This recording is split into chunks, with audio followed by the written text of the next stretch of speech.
Turkey emoji, turkey emoji, turkey emoji, turkey emoji, turkey emoji.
comes a new challenger.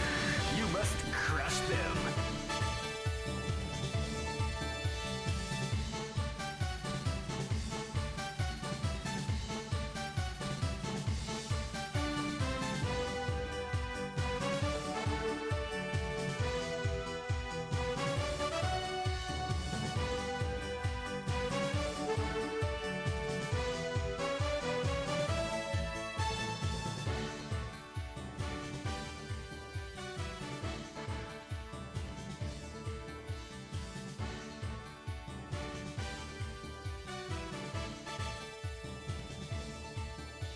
Hello everybody.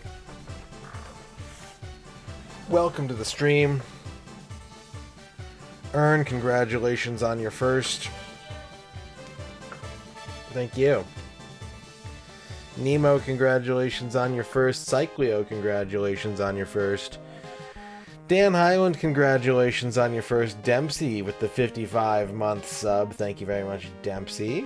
Nasser, congratulations on your first. The Car Lover, congratulations on your first. Bavork with the 50 turkeys.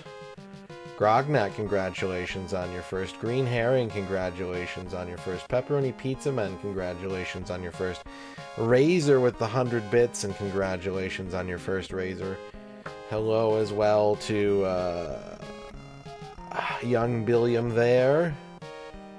and Karma Tax, and Elf Butt, Al Pennington, Reg Quicks, Lurkers.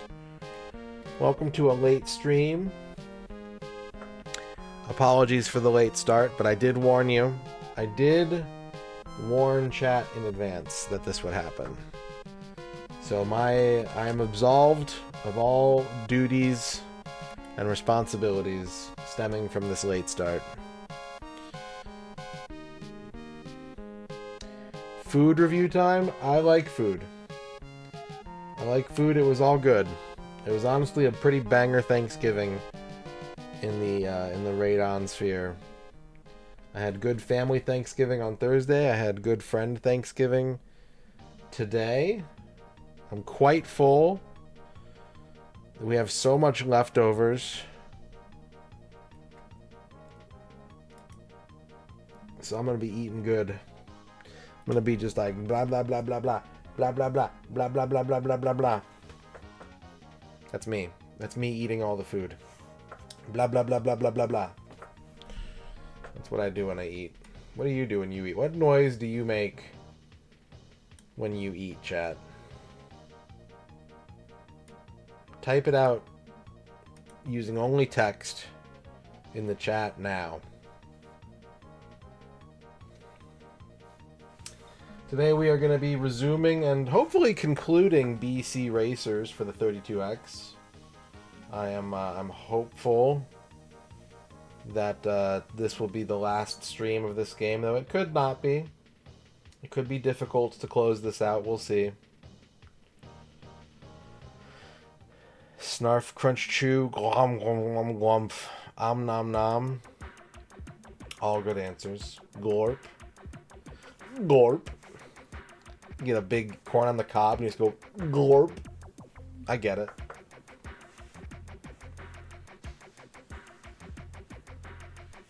I totally get it. But we had turkey. I mean, you can see the pictures in Discord. Ern took a picture of my plate.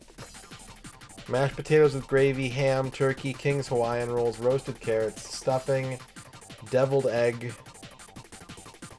It was a good spread. Cranberry sauce.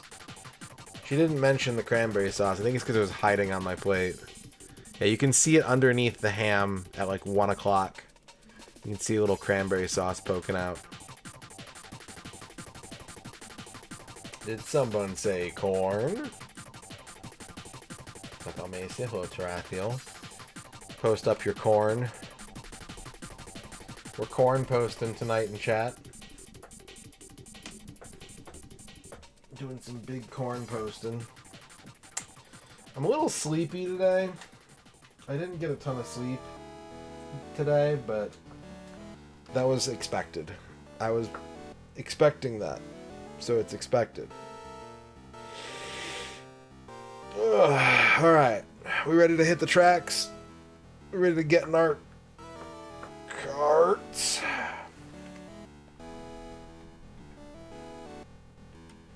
Boy, I sure hope so. Yeah, it was a good time. It was a good time. Ern did a great job preparing.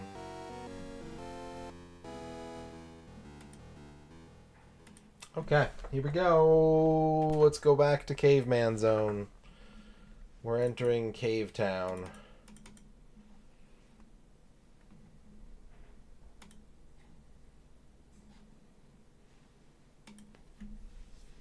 I hope you're ready. Oh God, I hope you're ready.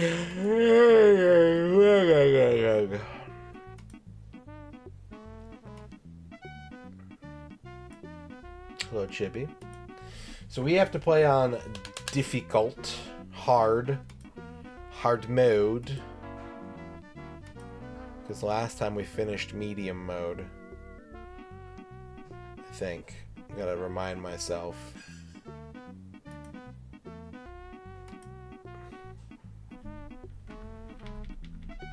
Yep. Hello, Cinemagi. Have a Hassie? Thank you, Dream Harrier. I could definitely use a Hassie. Alright, we have to play through hard mode 5 times, or until I'm like, actually, I don't care anymore.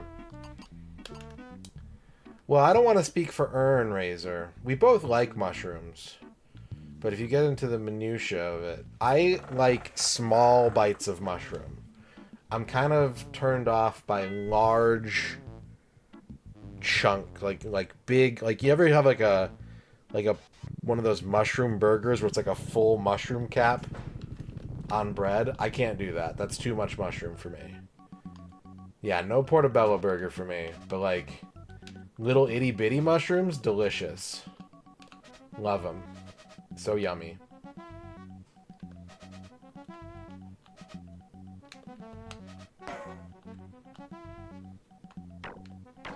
But yeah, we're a mushroom household. We like our mushrooms.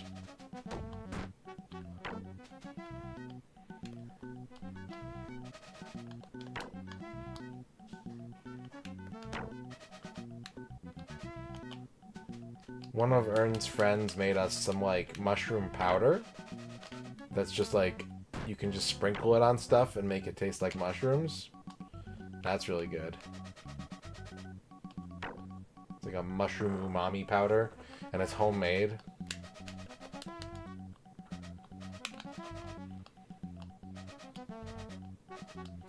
Right, I might die.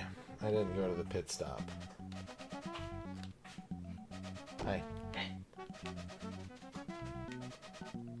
Should I pause?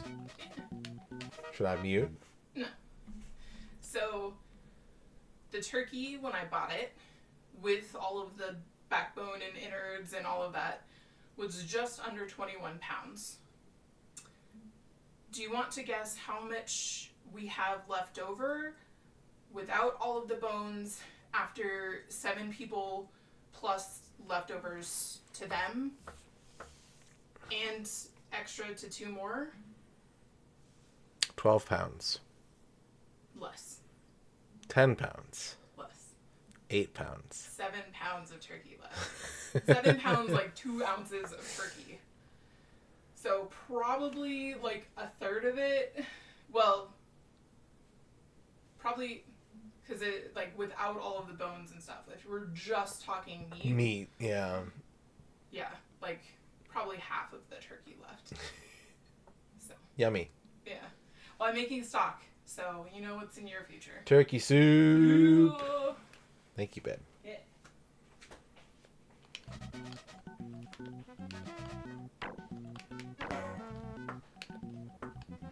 What's up, Bone Masher?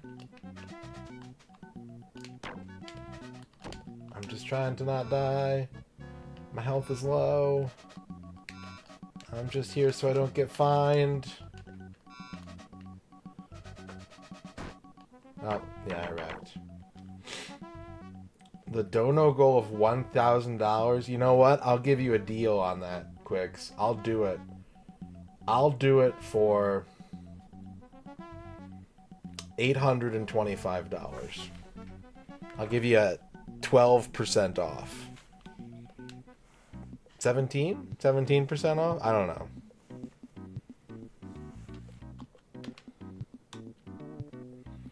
There is a narrative, Ark Nova, congratulations on your first. There's a narrative going around about how no one actually really likes turkey. And I think it's, I know what the problem is. The problem is that societally in America, we have made it so that once a year you have to cook a turkey. Tradition dictates that once per year you have to cook a turkey. And most people never cook a turkey any other time. So they don't know how to do it. And when they do it out of obligation more than out of passion, and they don't do it well. And so a lot of people just eat shitty turkey all the time. And they're like, this sucks. Turkey can be quite yummy when made correctly. Like, chicken's really good too, don't get me wrong. I love chicken. Chicken's my favorite meat. That's not meat number 1. But like, turkey's a good change-up. If you ever get the chance to have like a turkey tail torta, holy fuck. So good.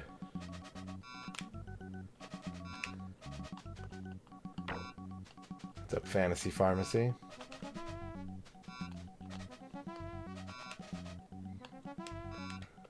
A torta is a kind of Mexican sandwich. And a turkey tail torta is literally a sandwich made with the meat from the turkey's tail. Colita de pavo.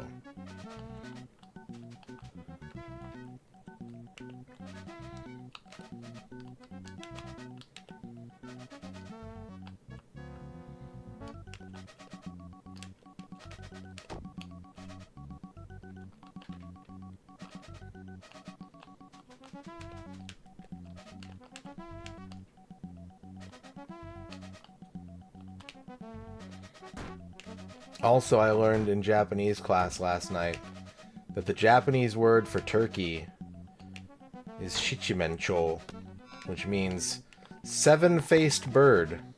And I was like, that's a weird name for a turkey. And I said that to my teacher, and she was like, yeah, that is a weird name. She looked it up, and apparently it's because the coloring above and below a turkey's beak, the like pink and blue color that we know turkeys to have, actually changes colors based on their moods. Like if they're angry, if they're scared, if it's mating season, those areas change colors. And so they named them Seven-Faced Bird, which is pretty rad. Sounds like some kind of mythical phoenix or something. And then you see one and she's like, and it's like, oh, that's not quite as noble as I was expecting from the seven-faced bird.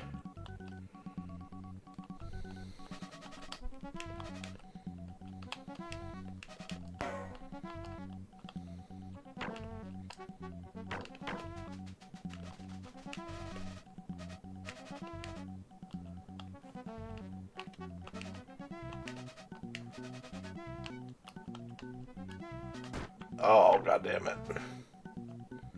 That'd be pretty good, like if she had to do that to use her powers. She had to make weird turkey sounds to use the Phoenix Force. I can't control it! Any new kanji learns? Not really. I have not been spending as much time learning kanji as I should. I've been more focused on grammar. I have been slipping on kanji.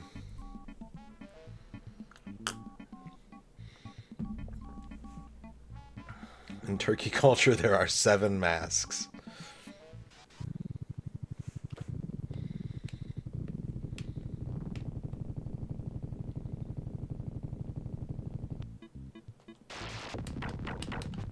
Oh, this is the bone track. This is the track what's shaped like a bone. This is like the easiest version of this course, because like you actually just know where you're going. There's no weirdness to it. It's symmetrical. It's got big stretchy straightaways. It's got coffins popping up out of the ground that you can run into.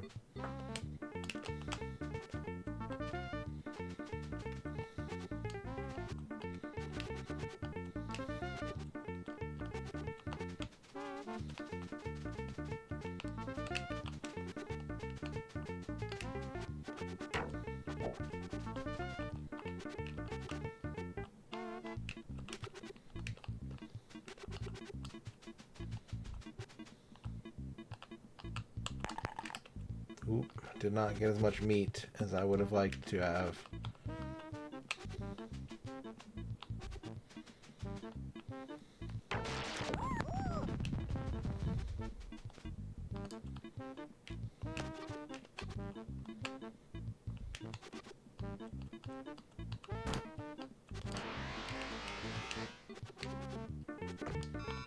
No health. Oh, 1 hit, 1 HP.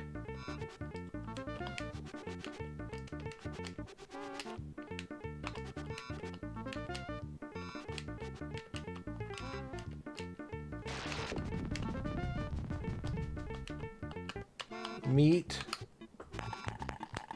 Okay. Ugh.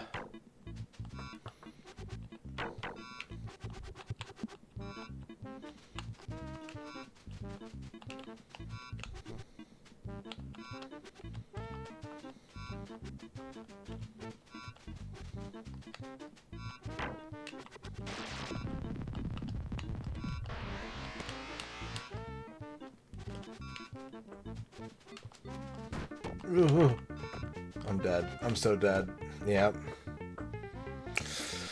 Man, I gotta warm up. I'm not doing so good.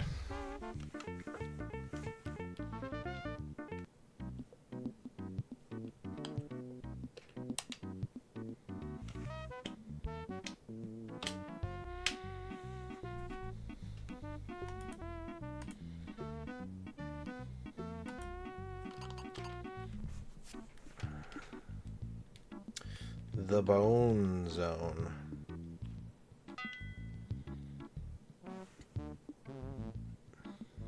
What's up, Bob?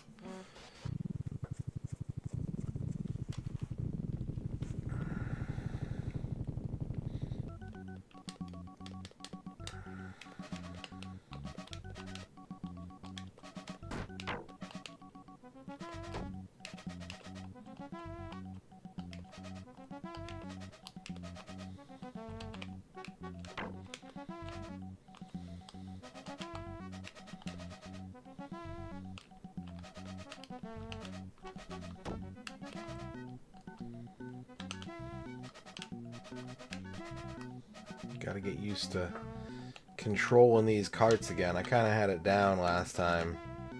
I'd really gotten in the zone, I think. And today I am not. I'm not in the zone.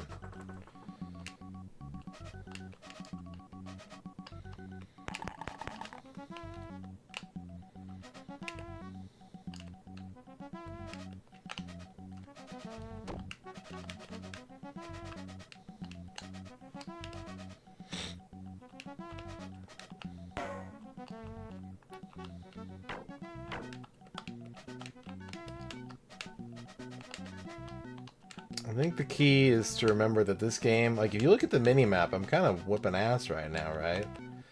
The key is that in this game, you want to do a lot of coasting.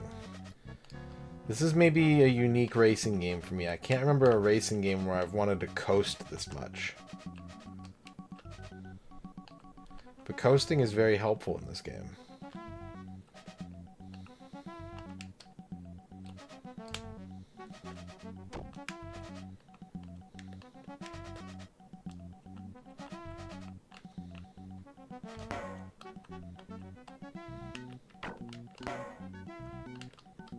Coast to coast. Cave ghost. Coast to coast.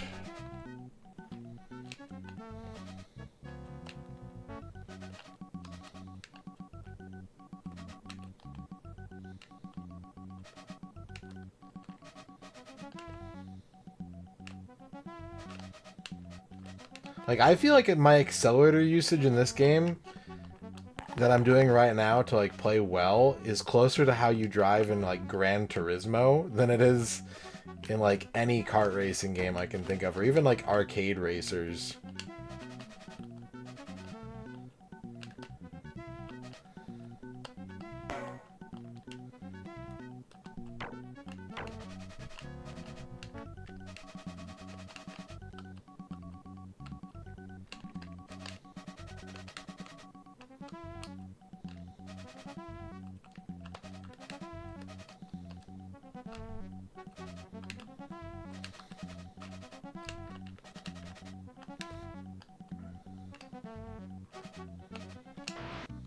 There we go. Slam dunk. Crush that shit. Rock that shinobi.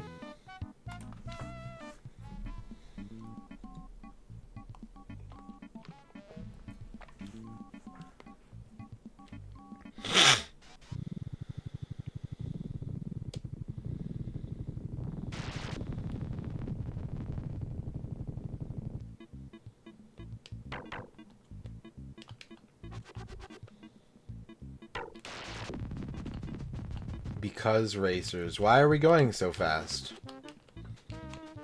Why are you in such a hurry?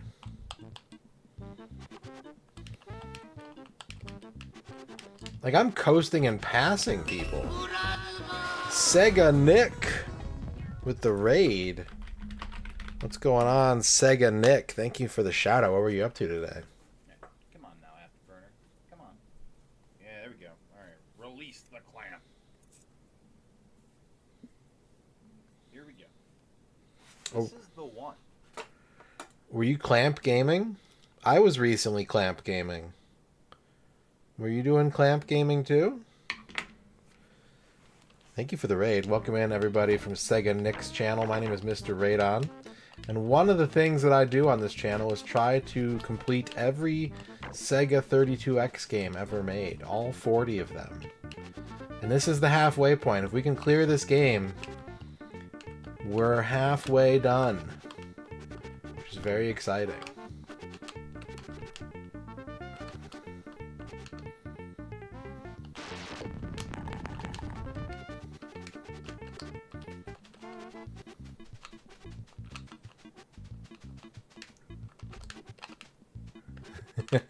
I have that game. I've played it. I'm aware of how stupid it is. Afterburner on 32X is less stupid. And somehow I did like a god run of that game when I played it for the challenge. I beat it in like 20 minutes from the time I started it. Insane. I've spent an entire day trying to get through that game in the past and then booted it up on stream and looked like some kind of afterburner genius.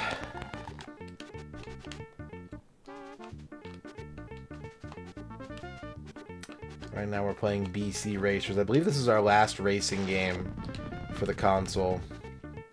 I believe we've done all the other ones now. Hui! Hoo!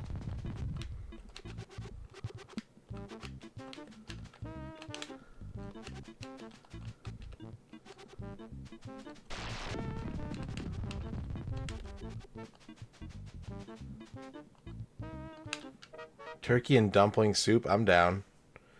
I am down. 32X is the first console you finished. I mean, Virtua Fighter and Virtua Racing are probably my two favorites. I have had a harder time with Star Wars. We just did Star Wars before this, and it took me so long to beat. Star Wars is, I think, the hardest game we've done. I really like Shadow Squadron and Zaxxon's Mother Base. Those are like the big four, I think, so far.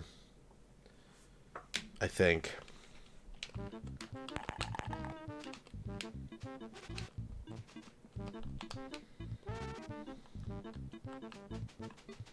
Yeah, I'd eat turkey and dumpling soup. Absolutely.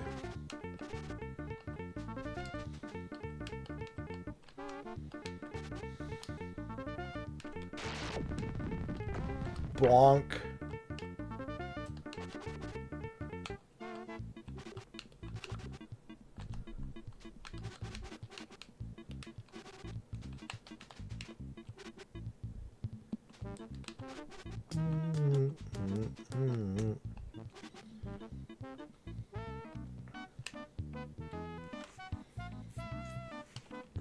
This one's been a little rough. It's definitely not the best 32X game, but I've played worse already, that's for sure.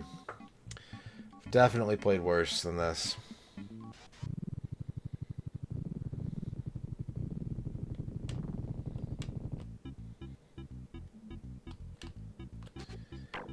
Alright, that's the big shortcut. We're going to need a boost for that one.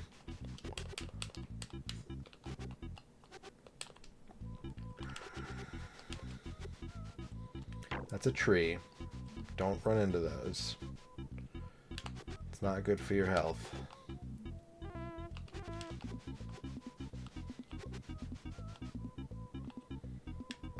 And then we're going to cut inside. We're going to take the inside path, dodge the twistas.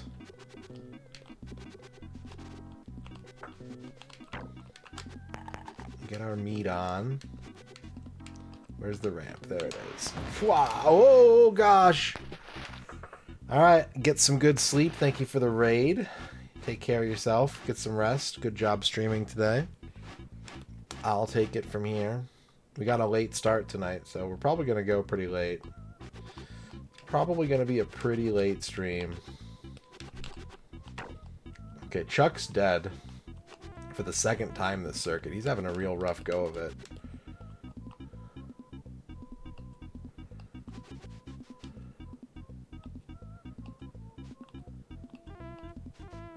The only thing that could jeopardize me going late tonight is that I am a little sleepy.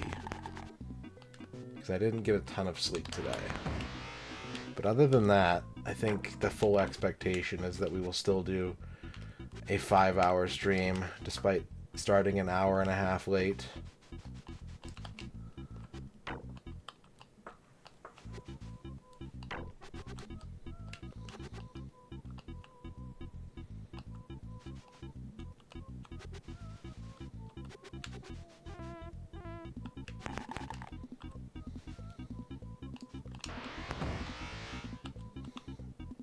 Oh, if I had hit that tree, I would have been fucked. But instead, I am the fuck. Puzzluke is missing from the Discord. Okay. Was it there before?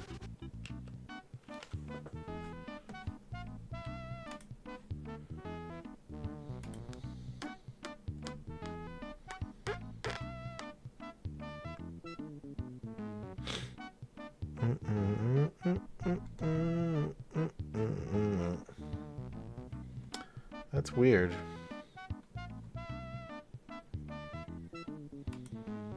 Let me take a quick look, and if it's not something I can immediately fix, then fuck it.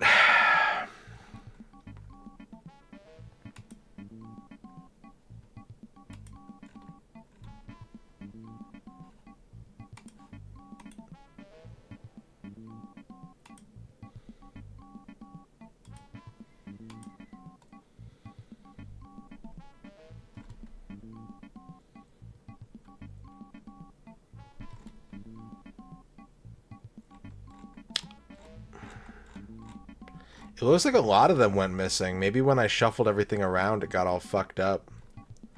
I think a lot of the non-animated ones are gone.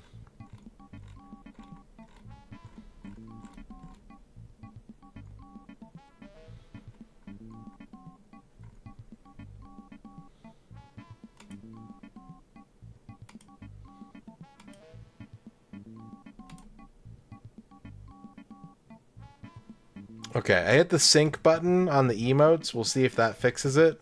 If it doesn't, remind me later. And I'll go in and fix it. It'll take me like an hour or something. What's up, Twichow? No, that's not true. That's just cynicism. Chuck Rock is the star of this game. That's like saying Sonic would be DLC for Sonic Racing Cross Worlds.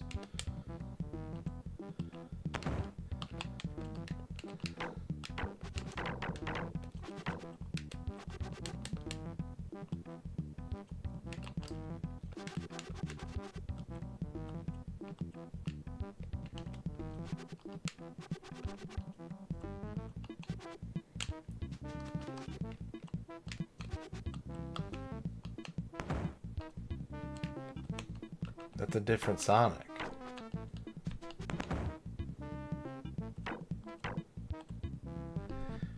He's not the main character in this game, but he's the only character that's from a different game. And when this game was in development, it was apparently called Chuck Rally. So, yeah, all the other characters are like unique characters built around sort of the aesthetic of Chuck Rock. Yeah, like Top Hat Chuck Rock would be DLC. Or like Nude Chuck Rock would be DLC.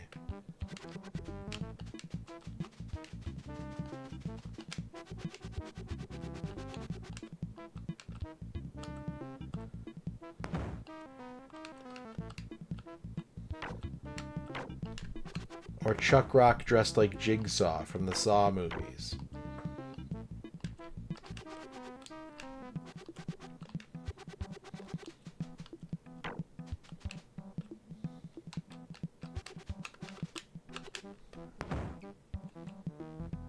Big Johnson is back, and Noah Riggs, hello.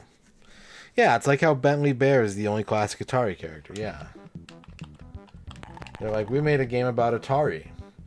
Okay, cool. What Atari characters did you put in it? Bentley Bear. Oh. Oh, good.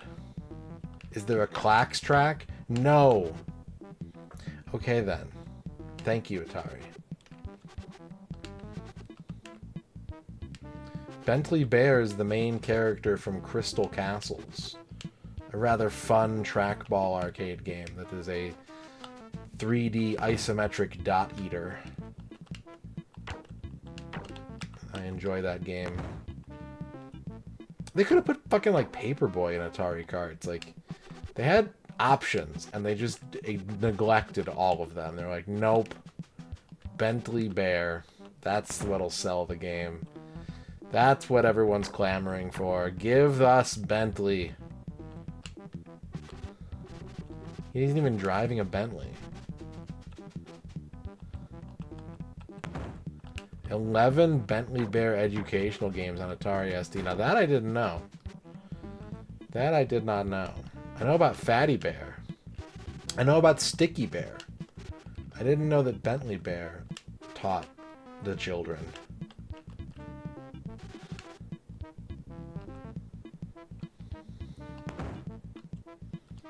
Yeah, Chuck Rock dressed like Sonic. There you go. That's a reasonable DLC / pre-order bonus. I find nothing wrong with that statement.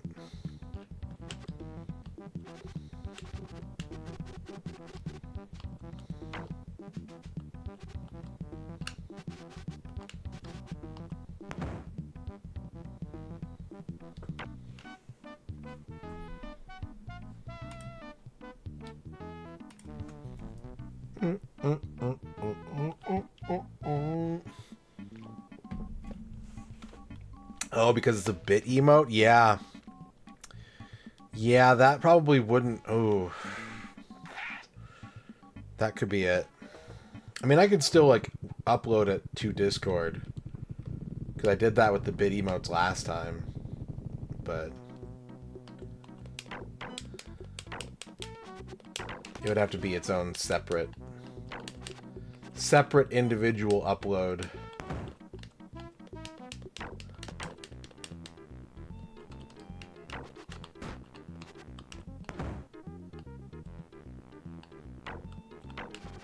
I should, yeah, I have them all. I have them all from the last time I did it.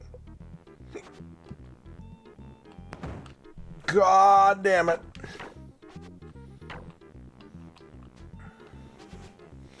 Yeah, just remind me if you could, Ern. Or I can write it down here in a minute.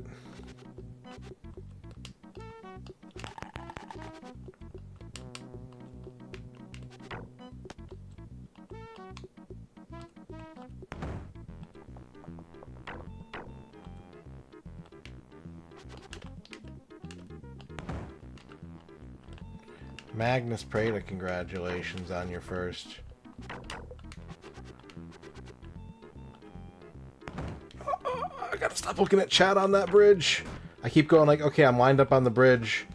I can look over at chat, and then it's like, hey, make a fucking 90-degree turn, idiot.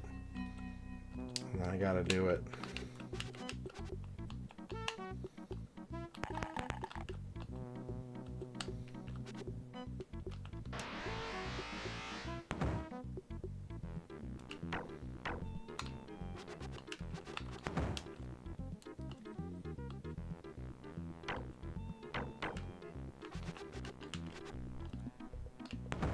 This time I was ready.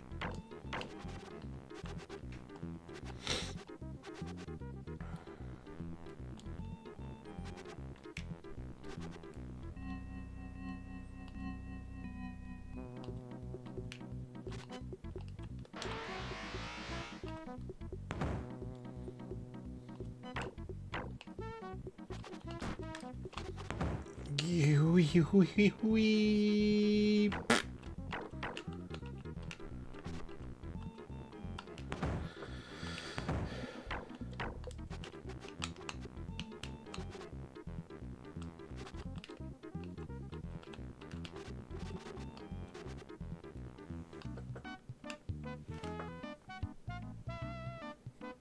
You only knew the Bentley Bear theme song from those educational games, Sheriff Ram?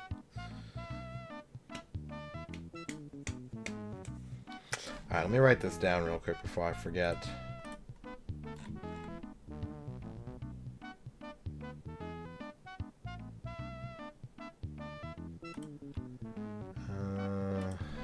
Fix Discord emotes.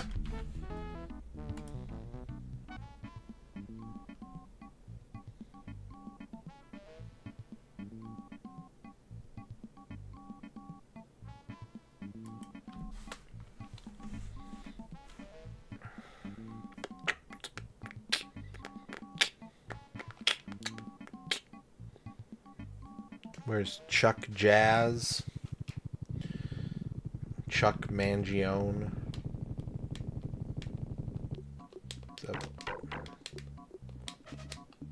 Do we have any educational bears right now? I don't keep up on the learning. The learning for the children.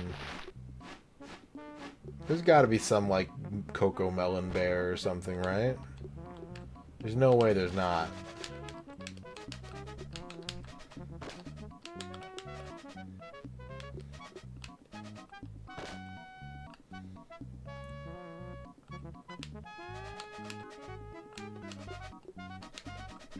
Yeah, Smokey's still around.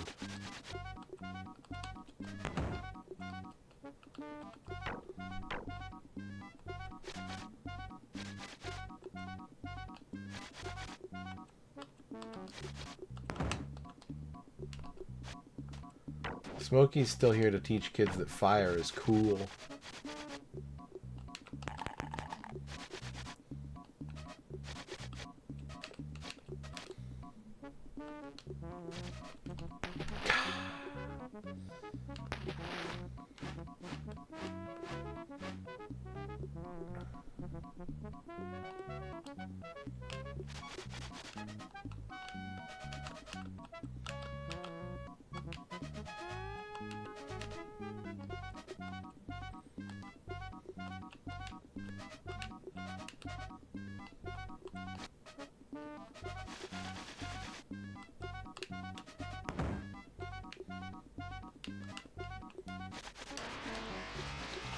Zoom zoom turbo boost. Hit the turbo boost. Yeah, this is basically Commander Keen music. This is like... Oh my god, I thought I avoided it that time.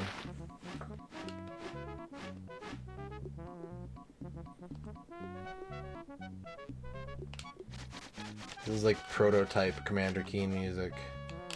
Oh!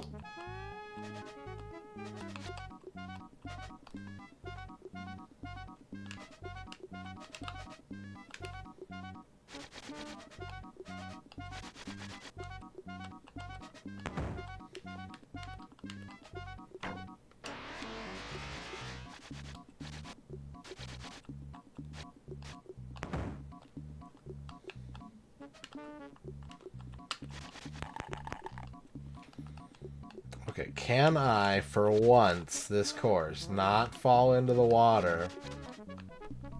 Hey, hey, let's go. Look at that. Deftly maneuver and muscle for rank. Fuel burning fast on an empty tank.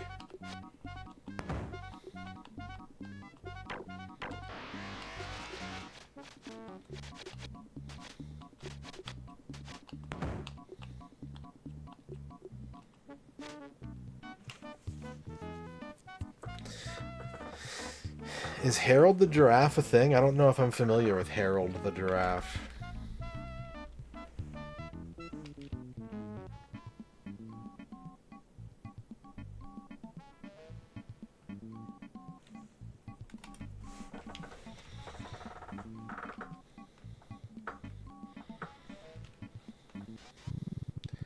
How many rocks could Chuck Rock chuck if Chuck Rock could chuck rocks?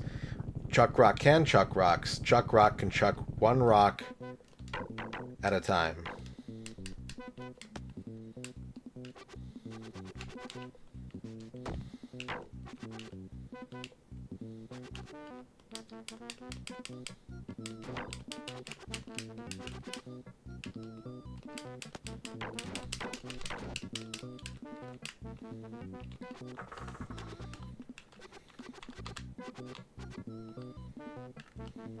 If you glue two rocks together, depends on how big the rocks are. There are different sized rocks in Chuck Rock, and he moves at different speeds depending on the size of the rock. So 2 small rocks, he could do that. 2 big rocks, I don't think he could do that. Wrong way? Oh, I went the wrong way. That's what that message means. Wrong way means I went the wrong way, chat. Fuck.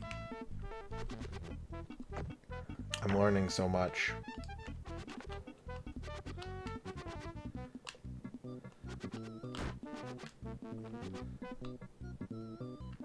Learning so much about cars.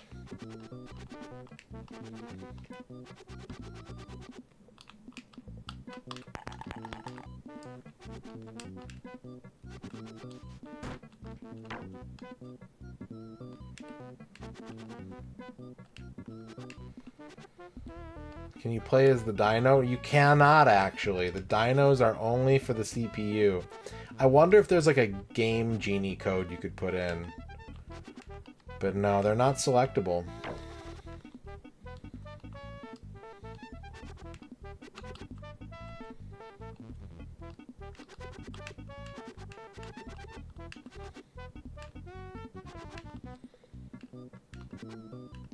One of the biggest laughs I ever got in a public Counter-Strike game is when I was talking about Lightning McQueen and I said Kazow instead of Kachow. And it was honestly, it was an honest mistake, but everyone played it off like I made a really funny, like, irreverent joke, and I was like, yes. Yes, that is what I did.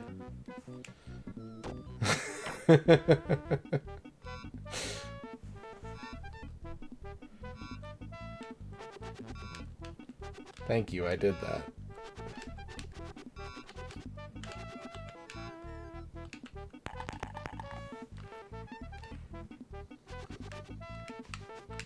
Yeah, Kachow is what Lightning McQueen says when he takes first place.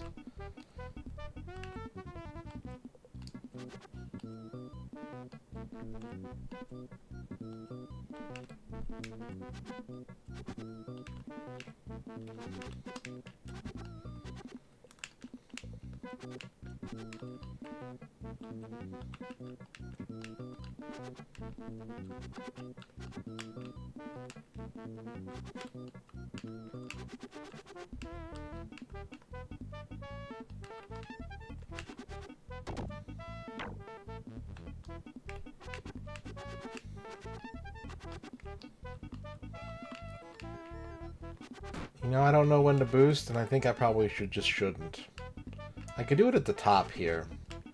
I could do it at the little wishbone at the top here. After these messages. We'll be right back.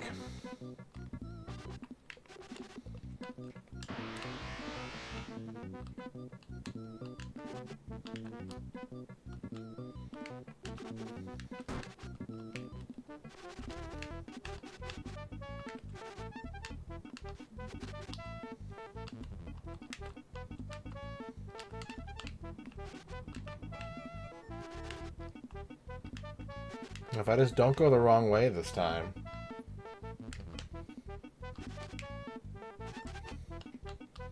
Smoothness. Buttery turns. He's mastered the game, chat. He's locked the fuck in. The computer has no hope. Yes and no. Even as a child, I was a stay up late, sleep in late kind of kid. Probably because my house was a little dysfunctional. So I liked Saturday morning cartoons, but I usually didn't wake up early enough to see more than like the 10 to 11:30 block. It was rare if I got up earlier than that.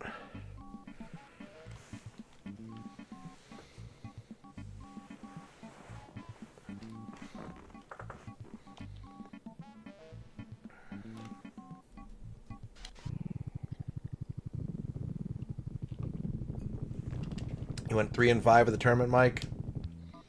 Well, hey. You won 3. That's better than going 0-2.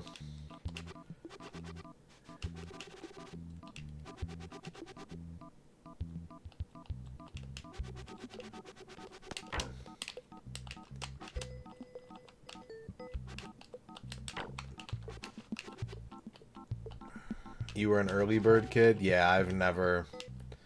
That has never been me.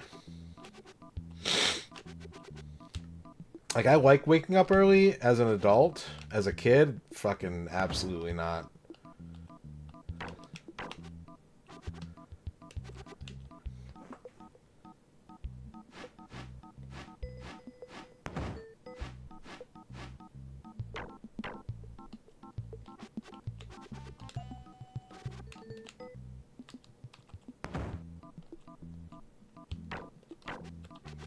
And by say I like waking up early as an adult, I mean like 3 a.m.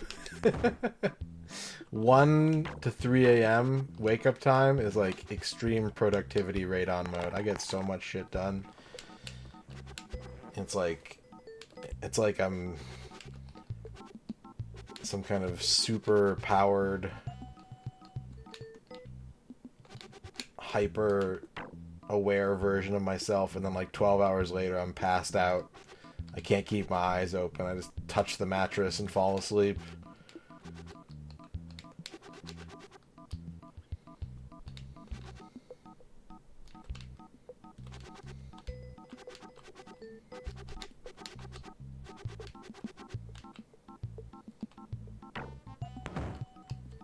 Wow, did I hit someone who... I hit Chuck Rock, who was dead, and did not make it up the ramp fast enough to clear the jump, because I hit Chuck Rock, who was dead. Someone else is dead in front of me now. That appears to also be Chuck Rock? Wait, what? I think I hit dead Chuck Rock into the lava, and the pterodactyl carried him out and put him in front of me.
God, that bridge is hard to hit.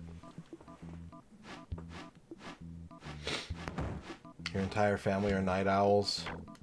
I think most of my family is not night owls, but we're also not, like, crack of dawn people either. And then there's me, who has a sleep disorder. And I'm everything and nothing all at once. But I think based on the amount of time I spend in certain phases of sleep, it's really, like, important to my mental health to, like, be awake for some period of time when most other people are asleep. Because that's when I'm, like, I spend the most time in those cycles, and I'm usually, like, happier in those cycles. Whereas if I'm, like, waking up, even if it's just for, like, a few days or a week, if I'm waking up at, like, 8 and going to bed at, like, 1 a.m., I feel a little stressed out. Like, not a lot. It's still fine, but, like, there's something about it. I think mainly just maybe because my stream schedule is so antithetical to that.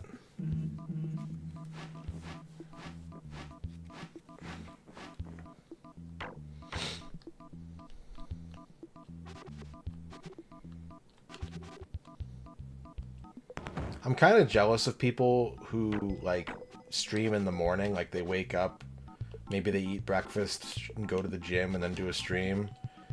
But I don't think I could ever do that, mainly because, like, I wouldn't stop streaming. I would just keep streaming. I'd be like, well, I'm awake, I'm live, people are here.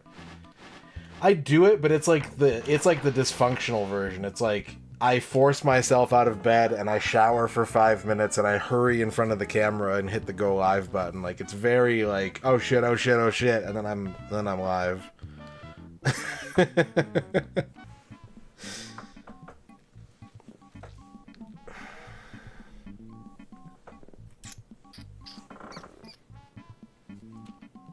All right, we're done with Jimmy and Bob.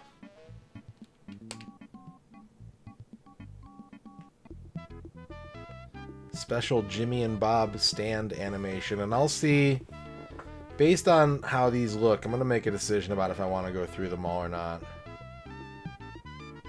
Ah, man, they really suck. They really suck, but they are unique. Fuck it.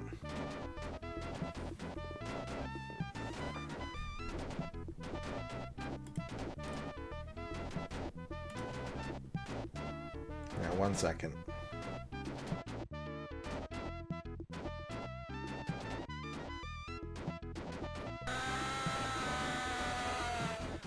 Think about how long you spent for 2 JPEGs in Star Wars. True, true. Very true. Thank you for the 50 bits before.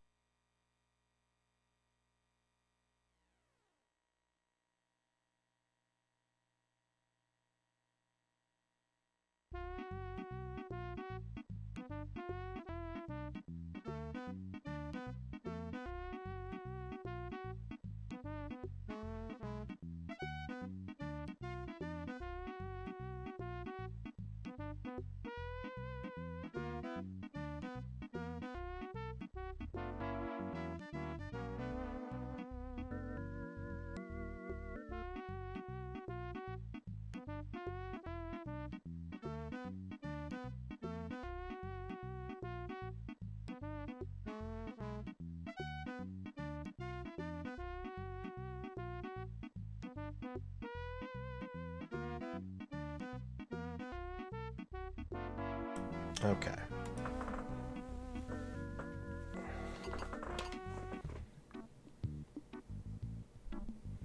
Next up is Chuckstopher Rock and Chuckstopher Jr.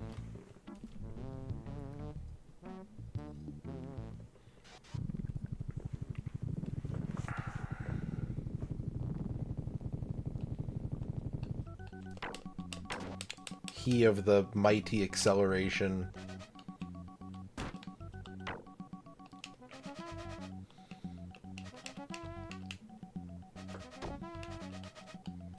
Yeah, all the big Chuck Rock heads out there were like, I gotta get the new Chuck Rock game. It's the final chapter in the Chuck Rock trilogy. I gotta see what happens to him.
I always thought Chuck Rock was Bonk's dad. You know, that is like making some kind of synapse in my head fire. I wonder if I thought the same thing. That is a relatable post to me.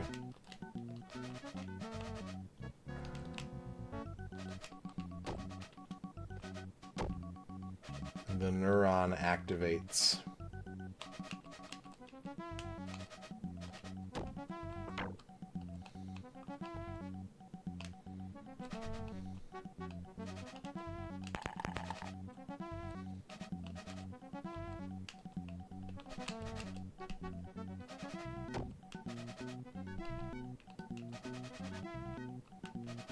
Yeah, it's like I really live in Chuck's world. I could pretend that I'm Chuck's neighbor, driving past his house and be like, "Hey, Chuck."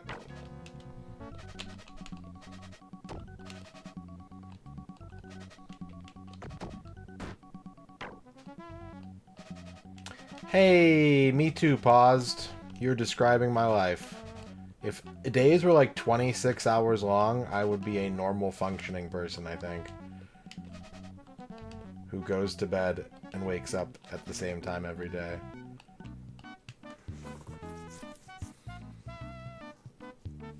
Yeah, with sleep, not with the other stuff.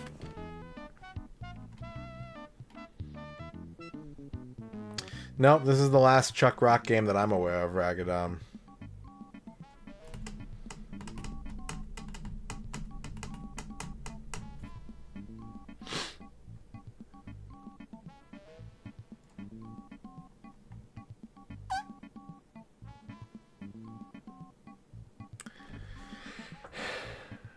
Do I sometimes then loop around? Yeah, always.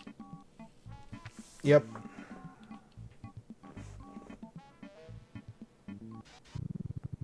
Mm-hmm. Especially when I have like a job. That's the like people have always been like, "Oh, it's cuz you like work from home and you're self-employed." And I bet if you had a job, you'd wake up and go to work on time and come home and go to bed. And I'd be like, "Nope." What happens instead is that like twice a month I pull an all-nighter and go into work on no sleep and then come home exhausted and pass out. And it's been that way for pretty much my entire adult life. I made it through school for the most part without that until like maybe late high school, but I would also get like 3 to 4 hours sleep a night on weekdays and then like 12 to 14 hours sleep on the weekends. So, what's up, Rachel? Rachel Retro. She's here. She's here and she's got potato chips.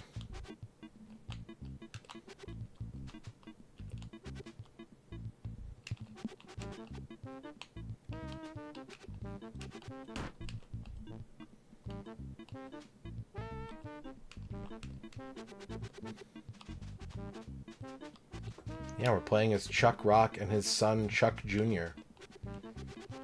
The most dynamic duo in racing. Move over, Richard and Kyle Petty. Chuck and Chuck Rock Jr. are here.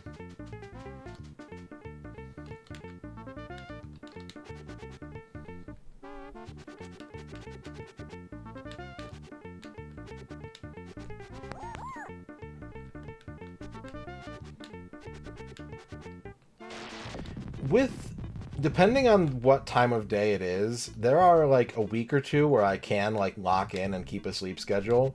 And then what ends up happening, invariably, is that I will either end up like depressed or like anxious or really, really interested in something. And that will fuck up my sleep schedule like an hour and then I'm on the slide again. But every once in a while I'll hit a schedule and I'll just like ride it for a week or two, and it's really nice. It's like nice stability. It's not like it's so nice that I would seek medical intervention to like, you know, start taking crazy melanin and stuff and like take it every day to get tired. I'm more interested in like the variety, even if it is terribly inconvenient for myself and for others at times.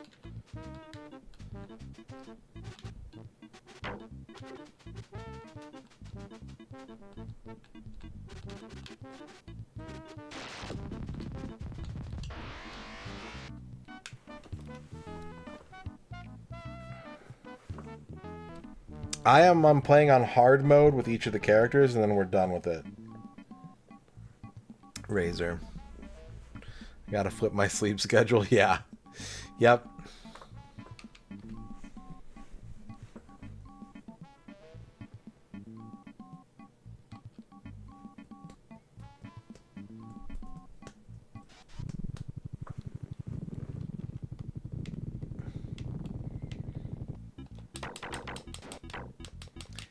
Yeah, her least favorite sleep cycle is the one where I probably get the best rest. But it means that whenever she comes to bed, I'm already like sprawled out diagonally across the bed, unconscious, unmoving, unconcerned about how much space I'm taking up or...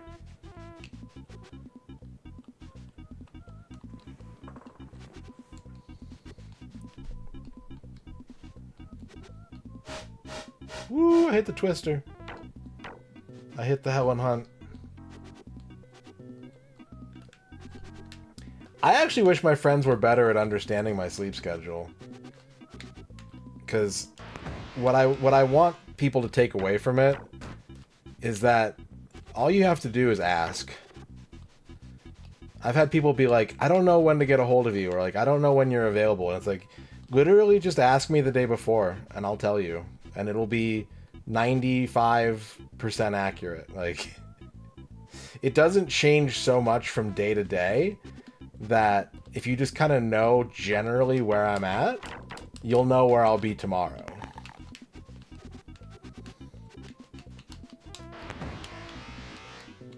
It's a slow rotation. I think I probably go around the clock every 25 to 40 days. I think that sounds about right.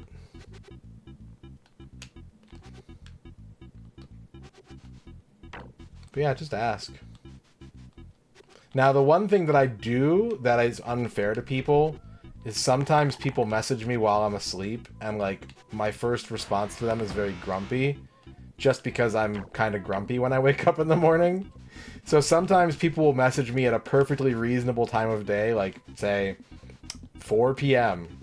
And then I wake up at like 7 and I see their message and I'm like, rah, rah, rah, rah, rah. So I try to catch that before it gets out of hand, but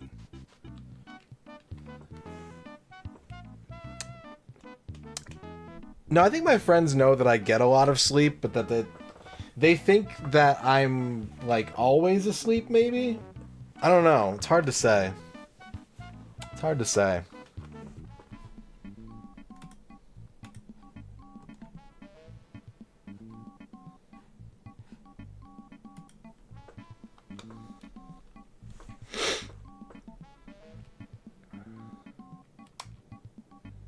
Like, they just assume that I'm going to be asleep whenever they need to get a hold of me, I think, is the more common thing.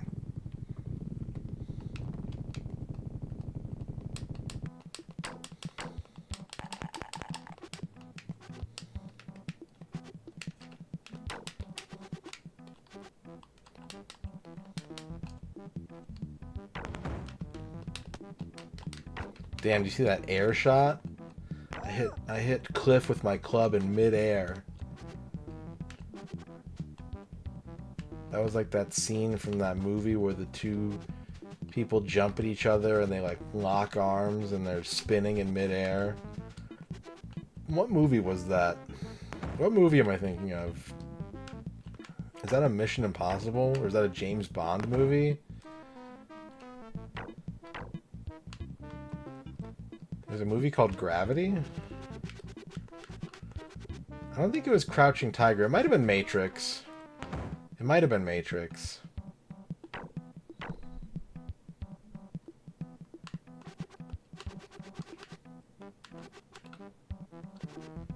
Yeah. Thankfully, your family is very understanding, and you're very understanding, so if I'm just like, hey, I can't go, I need to sleep, it's like, okay. I'm glad I have people in my life who at least make an attempt to understand what it's like to be me.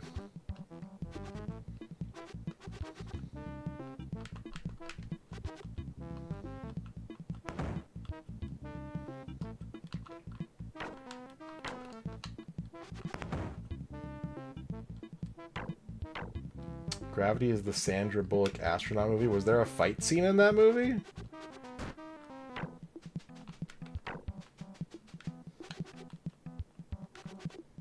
I'm pretty sure it's The Matrix I'm thinking of.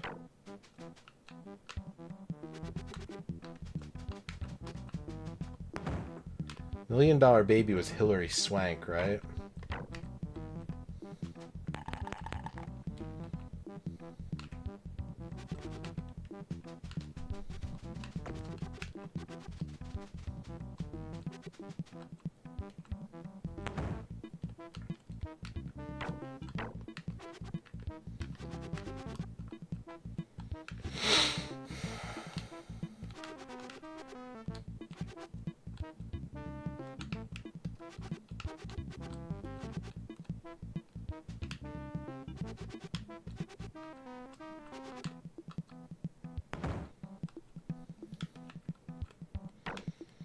What is chat doing to me right now? What is chat trying to do to me right now? I'm trying to multitask.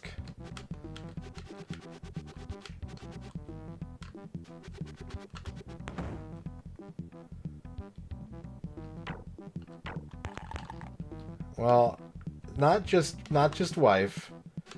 I'm asking about a fight scene in a movie, and people are recommending Sandra Bullock films, and there's not a lot of overlap in that Venn diagram.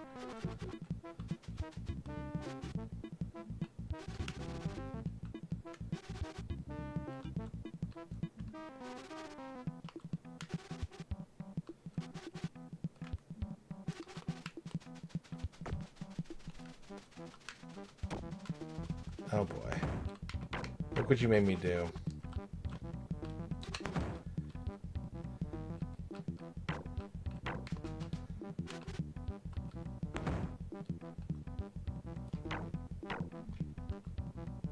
Gaslighting, the film Gaslighting, the motion picture.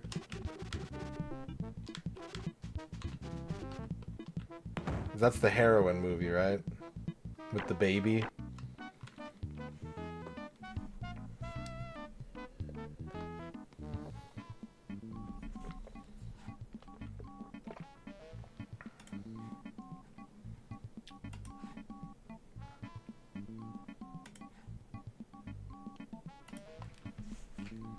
Any female lead can be a heroine. I kind of want to disprove that.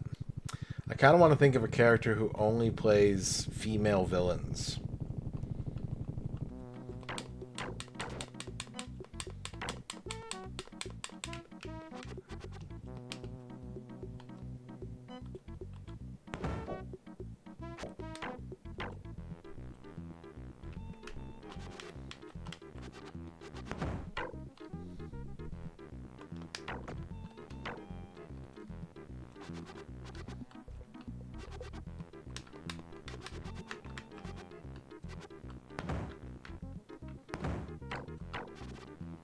Yeah, me too, Grognak. I'm pretty sure it's intentional. I don't think we're completing a single thought in chat right now.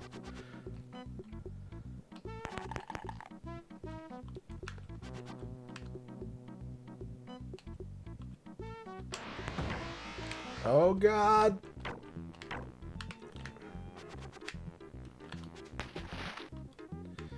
It's a fight scene where two people jump at each other and, like, lock arms in midair.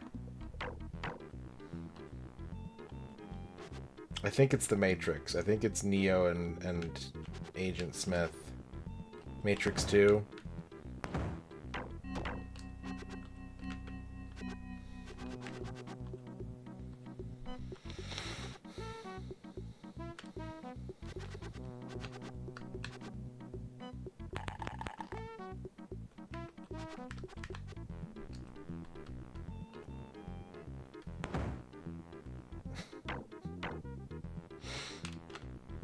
I'm pretty sure it's the one I'm thinking of. I don't know what it would be if I'm not thinking of that.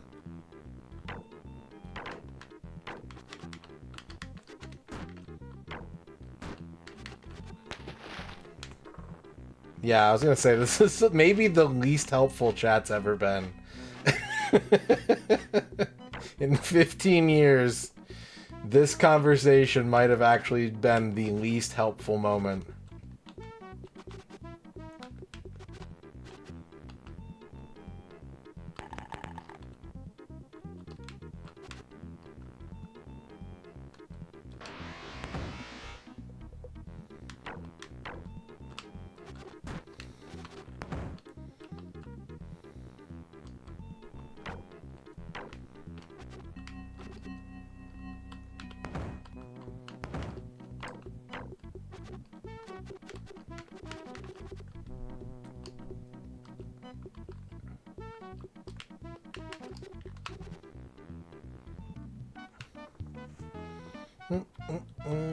Sounds like Crouching Tiger, Hidden Dragon. I think there's a lot of grappling in that movie. There's a lot of people flying at each other in that movie.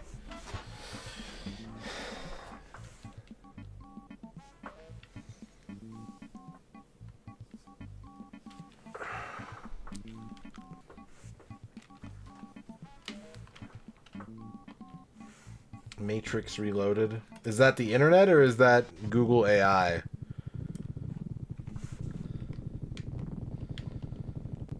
My new favorite thing is searching for stuff and looking at the Google AI prompt that says that the thing I'm looking for doesn't exist.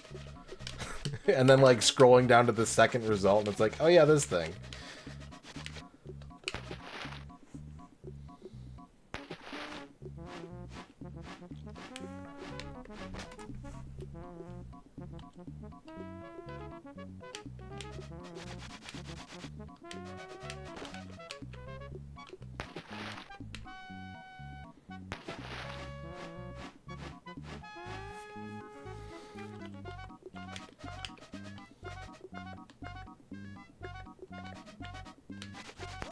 Terrible first lap.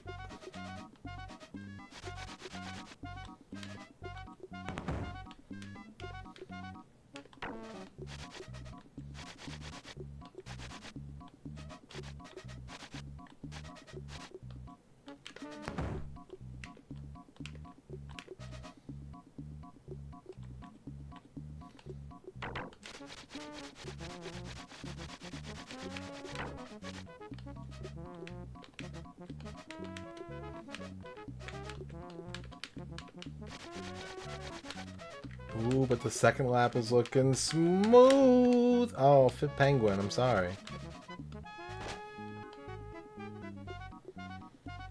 Penguin, forgive me. You were just trying to catch a delectable you fucker.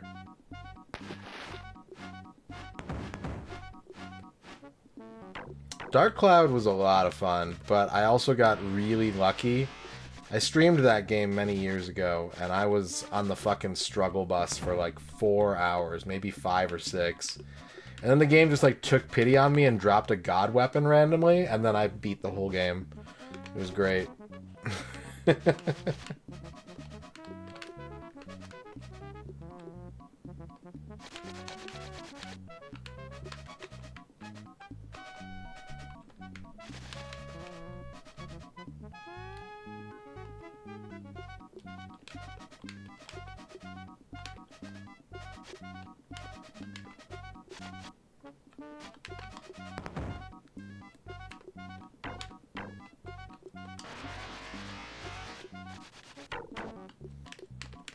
Oh boy, I'm in trouble, I'm in trouble.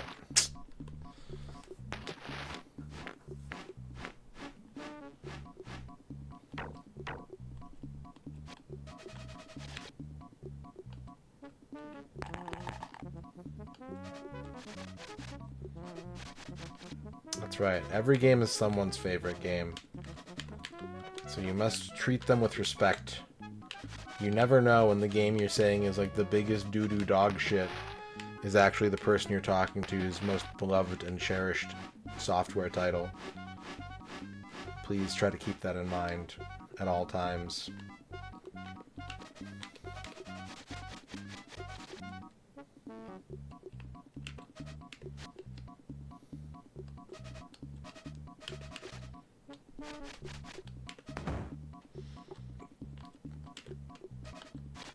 It does apply to Crazy Bus. I think it applies to Crazy Bus more so than a lot of other games. Meme culture and like ironic enjoyment of things has taken such a strong root in our culture recently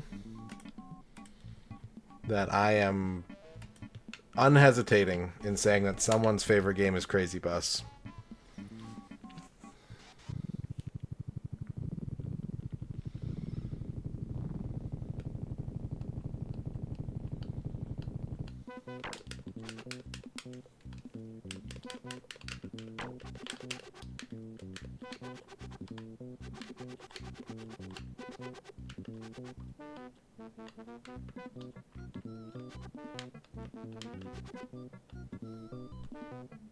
But maybe there's someone out there who just enjoys it for what it is.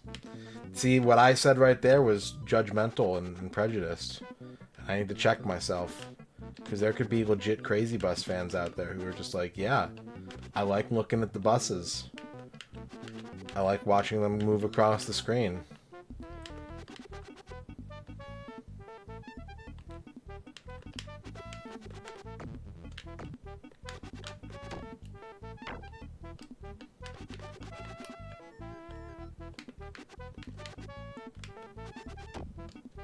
I'm not practicing what I preach right now.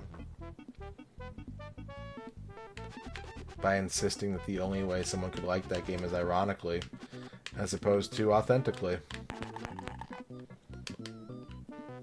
I mean, what about the guy who made it?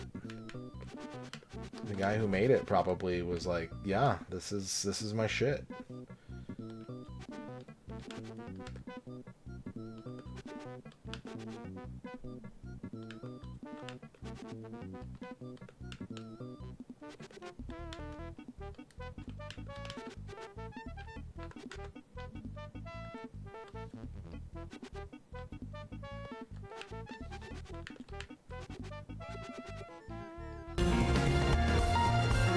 Grognak with the 50 bits. May I say that I really enjoyed yesterday's Cozy Games stream. May I suggest it makes its way into regular poll rotation? Cozy Games? So, here's what I will say. I will not put Cozy Games on the poll. They will happen when they happen. However, if you like the Cozy Games stream, there is a poll option that does appear from time to time where it's just me picking the games. And I think that maybe when people see that poll option, they think that it's like abdicating their choice to me about like N64 or 32X or whatever. When in truth, what it is I make like a side list of games every month of just like shit that doesn't fit any of the other projects, just like solo one-shot gaming of like, oh, I want to play this game. I don't have like any larger reason to do so. I just want to play this game. And so if you like that kind of content, that poll option might be for you.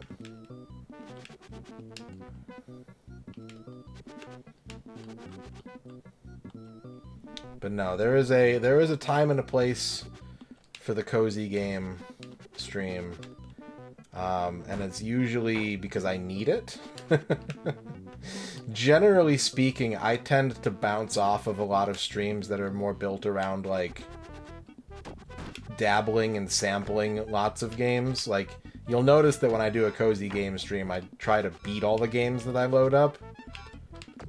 So, yeah. It's not something that I want to, like, make a regular fixture out of. It just sort of happens when it needs to happen. Thank you for the feedback. I appreciate it. And I appreciate the 50 bits as well.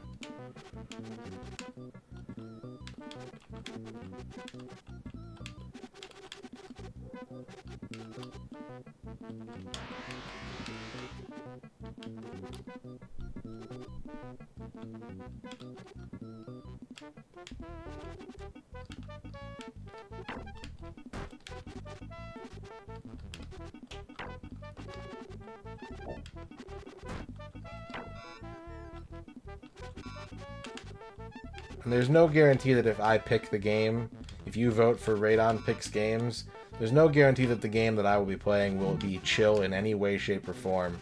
It could actually be really sweaty and fucked. But at the very least, it'll be something that I singled out to play for one reason or another. And you'll probably wonder what that reason is. And I probably won't tell you. Because I like to keep some degree of mystery.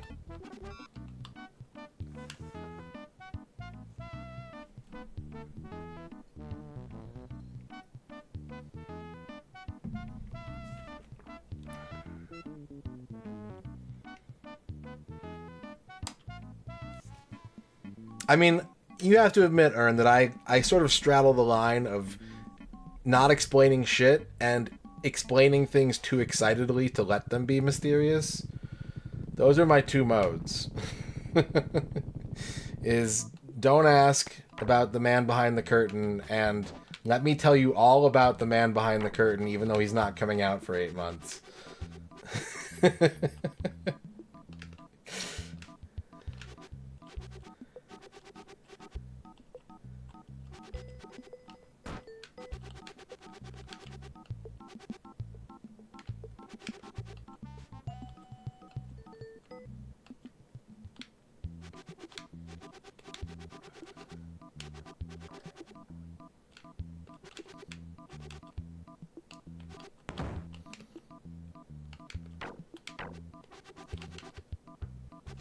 Yep.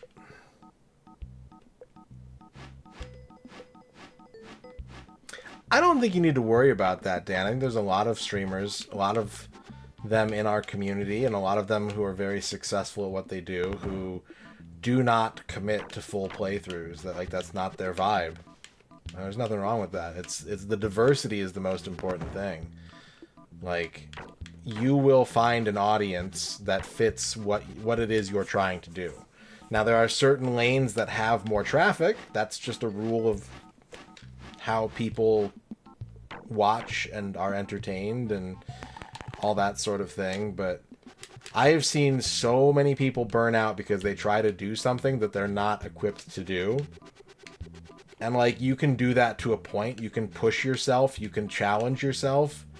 But I think that there are a lot of people who feel like they have to stream a certain game or they have to do things a certain way, and if that's just not what fills your cup and makes you fun to be around, then people are going to be like, this stream's not fun to be around.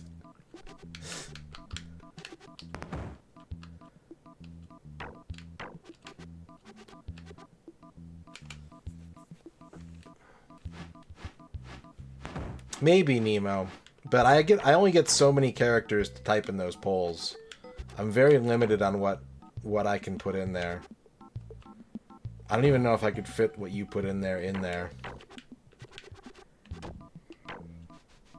And I admit that I also keep it a little ambiguous.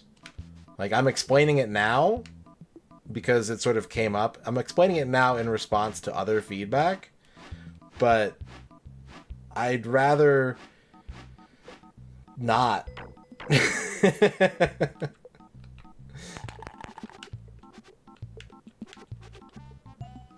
It's more like a do you trust me kind of thing, or like do you care? Like, are one of these projects compelling to you, or do you just want to see whatever? You know? If it matters to you to see progress in one of the many different things we're doing, then you should vote for that.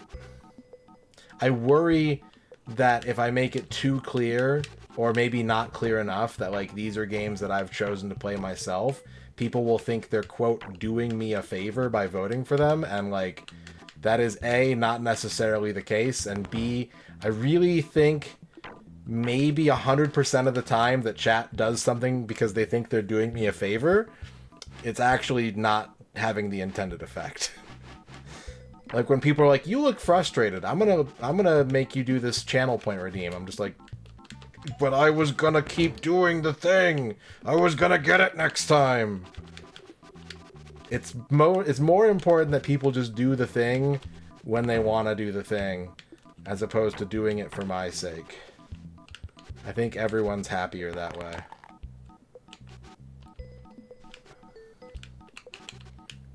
And I have to make that clear too, because then people will think like, oh, I shouldn't redeem things if I think this is going on. It's like, no, if you just redeem things because you want to redeem things, like that is the 1000% correct time to do it.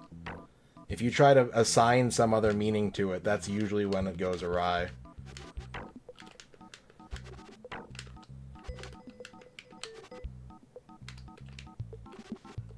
And I have to take a deep breath and center my chakras.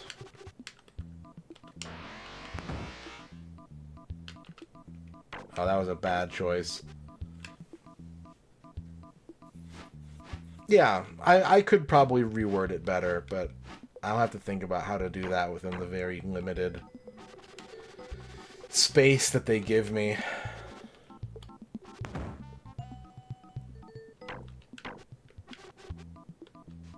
I don't want to make it too enticing, but I also don't want to make it like, I think you're right that it probably could be phrased in a way that explains it better.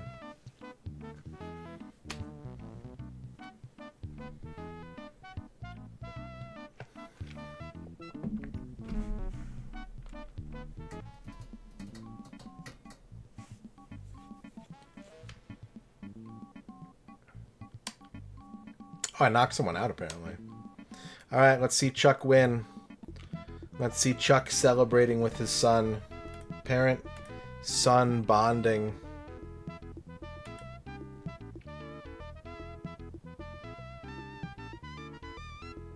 That's irresponsible. That's dangerous. That's also, like, you're gonna drop that trophy on those ladies' heads, Chuck Jr.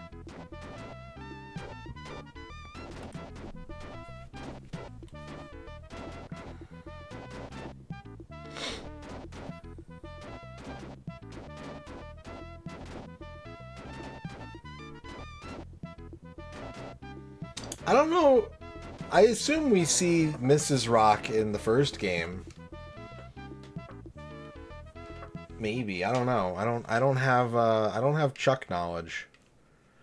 I mean, given the time period, it's more likely that she got like trampled by a mammoth or something like that. Her name is Ophelia. That's a good name. I like that name. I'm a fan of Ophelia's. What's up, X-Keeper? Alright, 3 more racers to go.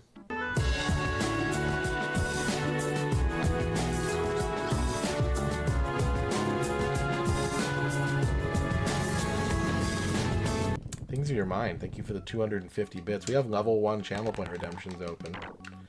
Use them if you feel like using them. Thank you for the 250 bits, things of your mind. There are not unlocks. There are unique pieces of art for finishing the game with each character, though. There are no unlocks in this game.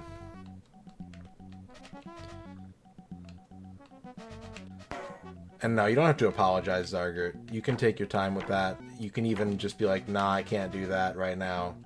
You can leave me on red. It's 1000% cool. Haiku is enabled before that 250?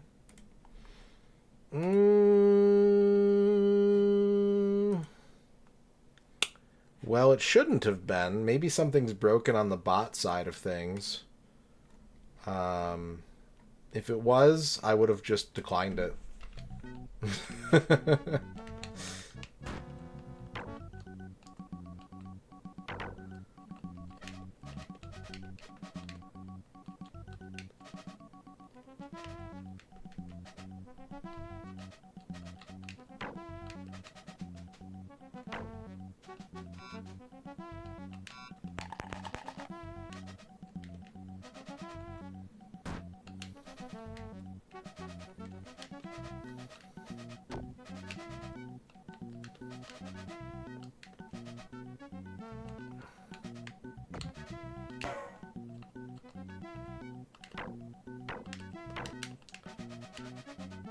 Jimmy.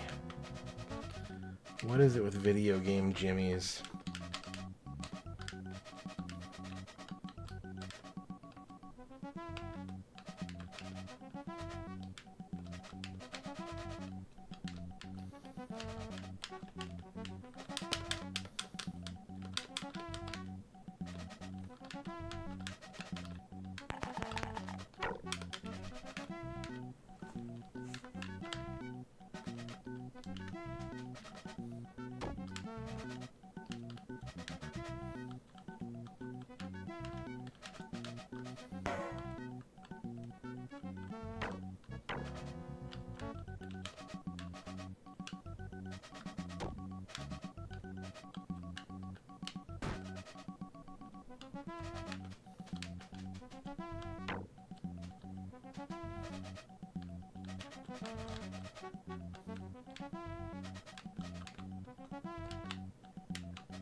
What makes these stone motorcycles move? I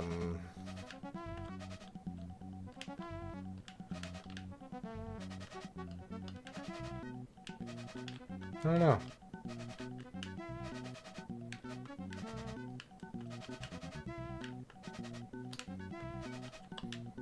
Pedaling is the most sensible answer. You don't see the feet animating at all.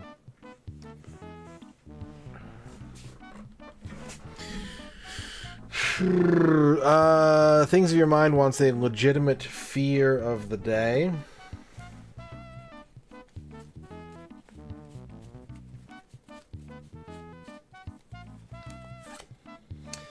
Execution. Execution.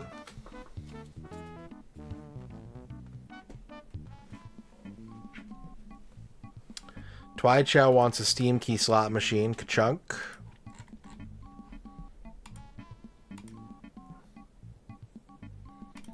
Twai Chow receives Swarm Queen.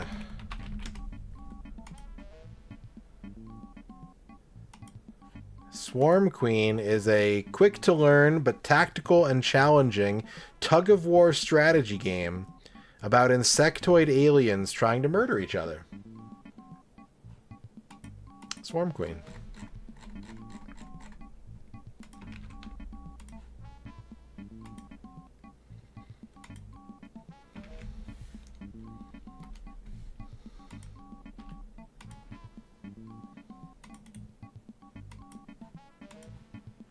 X-Keeper wants a legitimate fear of the day.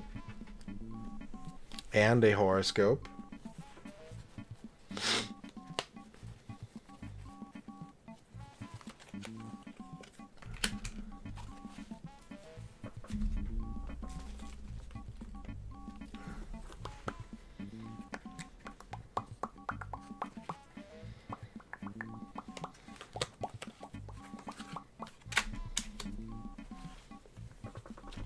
Oh god.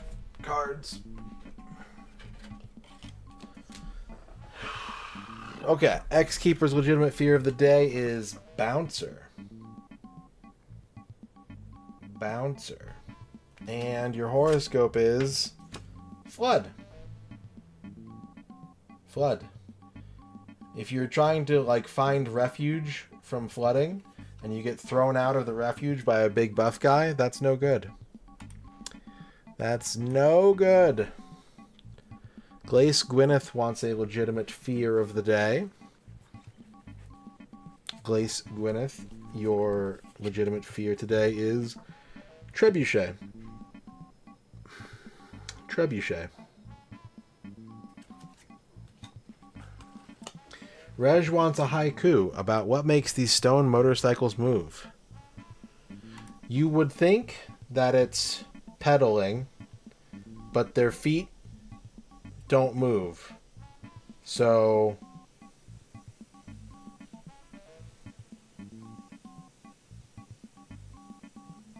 it's lava? Dan Highland wants to get equipped with an item to help them with their day, to help them with their tasks and their problems. Dan Highland, you get equipped with something artificial. Something artificial. What artificial thing would you like to help you solve your to-do list or your foes today? What kind of artificial object can we get for you?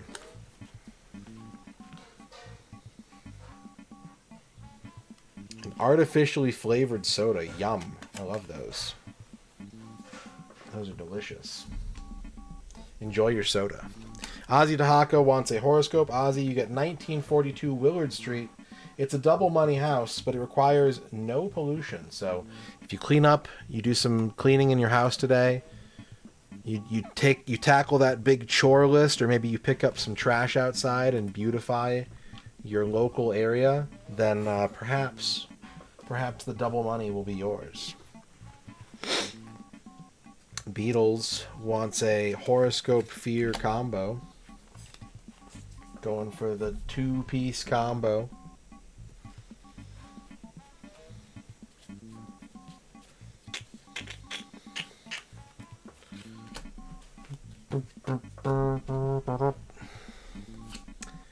You got the paper manufacturer, Beatles. Make that paper. Make that money. Make that paper. Dollar bill, y'all. And watch out for the butler. Butler.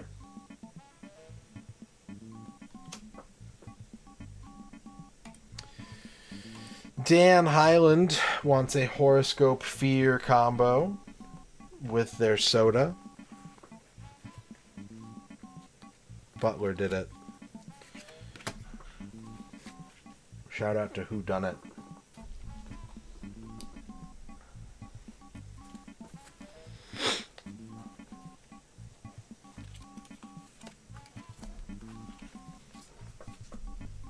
Dan Highland, your horoscope is the pub, fries, pretzels, a burger, fried mushrooms, and a sex injury. Watch out for the sex injury.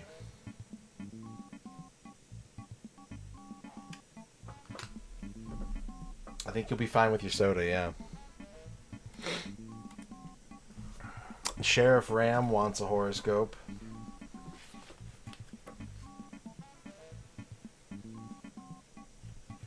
Sheriff Ram, your horoscope is the Civic Theater. Remember to support the local arts. It's not just about Marvel movies. It's not about Spider-Man 24/7.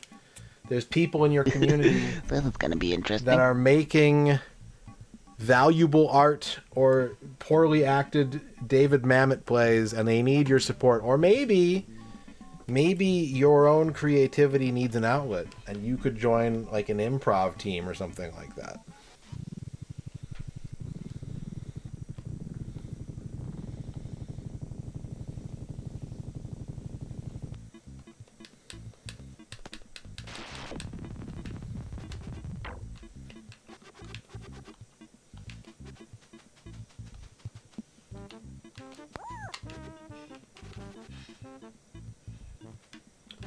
Ba-ba-ba-ba-ba.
Oh, the turbo with meat. What a combination. That's what I call fast food. Ha ha. Muha hee hee. Tee hee hoo hoo ha ha.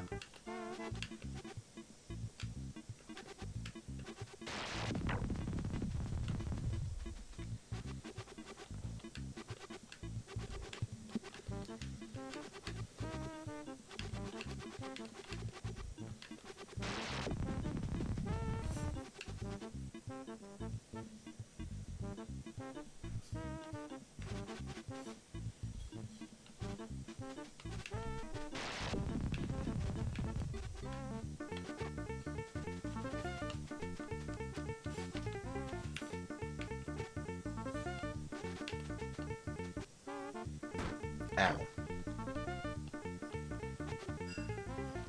Man.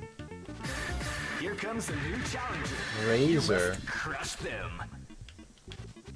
Mr. Belvedere, Benson, or Jeffrey? Jeffrey. I didn't grow up with Benson. I'm gonna go with Jeffrey. Because, like, Belvedere is cool. Thank you for the 100 bits, Razor. Belvedere is cool, but, like, if I had to choose which of those butlers to, like, be a presence in my life and, you know, stabilize my living conditions and be there for guidance and a reliable ear, I would pick Jeffrey. He gives it to you straight, but he's also, you know, he's loyal, and he defends the family.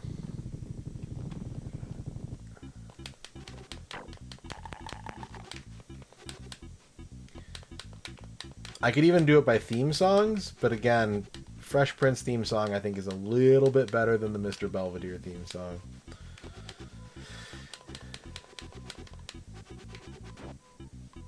Although Mr. Belvedere did play Bowser in Super Mario Bros. On Ice. So that's pretty cool.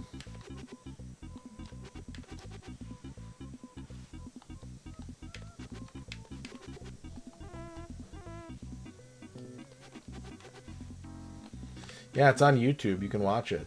Jason Bateman is in it. And someone else whose name I can't think of right now. And I think Luigi shoots a Koopa Troopa in the face with like a rocket launcher and it explodes.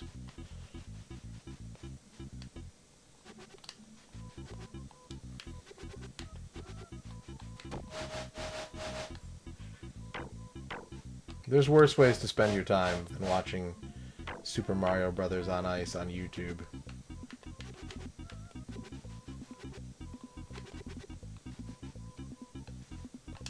I got an email the other day letting me know that the Fresh Prince of Bel-Air dramatic reboot is entering its final season, and I was like, okay. It made me wonder, like, who's been watching since day one.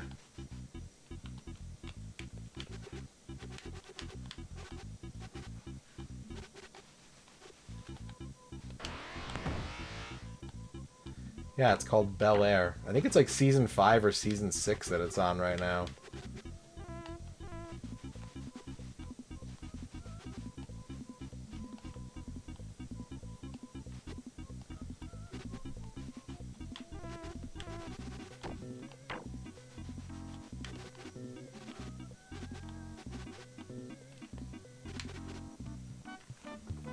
It is real.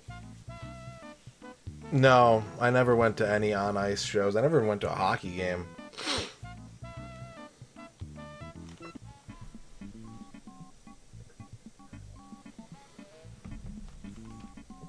Season 4.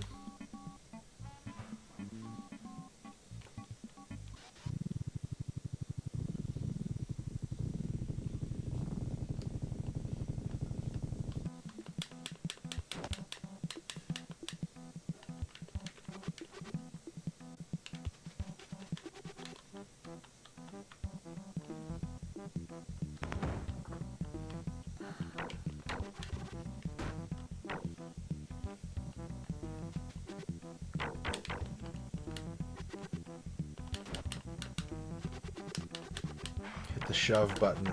Shove his ass.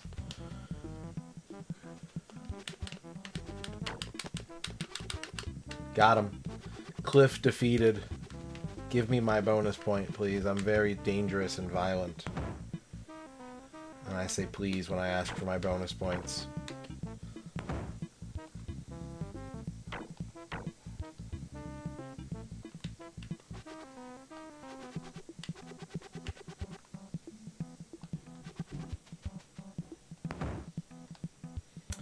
Worst/funniest Disney movie to get an on ice adaptation? Yeah, Little Mermaid's got to be up there.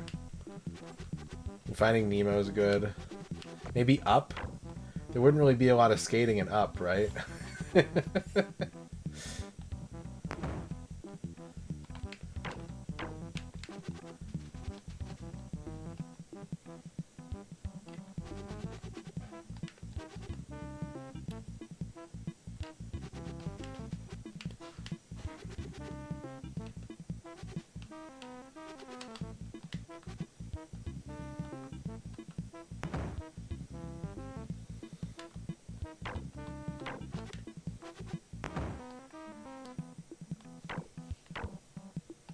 The best one would probably be Bambi, because you get that scene where Bambi can't walk, and Bambi's just like flailing around and falling down over and over again. And I bet if you were a kid, that would be like the best shit to see on the ice.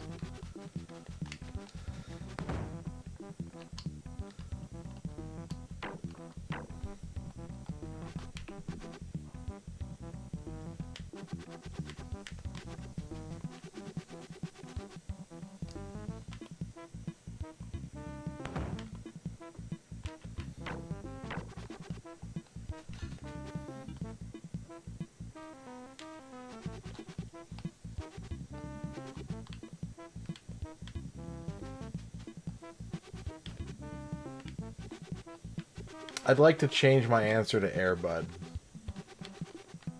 But not the hockey Air Bud, the regular basketball Air Bud.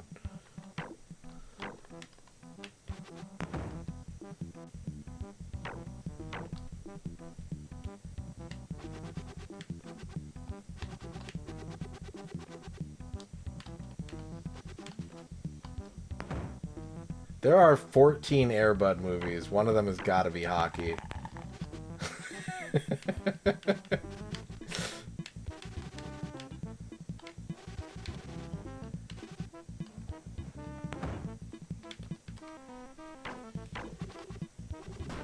It's probably called like Pupple Tea Box or like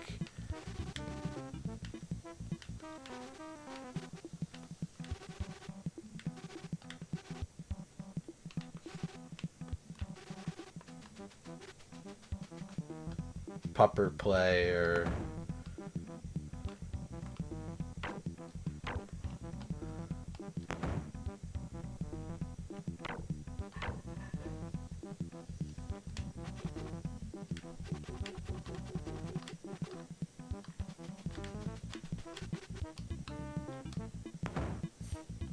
yeah, you gotta watch them all before the new one comes out.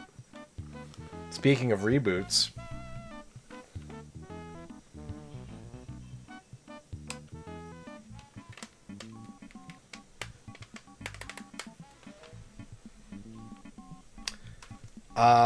well, according to the third Air Bud movie, the one about the funding, apparently they wrapped production already.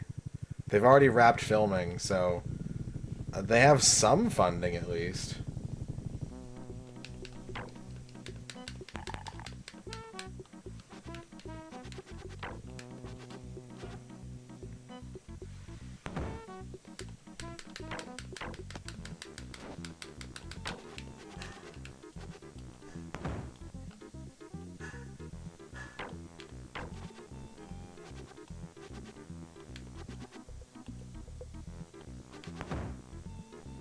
I don't know if there's a golf Air Bud movie. Now, I have to tell you, my favorite Air Bud movie is not an Air Bud movie. Some of you have heard me talk about this before, but I need to tell you about my favorite Ain't No Rule Says a Dog Can't Play Basketball movie. And that movie is called Motocross Kids.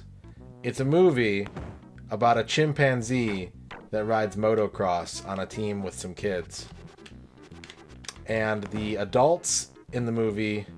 The bad guy is Gary Busey, and the good guy is Lorenzo Lamas.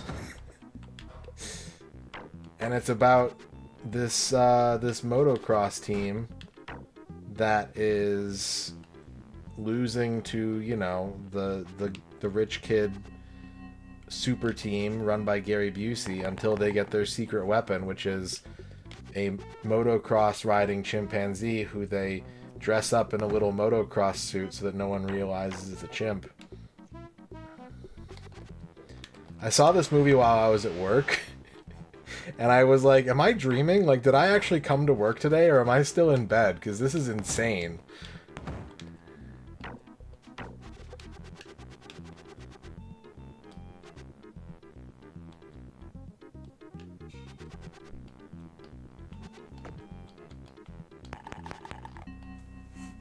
But that's that one gets my pick. That's the one I would recommend.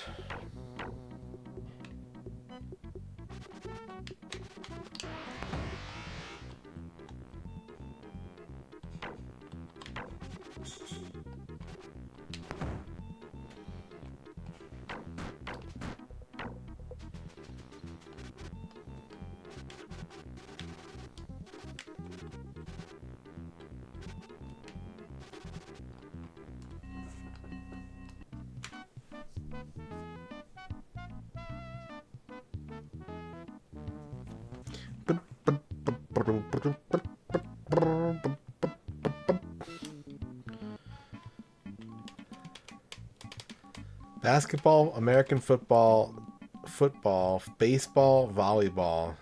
And then they go into like the non-sports movies. Eventually, Jiggy, they become about the buddies, which are like the Airbud puppies who go to space, save Christmas, get superpowers. These are all different movies, by the way. I wish that was one movie.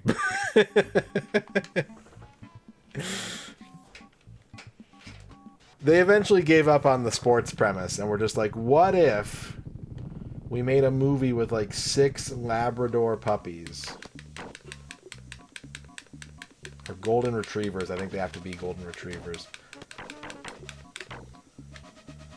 They probably also deliver medicine, yeah. The snow buddies, right? Yeah. That's one of them for sure.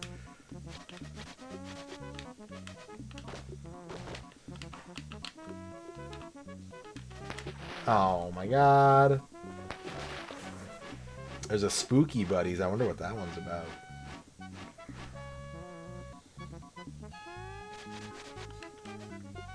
So what's up, Jiggy? Jiggy's been playing through 007 Legends, which has been pretty entertaining to watch. I had it on while I was cleaning this morning. It was good motivation to clean my bathroom while Benicio del Toro got set on fire.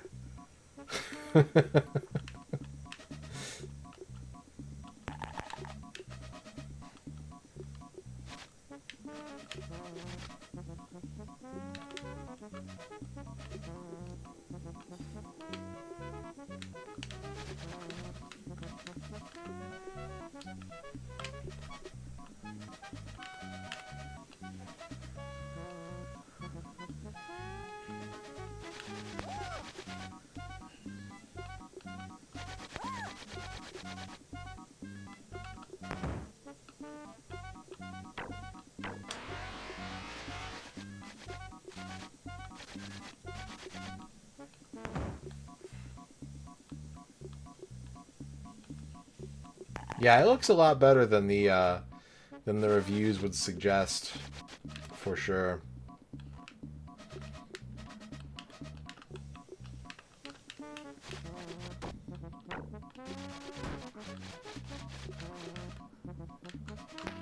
Fuck.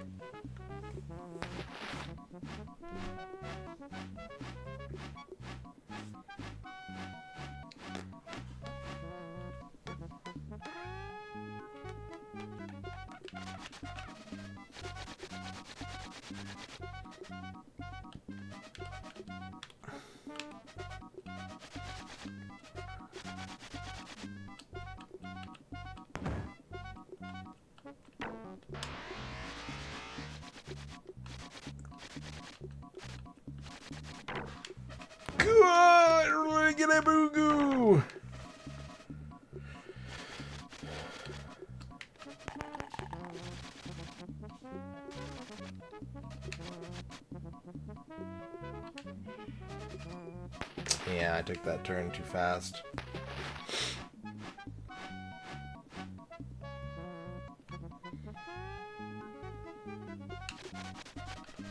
I think the James Bond video... I'm sure you've already touched on this numerous times on your stream.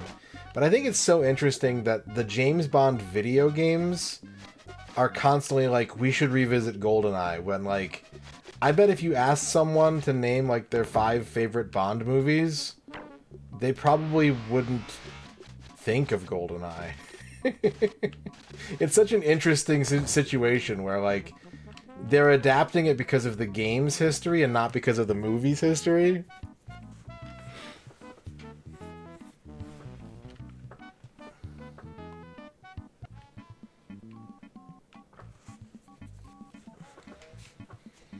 As opposed to being like, oh, we're making a Star Wars game. Well, make sure you put a trench run in it. Make sure you blow up the Death Star. Make sure you use a tow cable to bring down an AT-AT. Hey,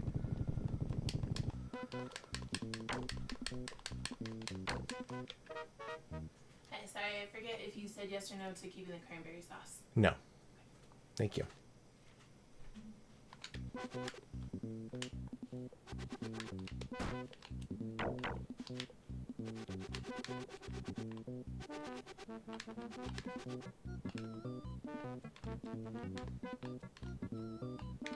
Keeping the cranberry sauce. Not Keebler with cranberry sauce.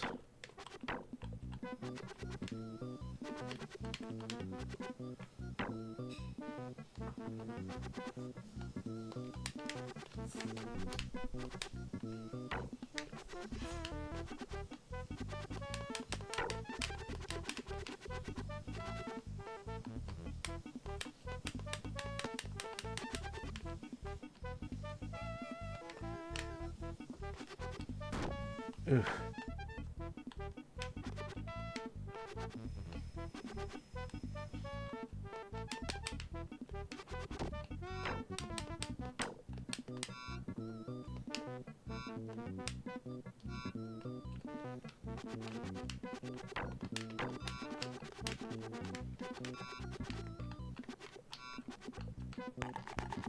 Oh, that's not enough health. Okay, we're gonna be careful on this lap. Bonk, he says. We need to be careful, and then he slides into a rock.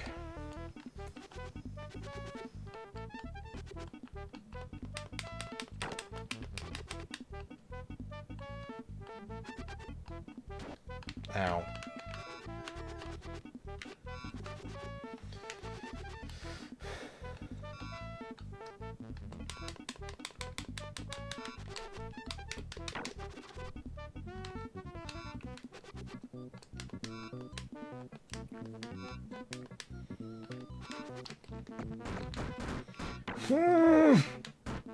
Damn it. Damn it.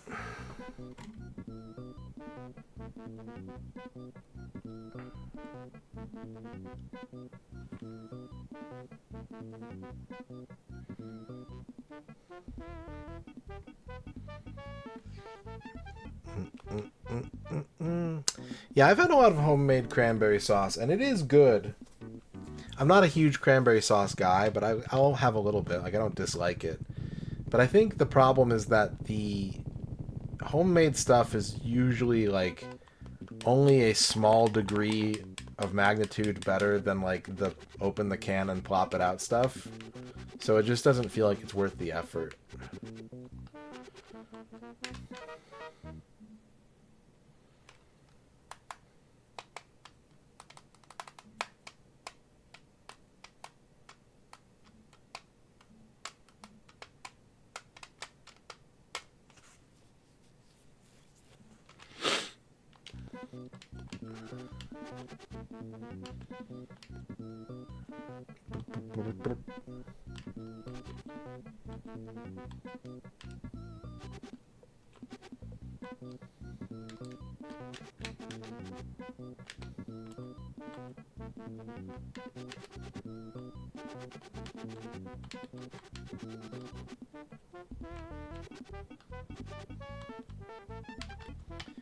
We gotta beat it with the girls and the, like, saber-toothed tiger guy after this. And then we're done with the game.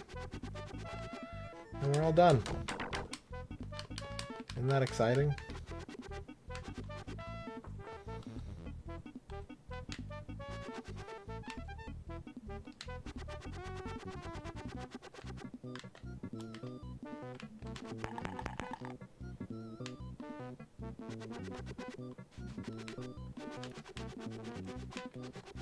Cranberry Celebration Premium Dessert Salad.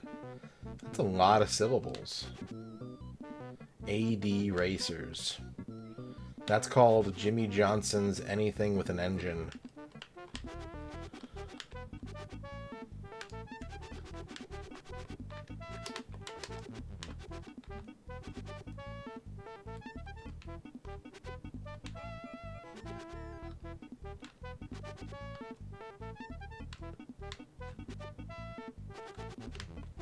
It's Kyle Petty's No Fear Racing, and also I just said what it was. Why are you trying to undercut me like that?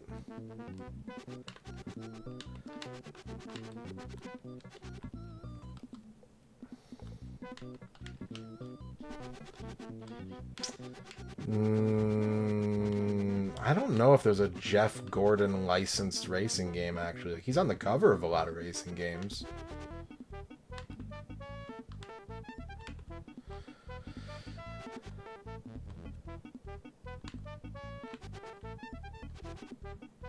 I vaguely remember XS Racing.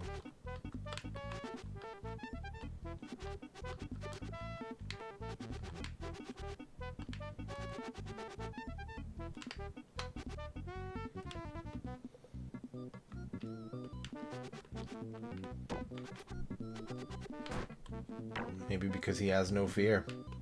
Maybe because he drives fearlessly.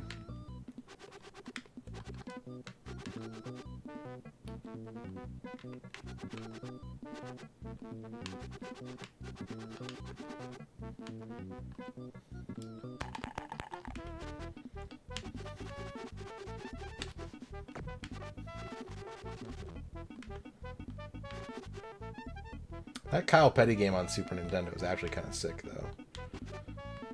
It's almost an FMV racer on the Super Nintendo. It's kind of wild.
Your dad hated Jeff Gordon. He was really popular for a while. He was definitely really popular for a few years there.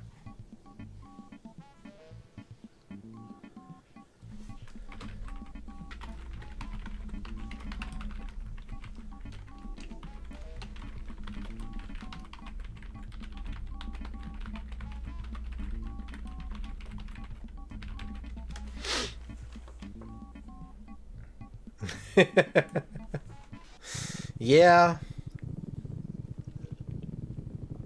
That is true, Jiggy.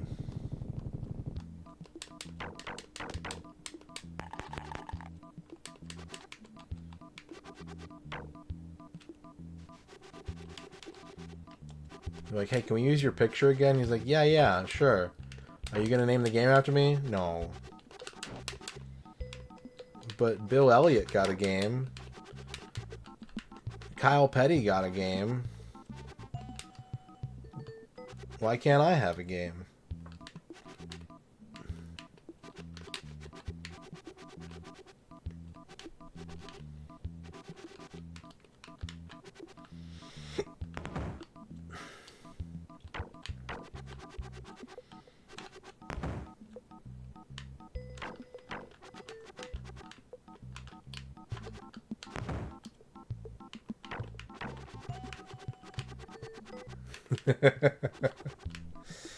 They do usually have a mustache. Maybe that's why they never named one after him. He didn't have a mustache. I don't know if I've ever seen Jeff Gordon with a mustache.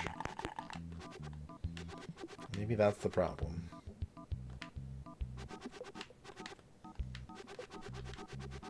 What's up, Clue?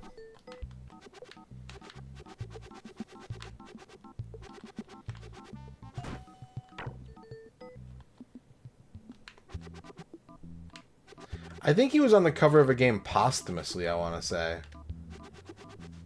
But I could be wrong about that. Dale Earnhardt, that is.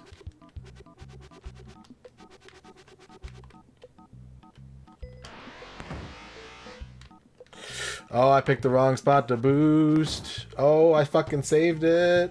Oh, I'm dead. Oh, I'm not. Ooh. Ooh-wee. Look at your boy. Out here doing tricks.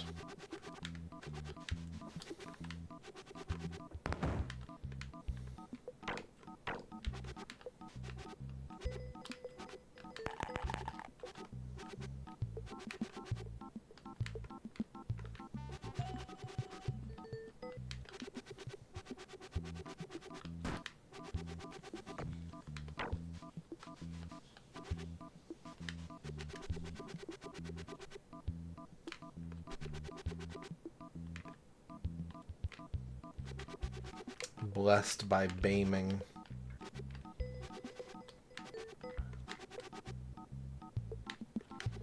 The one that always stuck out to me, and me and my friends would kind of make fun of it, there was an advertisement in the back of one of the Tony Hawk games for like a Tony Hawk animated movie, and then some kind of event. It may have actually been the name of the movie too, I can't remember, but it was called Tony Hawk's Boom Boom Huck Jam.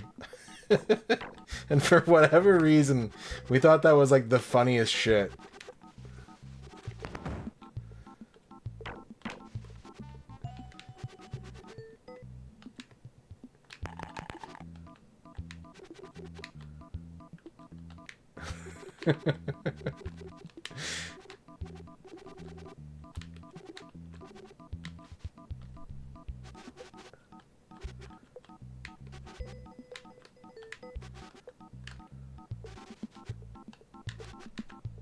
The funny thing is, I want to say that might have been in the back of the manual for like Underground 2, which is like Tony Hawk Goes Jackass, and not the kind of Tony Hawk game you'd want to pitch towards a kid who wants to watch a Tony Hawk animated movie, probably. That's sick. Monster Truck Boom Boom Huck Jam commercials. I didn't know I needed that until now.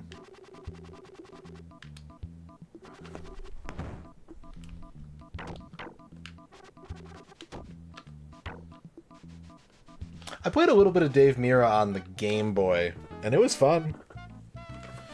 It was fun for sure. Hunt, snack pack, squeeze, and go.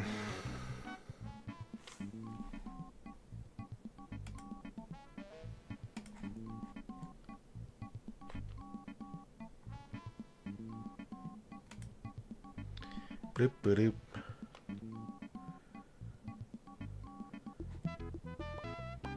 Alright, we did it.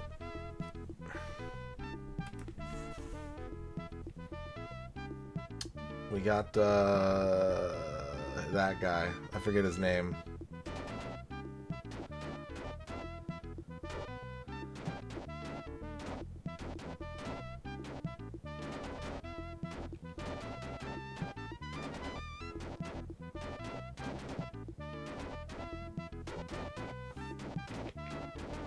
Boing. Boing. Boing. Boing. Boing. Boing. Boing. Boing. Alright, let's stop the timer. We got 2 more playthroughs to do tonight. We're making great time. We should have this wrapped up tonight, no problem. And I'm going to take a break. I'm going to take like a, I don't know, like a 8-9 minute break probably. And then when we come back, we should have a nice, easy walk-in finish for BC Racers. So I hope you'll stay tuned and talk more about Boom Boom Huck Jam when I return, or while I don't return during the break. Did I change this picture today? I don't think I did. I think this is the picture I used yesterday, isn't it? Fuck. Give me bee boo da boo bee boo meat.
Okay, I'm back.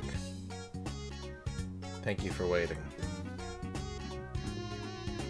I also grabbed all the GameCube Tony Hawk games. I don't think there are any other ones for the GameCube.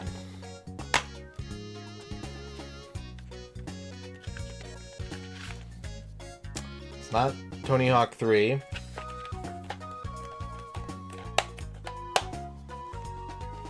Thank you for the big Kleben razor. Tony Hawk 4 has advertisements for Matt Hoffman's Pro BMX 2, Kelly Slater's Pro Surfer, and Sean Murray's Pro Wakeboarder, which I believe released under a different title. I think it's Wakeboarding Unleashed, featuring Sean Murray. Is it Thug 1?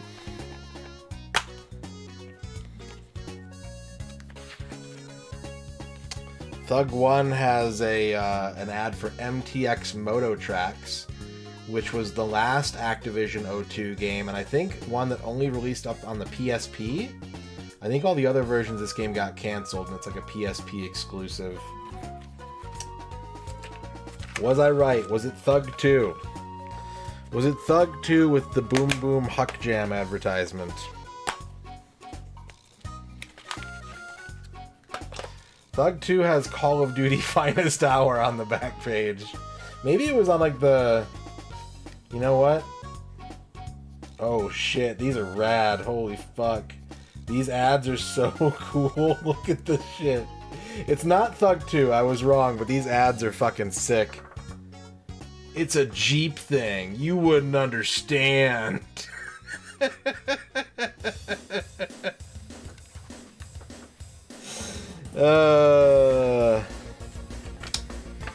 Break out of the ordinary with Butterfinger. To get the latest on gaming and action sports, dare to log on to Butterfinger.com.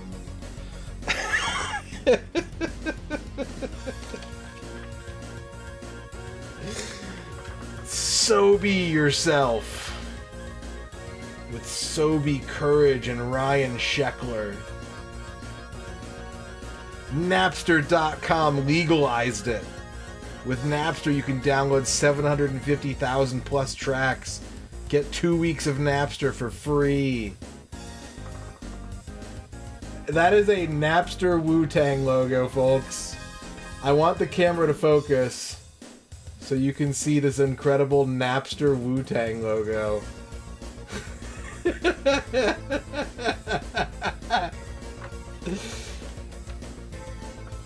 Holy shit. Amazing. Incredible.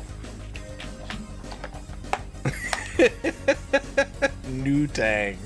Well, now I gotta check the back page of these other manuals, because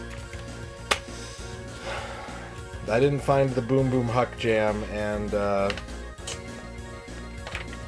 we have another Butterfinger ad in Thug 1. We have a Trans World Skateboarding magazine subscription. It comes with a free beanie. Look for the Tony Hawk A Life in Skateboarding book on sale November 17th, 2003. Okay, it's not Thug 1. No, this is post. This is... I won a radio contest, a Bart Simpson Butterfinger radio contest in like 1992. This is way after Bart Simpson.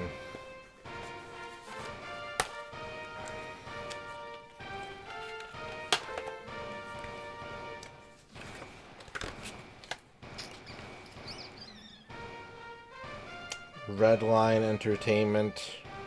Skateboarding trick tips. Okay, these are like actual like skateboarding magazine and like DVD ads in the Tony Hawk 4. In the Tony Hawk 4 manual. There's also this pretty cool thing. They've got like the customer support contact information, how to internet or email them, how to phone call them. And if you want to send correspondence for Tony Hawk, send it to the Tony Hawk fan club. 31878 Del Obispo, Suite 118-602, San Juan Capistrano, California, 92675. Or visit www.clubtonyhawk.com. Maybe it wasn't in one of these manuals. Where the fuck would I have seen the Boom Boom Huck Jam ad? Would it have been on Tony Hawk 2?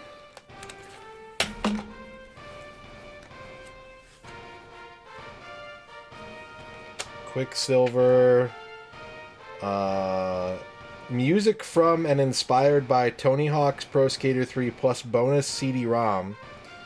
CD1 has the soundtrack, but also just some songs that aren't in Tony Hawk 3. CD2 is an exclusive bonus CD-ROM which features video footage of a day in the life of Tony at home, at work, and at the skate park. You can see Tony's trademark 900. There's a Tony Hawk Winamp player, photo gallery, contests, and more.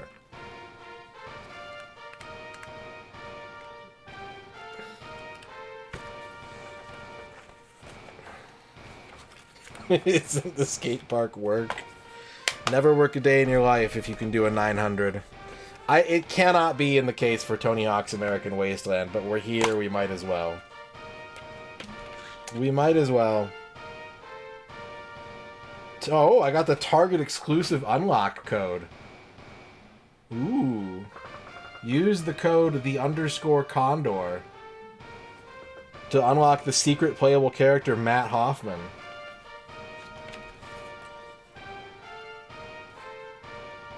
Skateboarding magazine subscription offer. Ooh. Call of Duty 2 Big Red 1.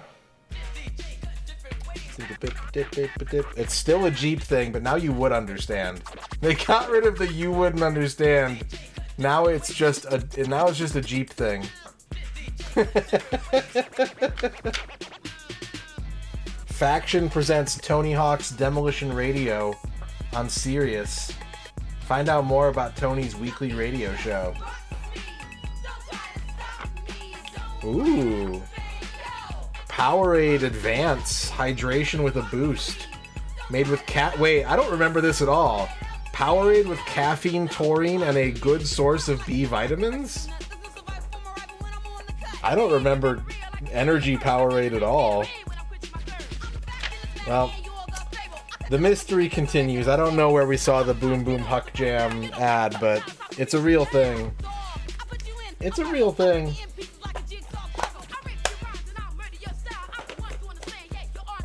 Alright, let's play some Caveman. What's up, John Matrix?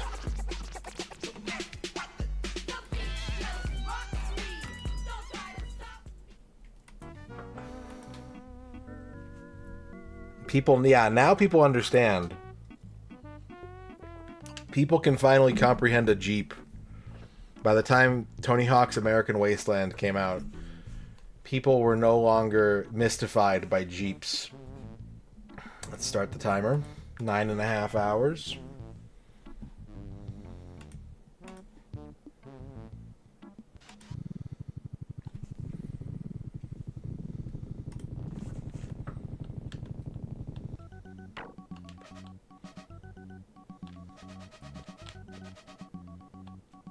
It's a Jeep thing, Mom. God. You probably wouldn't even dare to log on to Butterfinger.com. You don't understand me. I'm putting my headphones in and using my Tony Hawk Winamp player.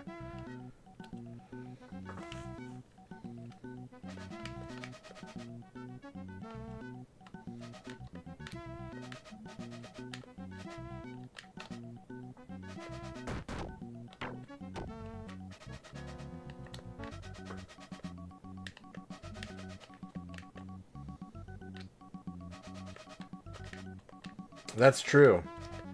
And there's also a different Sean snowboarding game.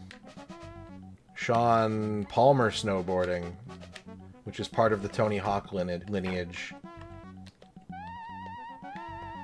Not many. There's a cool Game Boy game. There's a Bo Jackson Game Boy game that has both baseball and football since he played both of them. Deion Sanders has a baseball game on Sega and a football game on Sega.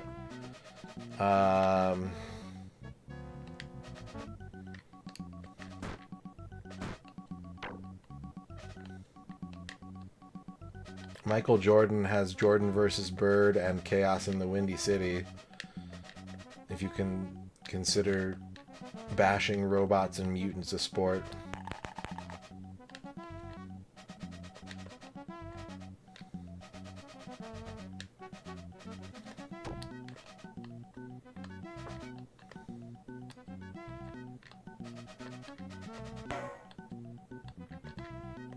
Yeah, it's still highly basketball coded, that's true.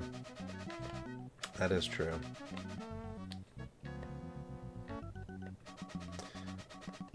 Was there a Shaq basketball game for the Game Boy?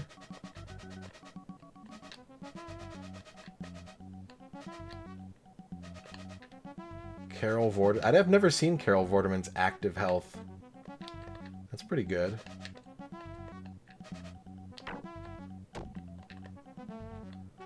I'm well acquainted with her Sudoku.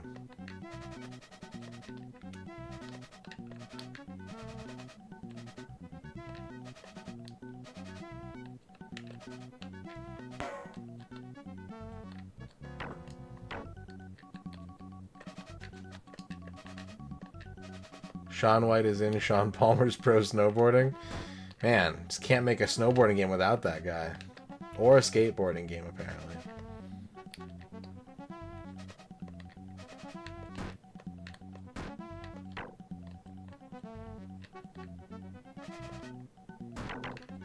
Oh, my health. The Granite and Tina have the best speeds in the game. And a pretty decent attack. It's not great, but it's okay. But their health is shit. They got shit for health.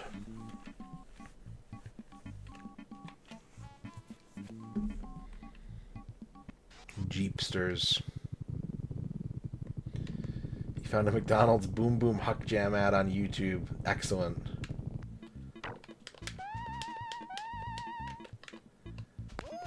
That's fantastic news. It wasn't in the manual for 4. Yeah, I checked 4. If it was, maybe it was in the PlayStation 2 version or something and not the GameCube one.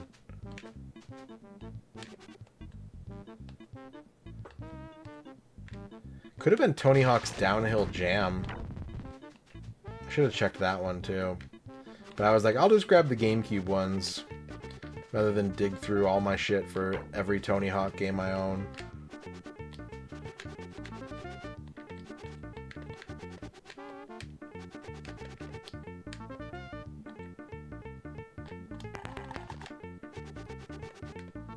Rare premium Boom Boom Huck Jam first. I mean, that is actually, considering that it was tied to an event, that is very possible that it's like not in the player's choice version of the game. Which, my Tony Hawk 4 and Underground 1 are player's choice re-releases. So yeah, maybe it was not in the reprinting of the manual. Maybe I dreamt it? Nah, I don't think I've ever had a dream that cool before.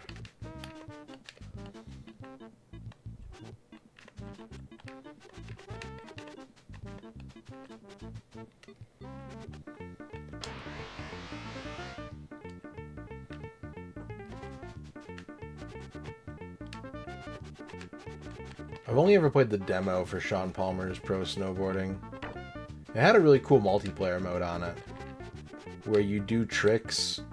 It's like split screen down. It's like vertical split screen, so it's down the middle of the screen vertically. And as you score points by doing tricks, you get a wider part of the real estate. And the goal is to knock the other player's screen off the screen. So it's basically just trick attack, but with the added wrinkle of like, if you're doing tricks and they're not, they get less and less screen real estate to work with. That was a lot of fun to play.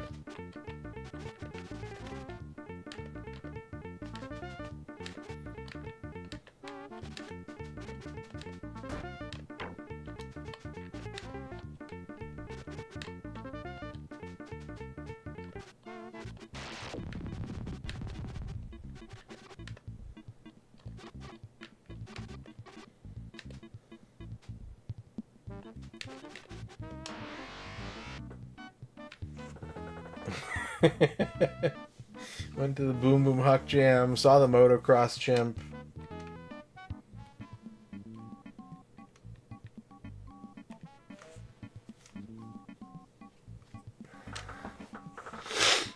Boom, boom, boom.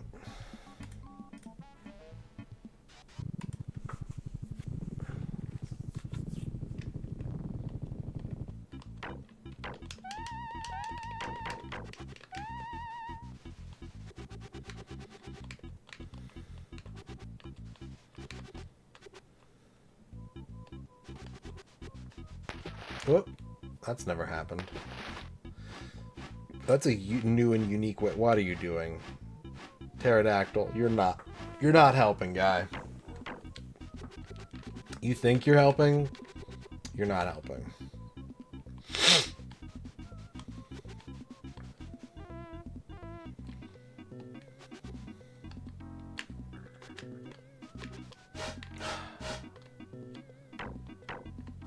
What a disaster.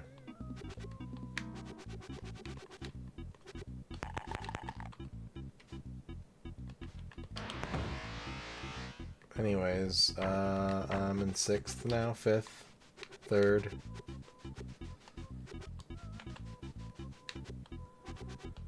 It's good to be queen.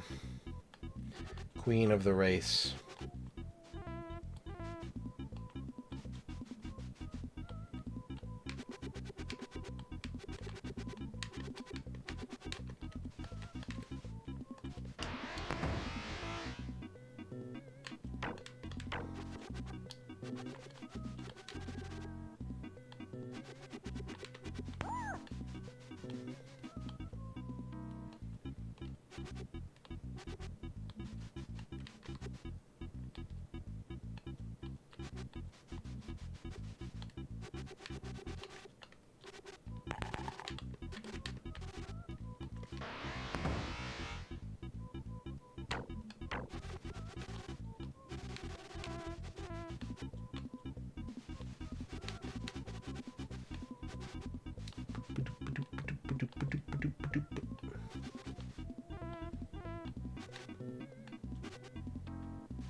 Easy.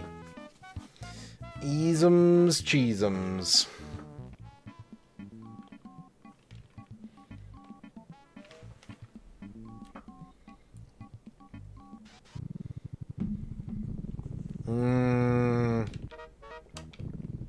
That's not supposed to happen.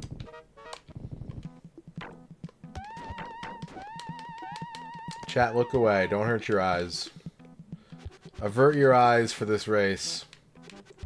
This is a very unpleasant visual effect that's happening.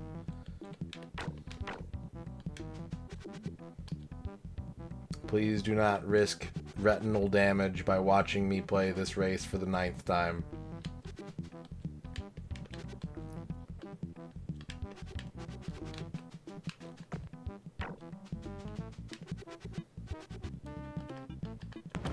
I did accidentally nudge the Sega when I was sitting back down from break, so we may need to turn off and reseat everything.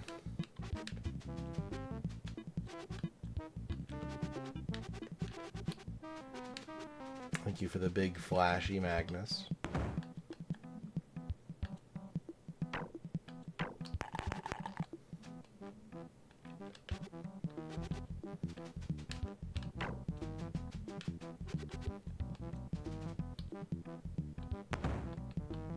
The plus side is, like, I've got this game mastered at this point. Based on the difficulty level I'm playing on, with, like, the computer AI, I fear nothing in this game anymore. So even if it does crash, I'm not even gonna be like, oh fuck. It's like, okay, I can do those like 4 races again. No big deal.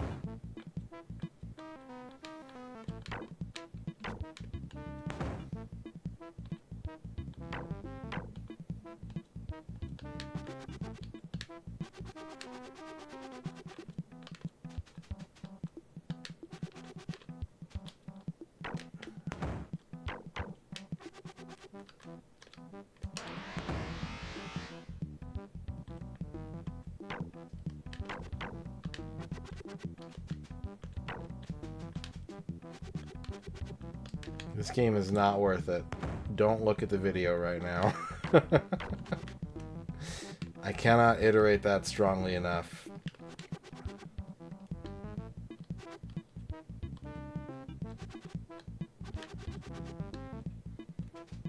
Don't waste your eyeball meat on this three-minute section of game.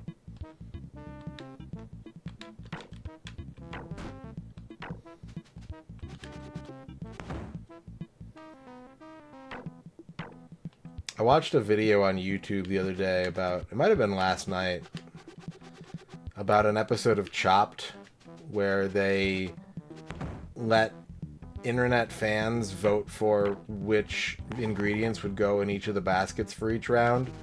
So like round 1 was Twitter, round 2 was Facebook, and round 3 was Instagram. It was pretty fucked up, as you would expect. Anytime you put the internet in charge of, you know, voting for something in good faith.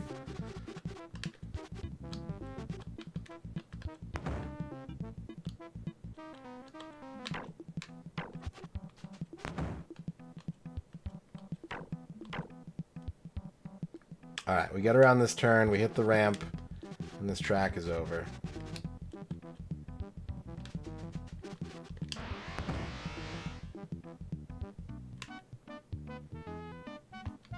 Okay. It should be safe to look at now.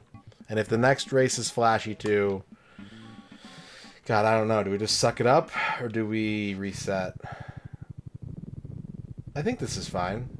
I can't tell if that color palette in the background is right. I don't remember. I don't think it is. I think the color palette's supposed to be more green. Yeah, that doesn't look right. That doesn't look right. Oh, yeah, no, that's... that's not right. That's not right.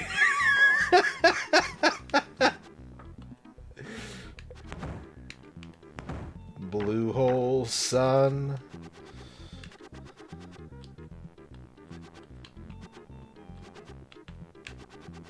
Well, we're about to find out what killed the dinosaurs.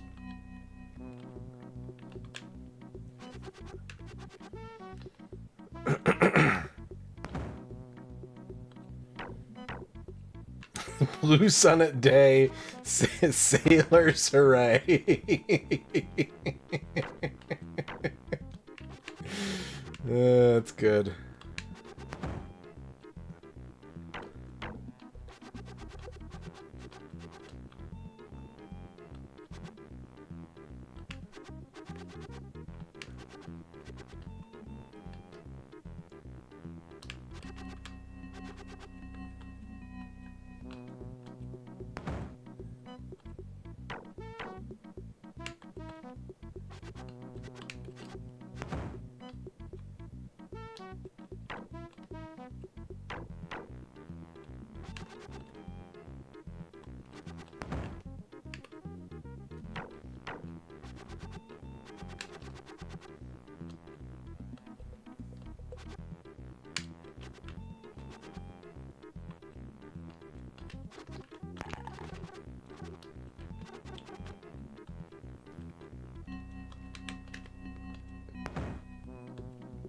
Well, the next track might... Well, the next 2 tracks might be flashy.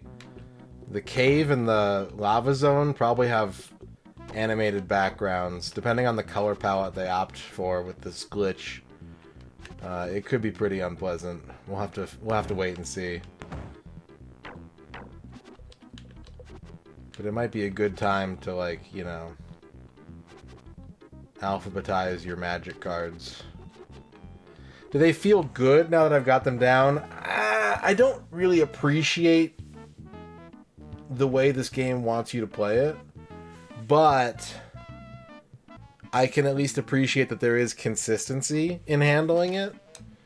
Like, you can apply technique to controlling this game, and that does account for something. Okay, this is... Oh, I forgot about the ice level. Shit, I thought we were going to the cave next. We have 3 races to go.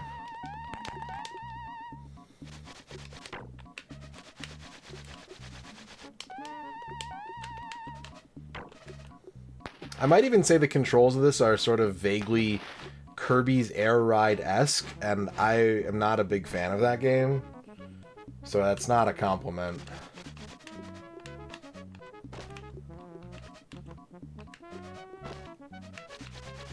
I'm at least not a fan of how that game controls. The game itself is fine, if a bit sparse. But I don't really like the way that game controls.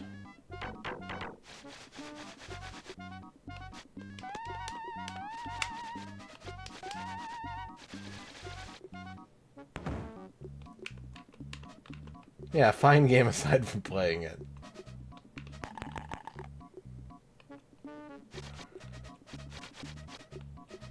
Yeah, a lot of what I've read about that game is like, it controls weird. But if you don't mind that, then it's good. And I'm like, okay, so it's literally Kirby Air Ride 2. Got it.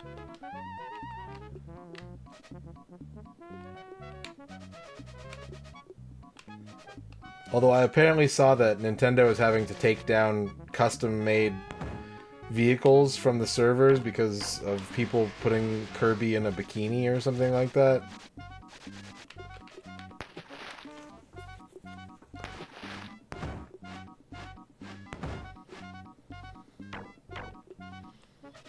Even though I have one of the Kirby mangas, and that exact thing happens. I've shown it on stream before.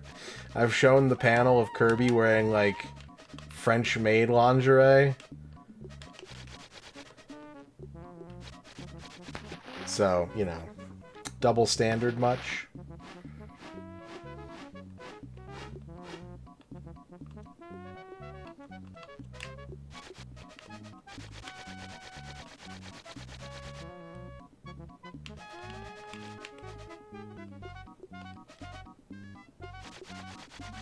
Yeah, I heard about that. I heard about that.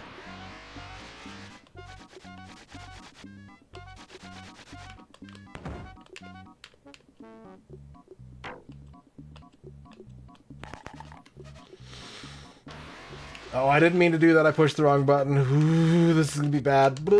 Yep.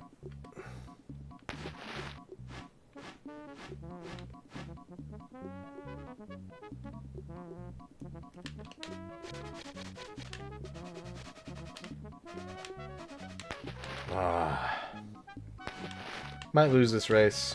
No big deal. Although I don't have my boost now because I used it on accident. So that could be an issue.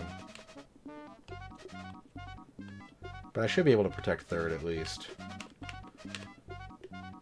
And I have like a 23-point lead, so I don't think we have anything to worry about.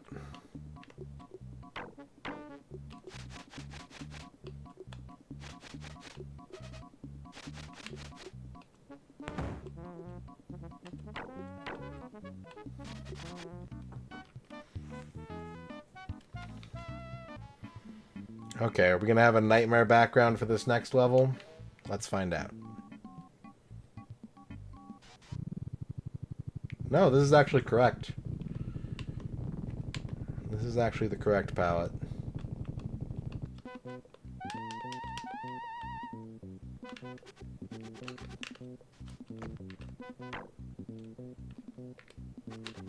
I'm definitely going to turn the Sega off after this run, though, and make sure everything is situated properly. I'm sure bumping it did something. Bumping the fragile state of a 32X It's not advised or recommended. Yeah, I think you're right. I think you're right, Bevorkin. I think this one isn't actually using like a background. It's rendering the ceiling and the floor as two separate, you know, rotated backgrounds. So I think whatever it was hitting isn't even in play in this level.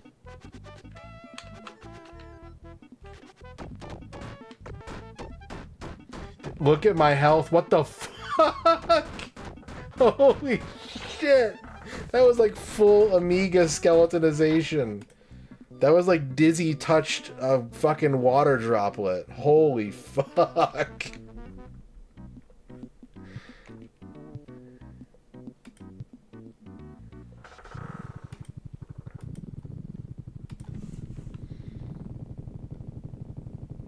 You were close. I was close to finishing one lap.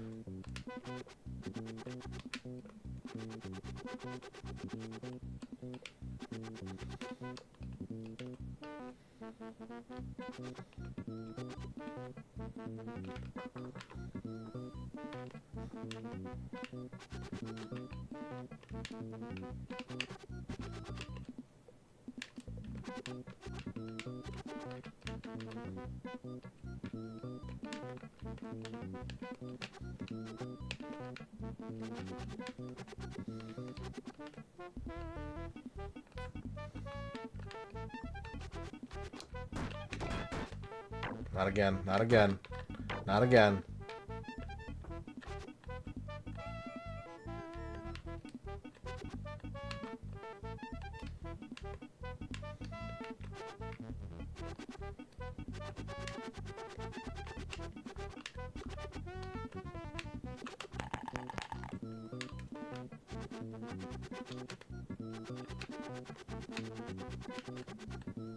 It's a tough one. It is a toughie.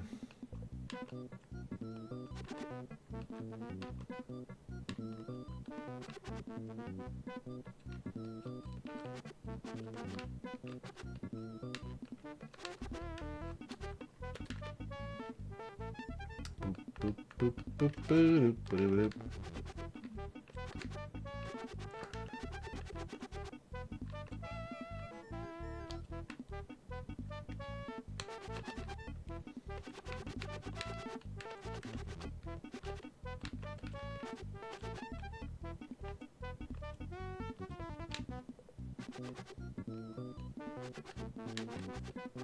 Smooth.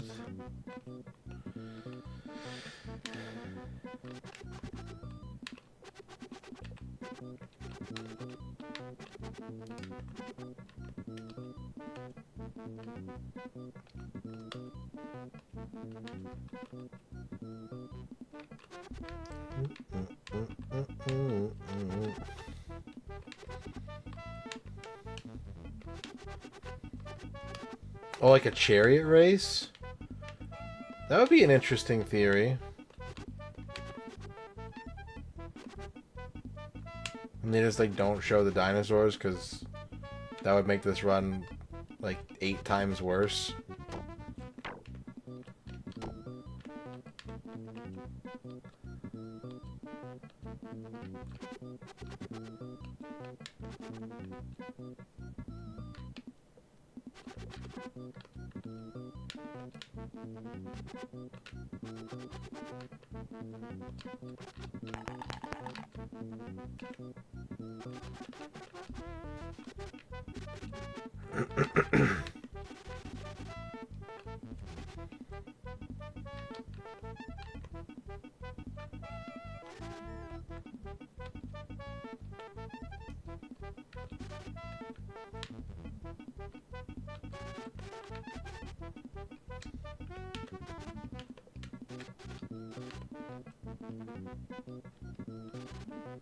Okay, just the lava stage to go.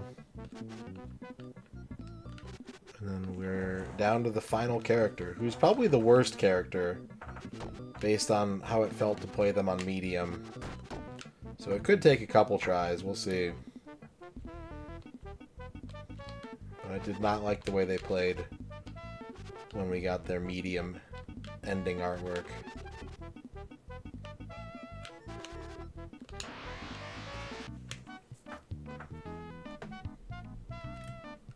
This level could very easily have flashies. Let's find out. Oh, no, it's just a weird minty blue ice stage. Minty blue lava stage. That's fine. That's pleasant. I can handle that.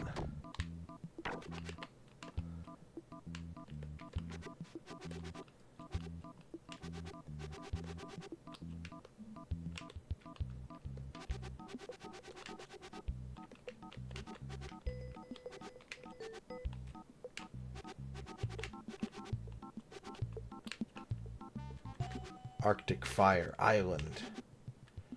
New Arctic Fire 5 gum. It's minty and cinnamony spicy for the worst flavor combination you can imagine.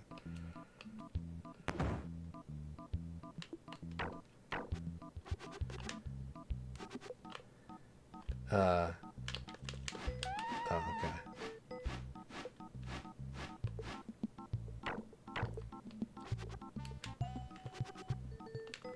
It is a little ominous that this is the last stage, right? Maybe there were supposed to be more races in this Grand Prix and, you know, some shit went down.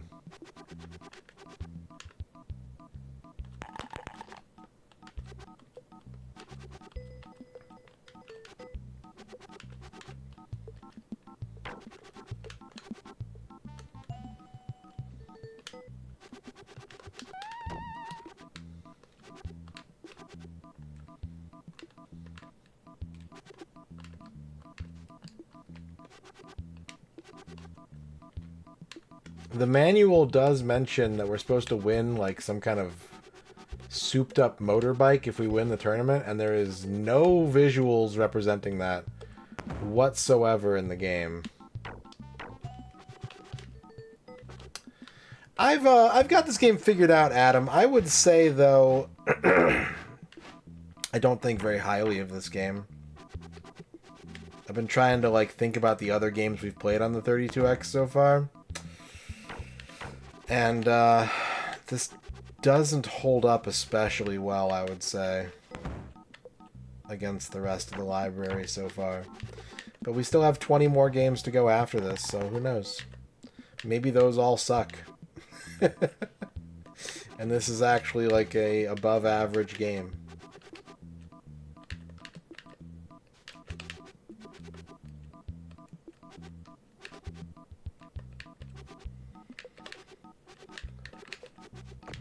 But if you are going to play this game, I would say probably don't play this version.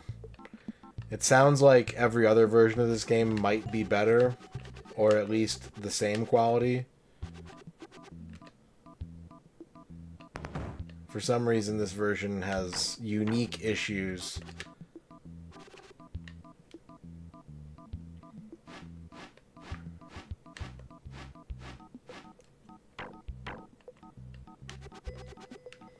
Scunny Kart 32X, can you imagine? Would have saved the system.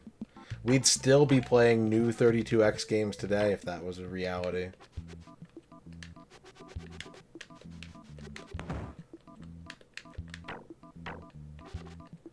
No, we're doing one every 10 games for the tier list. So once this is done, I'll have to work on the next tier list for the 32X. Might be a little bit. We got a lot going on in December, but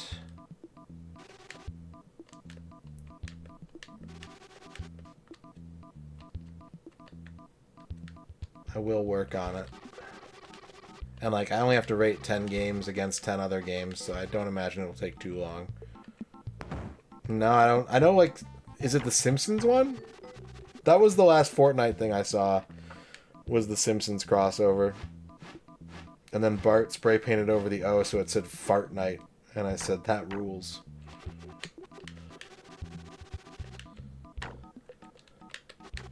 I thought he was going to make it say Bart Night, but he just made it say Fart Night.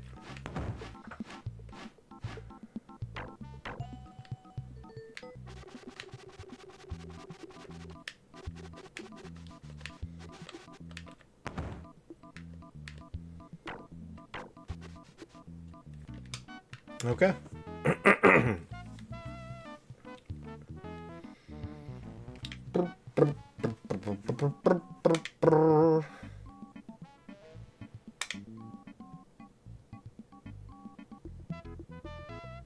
Unique Granite and Tina podium artwork. That's what we're doing this for. We're doing it for this unique podium artwork.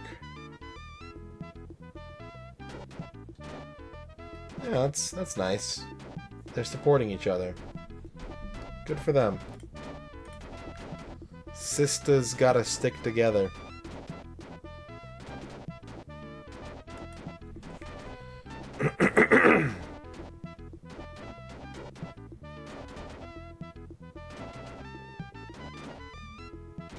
That sounds pretty rad, Sales. Alright, let's make sure. I'm gonna pause the timer real quick. Let's just make sure everything is seated properly. All of our cables are nice and secure. Unseat and reseat the 32X. Unseat and reseat the cartridge. Is that the one on her arm? I saw like a little bit and I was like, is that a new tattoo? But I didn't say anything.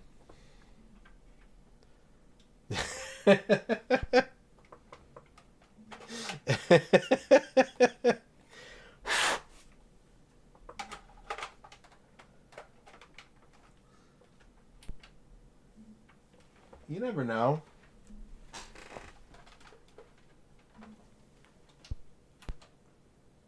Hmm?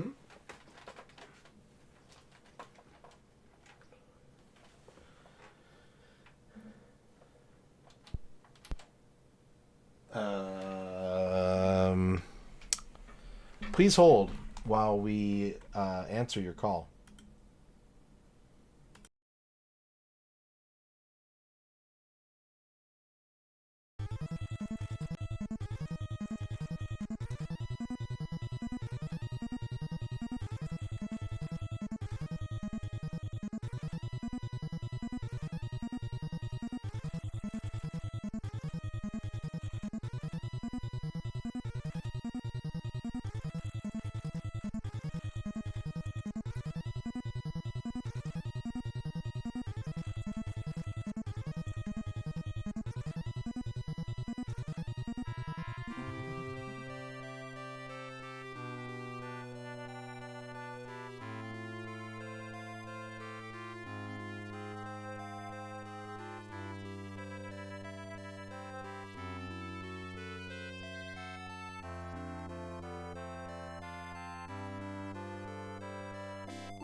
We fixed it. We're back.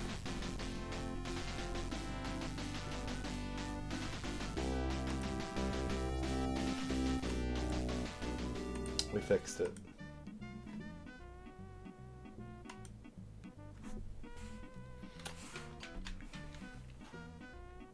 Although it does look a little wiggly to me.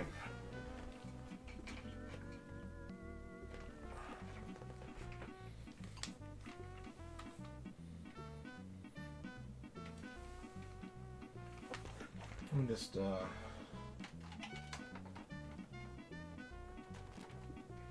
make sure we're still good here. Yeah, one racer left. Did I fuck it up again? No.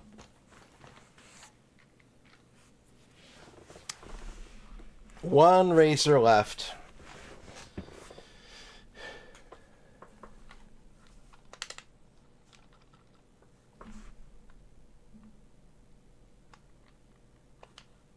Now I don't hear any audio. This game is very quiet, but not that quiet. I'm just gonna like completely unplug these cables real quick.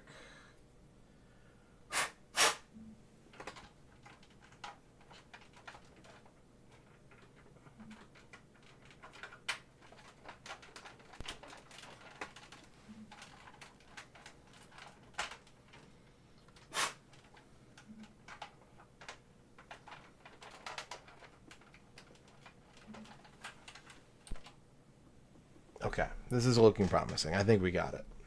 I think we're back.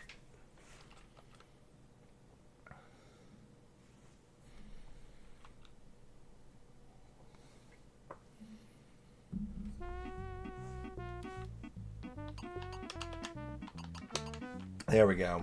All right. Timer start for the final circuit with Sado and Sid. They have the most health. They have a decent attack. That's all they got. Yeah, $100 is a pretty good price for a 32X. I mean, comparative to the market. Comparative to market price, that's a pretty good price.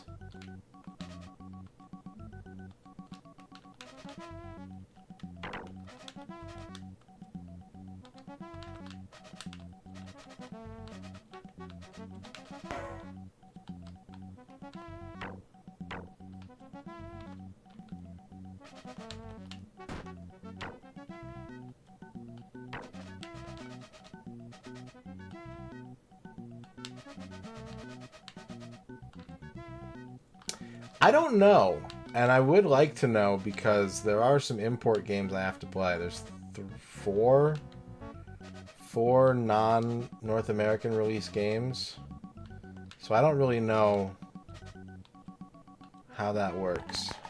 Flygon says yes.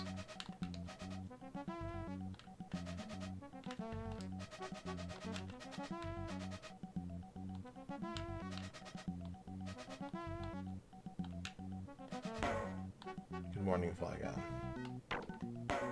I know you kind of already explained this to me, but I forgot.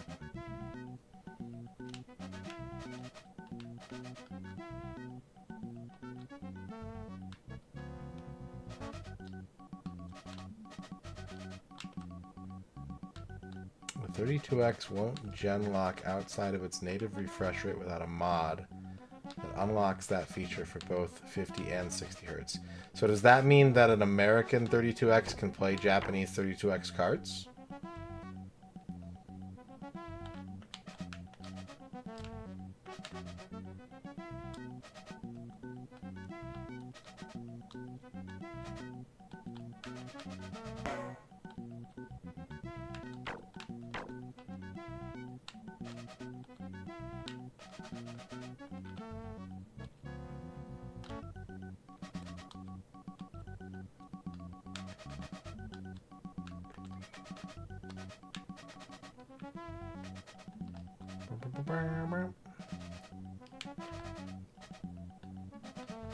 I think in the end, well, I'm worried about Surgical Strike, but in the end, I'll probably just end up getting one of my 32Xs modded. I think that will be the easiest way to deal with the 3 cartridge games I gotta worry about.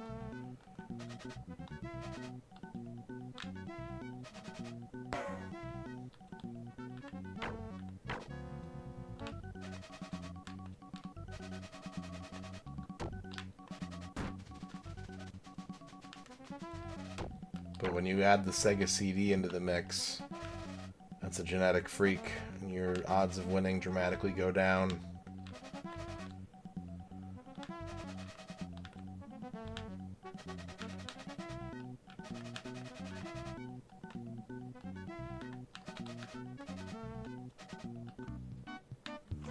Yeah, okay. Okay.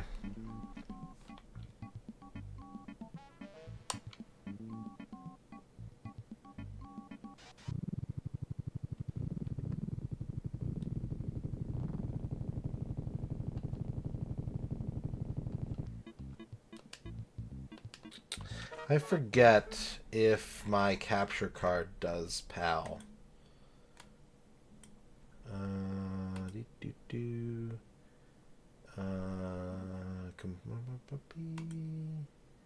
Video standard. It does PAL B, it says. I can set it to PAL B on the video card. Whatever that means.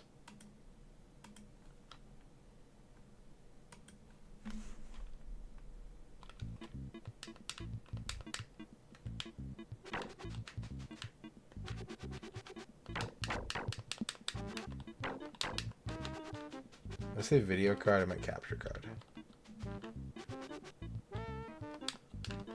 Ah, I see. I don't fully understand, but I see how that would be a problem.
I'm curious if the if the games are region locked. 'Cause I was reading about this game.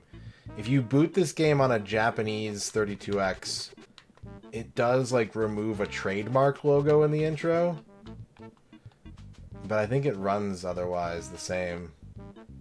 And then like there's the whole Cosmic Carnage Cyber Brawl thing where like both regions are on the cart and you can even access them with button codes, which I think is pretty cool that they included that as a feature.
Detect the Genesis region settings rather than rely on what the 32X says. Oh, interesting.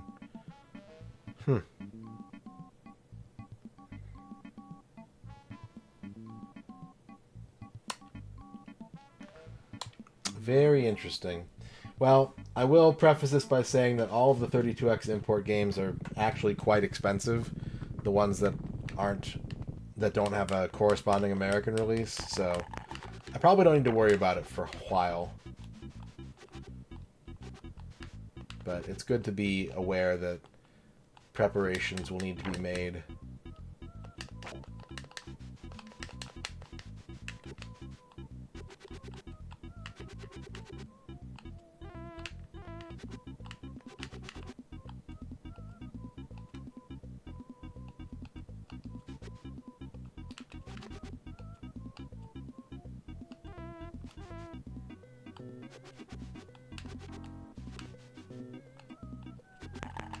There's also a very real possibility, if they exist, that I might get like a real cart for posterity, and then like if someone's made an US NTSC hack for those 3 or 4 games, and I can get it on a reproduction cart, then I'll just do that.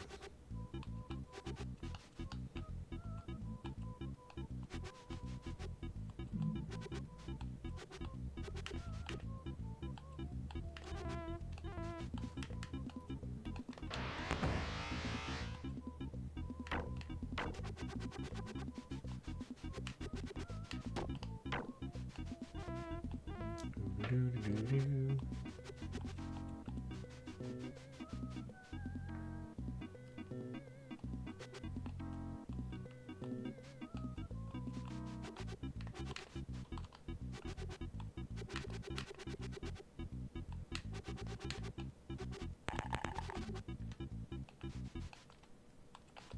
game is so quiet.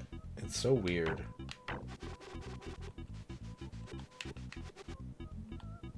Like, I want to put another game into contrast when we're done with this, just so you can see how quiet this game is. Like, I didn't fuck with audio settings. This game is just fucking quiet.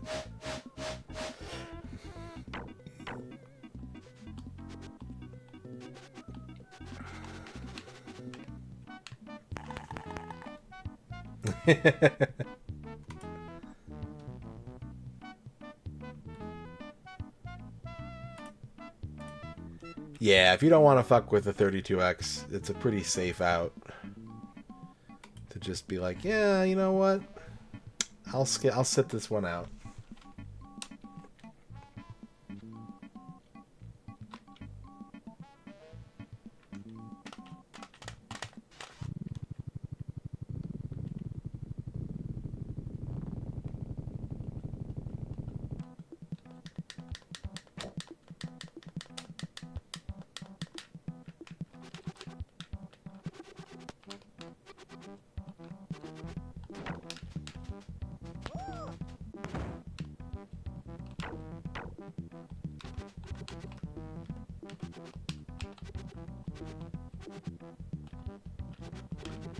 The nice thing about the 32X CD is that there's no unique content for it.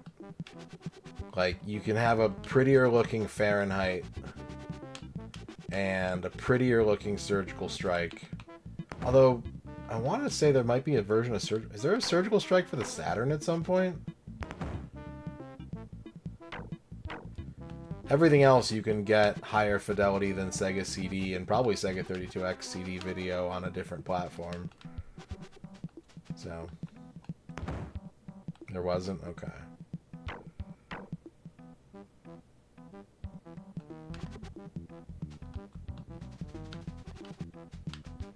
So it is extremely skippable technology.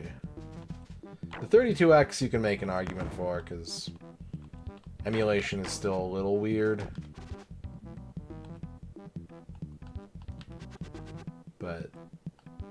and there are some exclusive games. But pretty much everything you'd want to play runs well enough in, you know, flash carts or emulators or FPGA that you'll be fine.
Apparently I just took a jillion damage.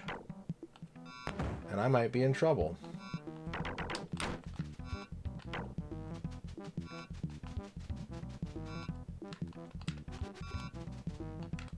And everyone caught up to me somehow?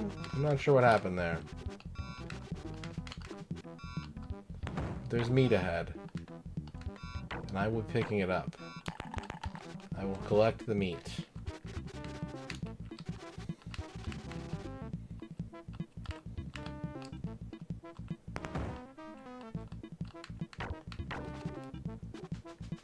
I will follow meat. Follow meat wherever it may go.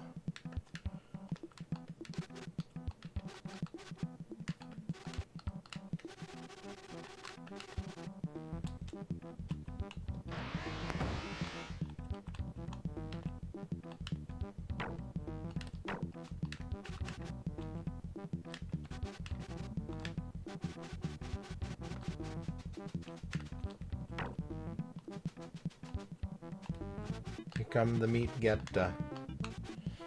I'm the BC racer.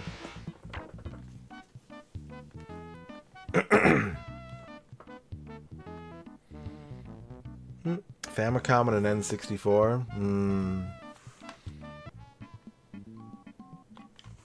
I think the next one that I would like, aside from like a Switch 2, like not counting like modern-ish stuff, the next thing that I think I would really just like to have is a Jaguar. And even then, like, I'm not like hurting for a Jaguar, but it would be cool to have one.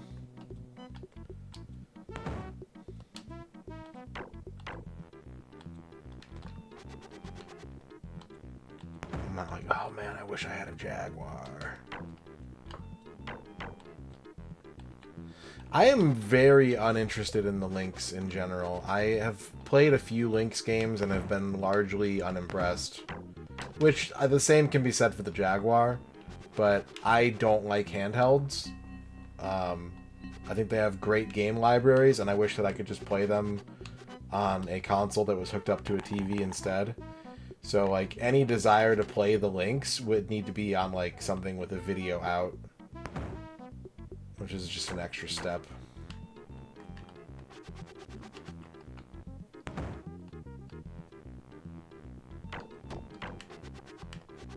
I have a Super Game Boy and a Game Boy player.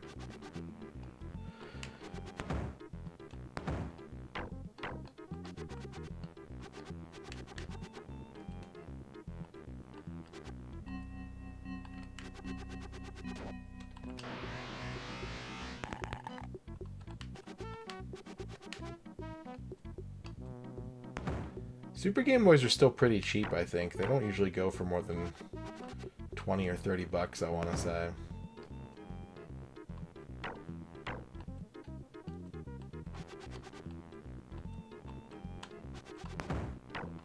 Ooh, that was fucked up, but actually kind of sick the way it worked. For some reason, I didn't jump very high, and then I bounced off of a rock. I hit the rock at the exact, like, XY coordinate and just skipped it. Would I prefer a Super Game Boy over a Game Boy Player? I mean, Game Boy Player can play 3 different libraries, which is nice. The emulator itself on the Game Boy Player is not great, but you can circumvent that with, like, modding. I guess it just depends. If I was playing a black and white Game Boy game, I'd want the Super Game Boy. But if I wanted to play a Game Boy Color or a Game Boy Advance game, I'd want the Game Boy Player.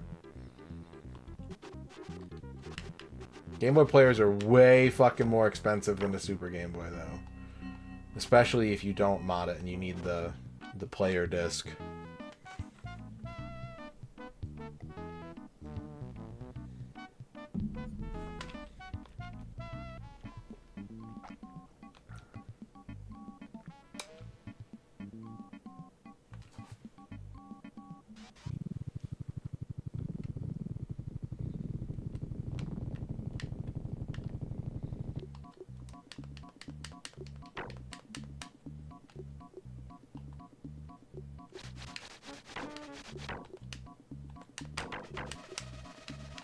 Yeah, stronger argument. You still have to deal with, you know, controllers and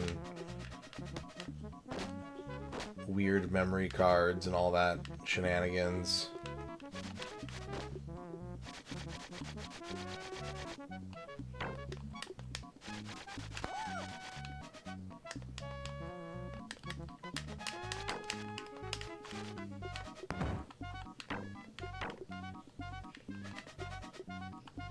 He imported a Super Game Boy 2. Yeah, Super Game Boy 2s are pretty sick.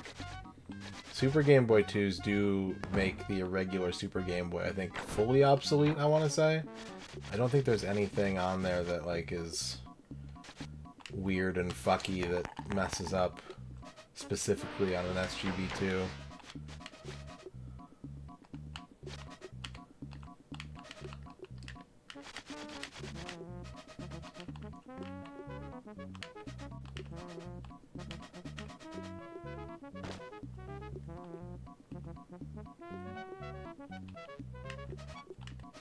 But yeah, I've said it before, and I can't have my mind changed about it. Like, I really like games that are available for portable consoles, but the experience of playing a handheld console versus something connected to an eye-level monitor is light years apart for me. I just find playing handhelds so uncomfortable.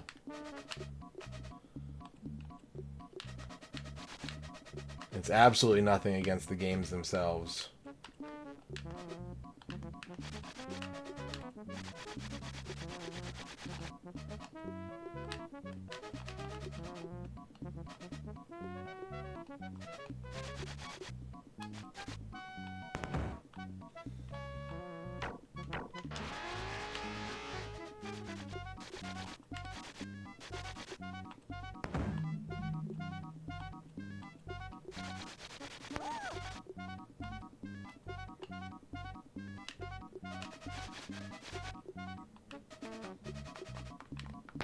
Whoops. Well, I'm way ahead. I should be fine. I should be okay.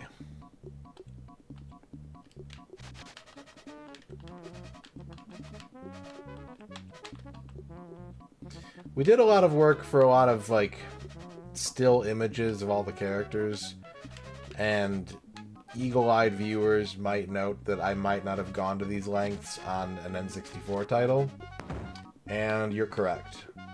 The fact that there are 10 times fewer games on the 32X, I feel like I have to go the extra mile in that sense. And try a little bit harder to see everything there is in the game. There's a double switch for the Saturn. I think I've seen that before. There's a couple other digital picture games on the Saturn. I have a Quarterback Attack. And of course, the aforementioned double switch, which I don't think I have a copy of, but does exist.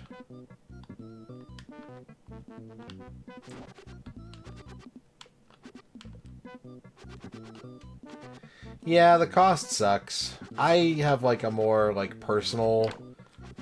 I get like, and there's a whole psychological thing behind this, but like, if I have something and it breaks, like that sucks. And if people are like, you need to fix your thing, then I get like irrationally angry. Because it's not a skill that I have. And so, like, that kind of comment is not particularly helpful to me.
I think so. I think this has full rotation of each of the different bikes.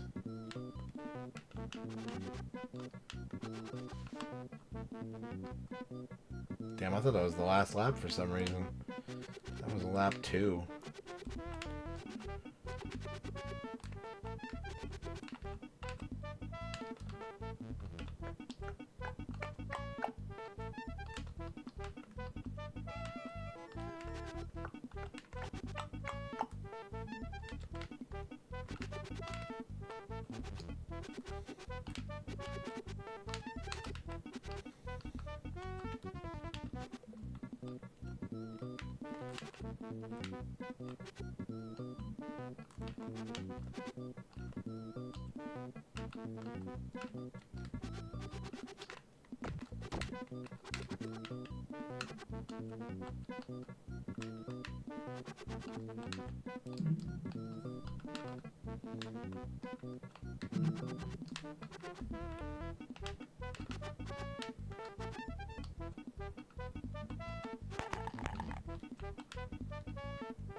I've been passed at the end of the race.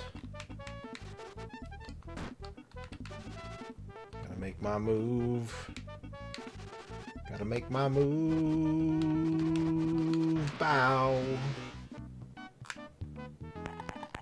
Oh hell yeah! Post race, yeah. You can see like the sidecar shows my partner, and then he's gonna turn left here, and yeah, you can see.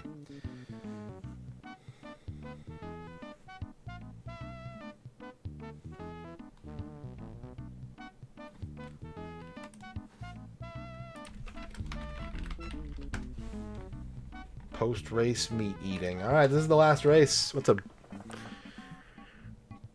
Woo, woo, woo.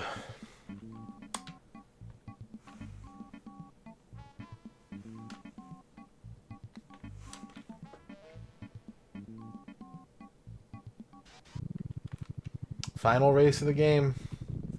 BC Racers, sub 11 hours. Here we go. I am a little chapped. You're not wrong. Thank you, Space Hopper Copter, for the 35 bits.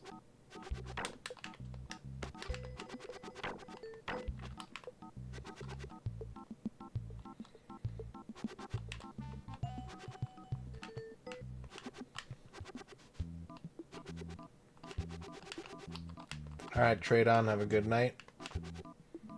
Take it easy. Keep on gaming in the real world. And in the cyber world. Play some cyber games, too.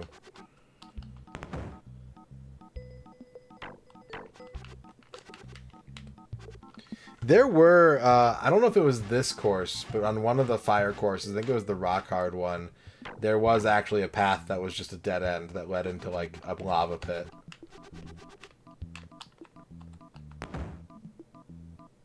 Something keeps making, like, kabonk noises outside, and I don't know what it is.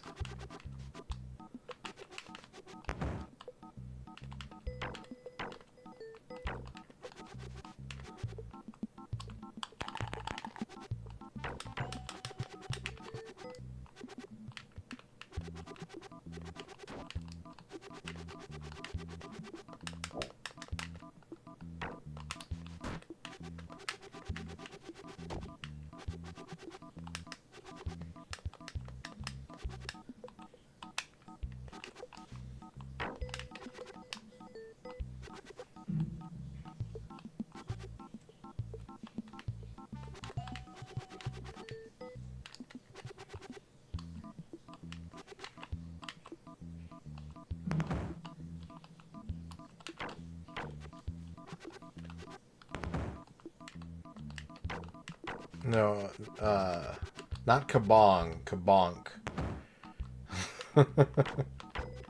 Good guess, though.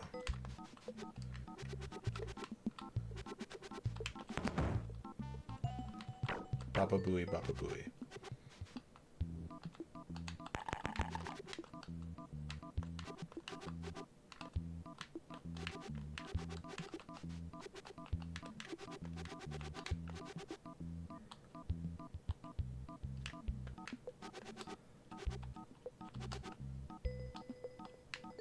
Yeah, they are going really fast. It's true.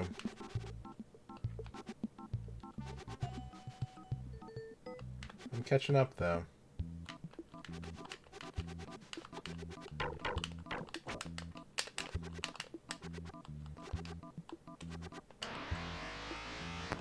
Was this a good idea? No. No, it wasn't. But that signpost... No, no, still bad. Oh, wait, wait. Kinda nice. Kinda good.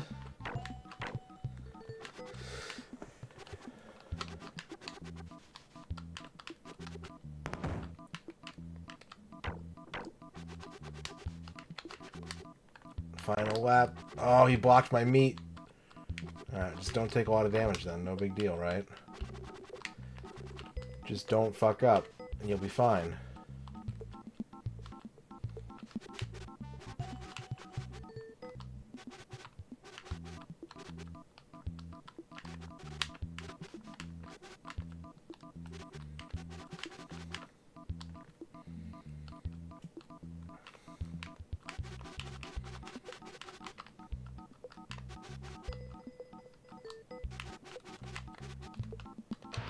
Why did I do that?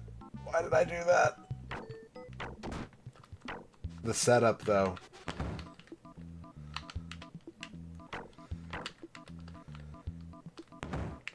Woo!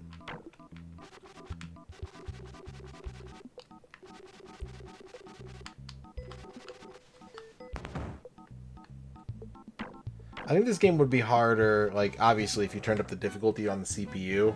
That just makes them faster. It could get pretty tough and challenging. But there's no incentive. There's no incentive to do that. Alright, let's see Sato and Sid on the trophy stand, on the medal stand. Game complete. BC Racers is done. We saw the staff roll. We're not going to see it here.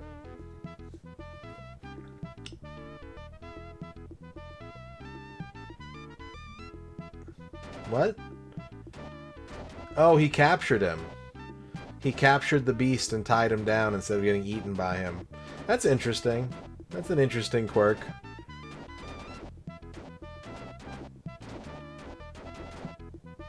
Kind of neat.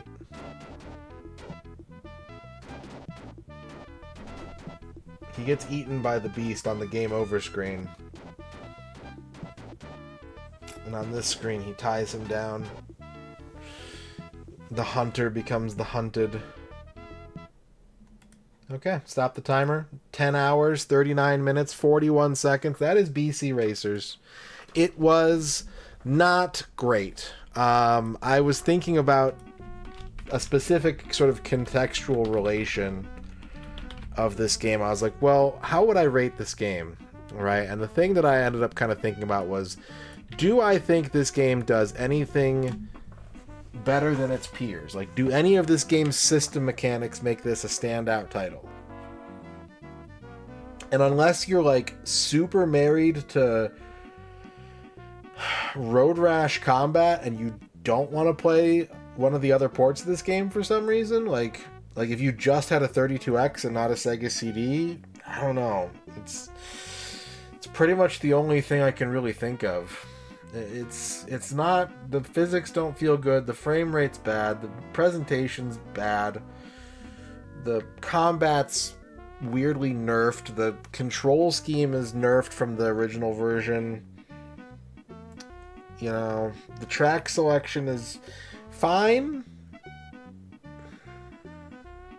but like, would I rather play this over Virtua Racing? Definitely not.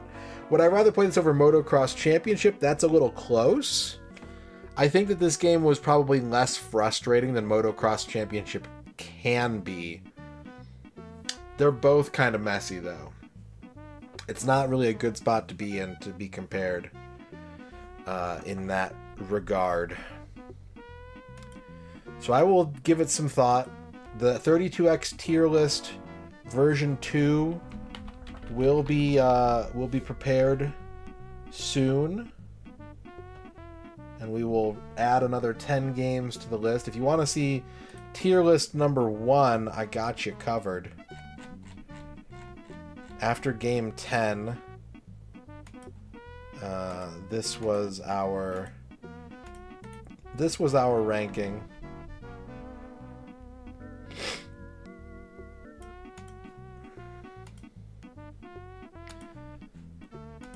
Here was our ranking of the first 10 games.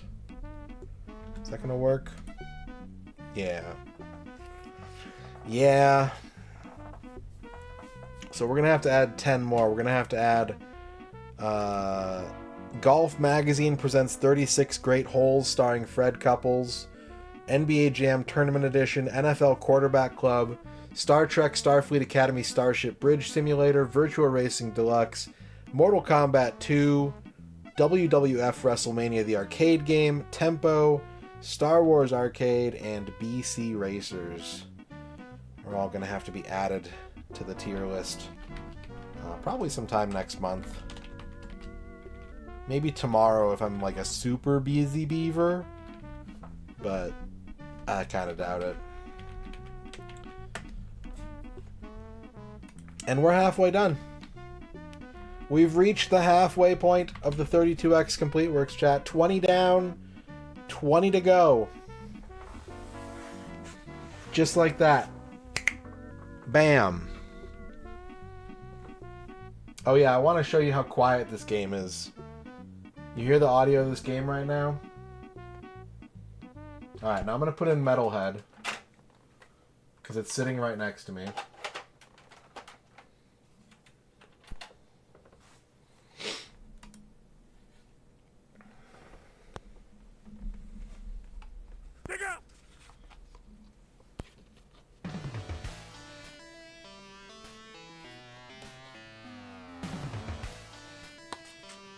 It is 5 years after the establishment. Didn't change a single of the volume Federation, setting in OBS. Yet strife and civil war are still on the rise. Okay, but we can't watch this intro. We haven't earned the right to watch that intro yet. I'm putting the top label on my cartridge of BC Racers.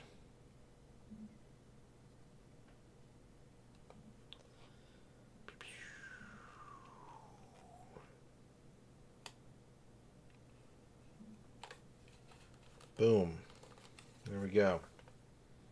BC Racers. BC Racers. Thank you for your hard work. But your fight is done. Your fight is done. All right. We usually take a 10-minute break after each game that we complete. I have to admit I'm a little unsure of what we're going to do next. Under normal circumstances, I would start another 32X game. That's what would be next on the schedule. But also, we're almost at the end of the month, and I'm not sure if I want to start a new game like that could take multiple streams when, you know, December 1st is one stream away, and then we're going to go back to retro achievements for a little bit. And then we're going to do a poll. So I got to think about it. It's also 2:30 in the morning. That's another part of the calculus. But I did get a very late start today. And so I should probably stream for another hour. We'll figure it out. We'll figure it out, chat. But I am going to take my allotted 10-minute victory break. And I'll be back with either 32X... maybe some retro achievements. Who knows? Maybe something different. I don't know. I'll be back soon. GG's and BRB's. Meet.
Alright, I am back.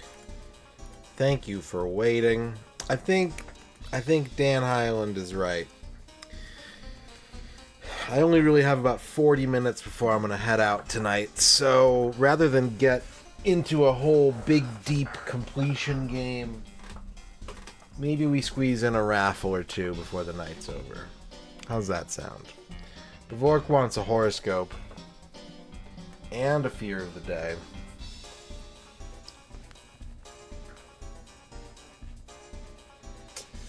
It's pretty cool being halfway done with the 32X. It's pretty neat.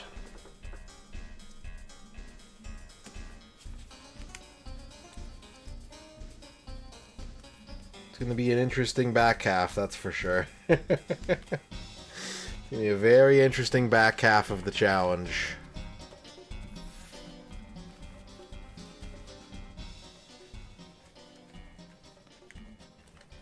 We're going to play CD games. We're going to play import games. We're going to play a couple sports games.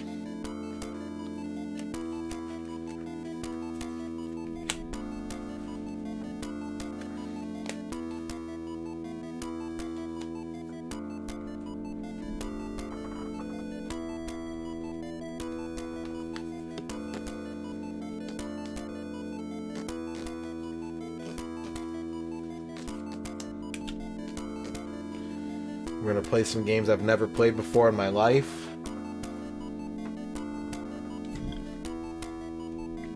We'll get to Conquer China. Dvork, your horoscope is the School of Business. It's time to learn how to make some extra business. How to raise your rates. How to diversify your skill set. But while you're there, watch out for misunderstanding. If you don't understand the business concepts, then you'll run out of business. And nobody wants that. Sabletooth, legitimate fear of the day is acid. Acid. Masumi, legitimate fear of the day is helicopter. Helicopter. And your horoscope is the hotel. So if you're going to get a hotel room, make sure it's far away from any airports, airfields, helipads, drone stores, all that. Things of Your Mind wants a horoscope.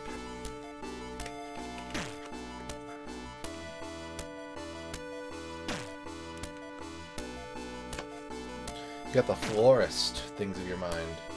It's time to get someone special in your life some flowers. And that someone special might be you. You deserve to get yourself flowers sometimes. Do nice things for yourself. Make your space pretty and nice smelling.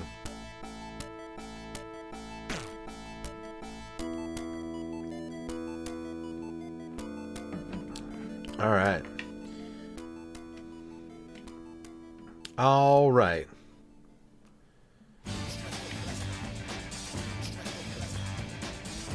Shall we do a retro achievement raffle?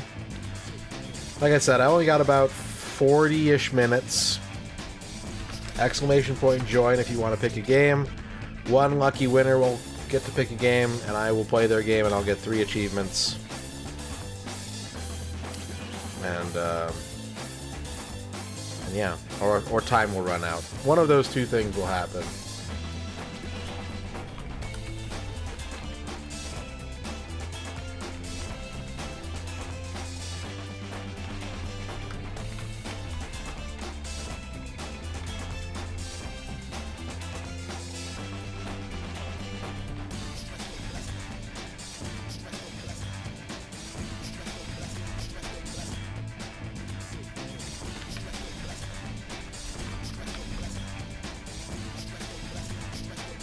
Last chance to enter this round of raffle.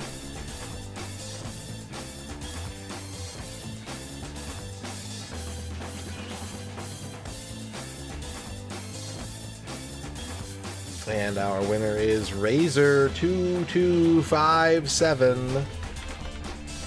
Congratulations. What can I play for you?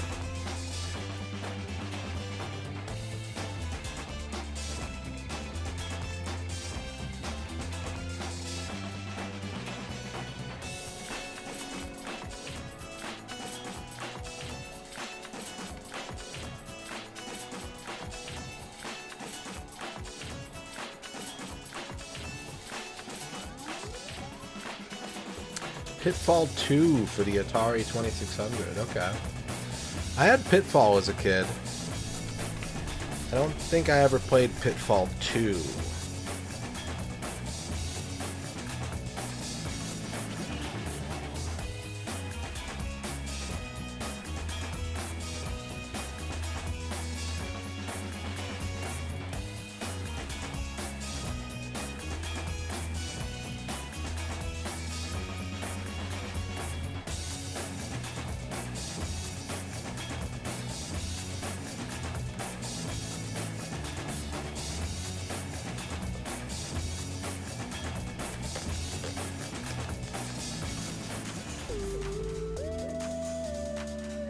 Give me a sec to get this set up. One moment, please.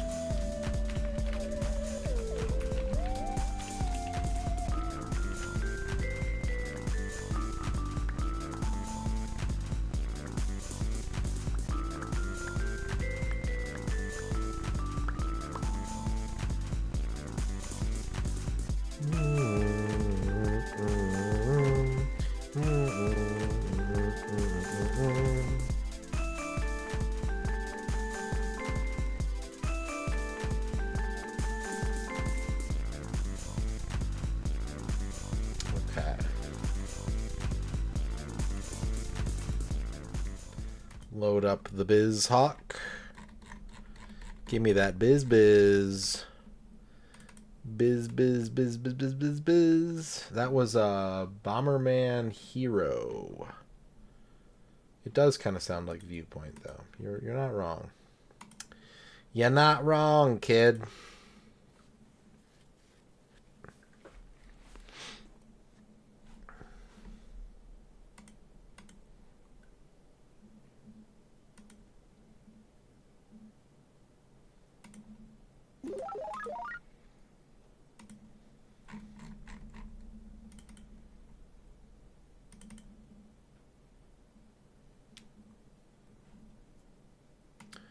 Make sure we're tracking.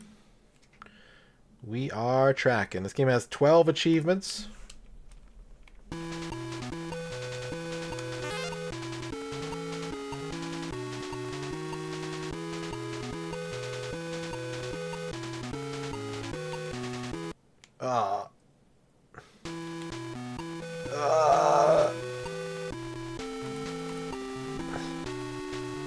You will believe an Atari can fly.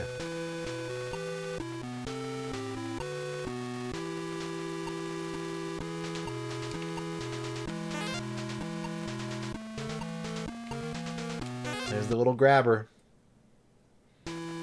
Wait a second. You remember that clip of Bill Bull talking about the Scorpion and Bart versus the World? Is that Scorpion based on the Scorpion in Pitfall?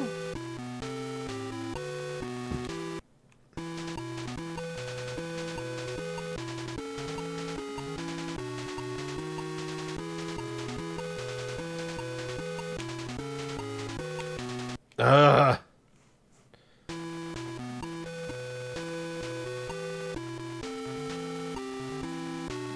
Like, it's flatter.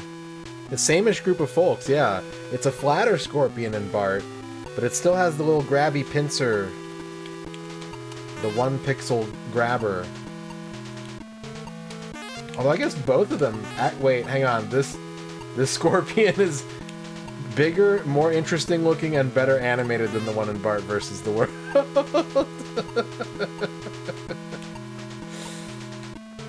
Harry, no! Wait, Harry, you're fine.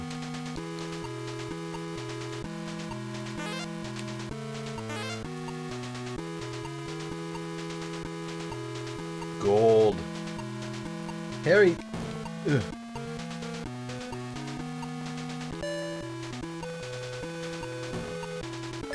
Okay, we got one achievement for reaching a checkpoint. What else can we do? Okay.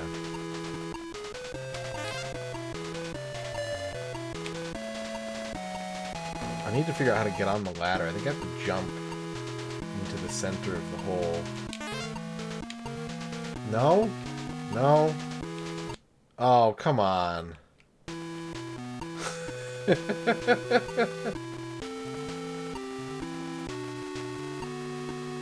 Ah, there we go. Pitfall Harry and the Hendersons.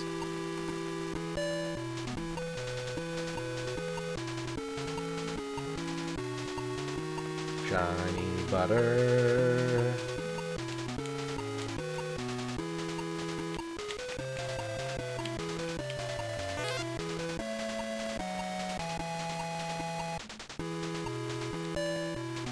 Got so many points. No! Okay, we're fine. Oh god. I gotta start making that jump.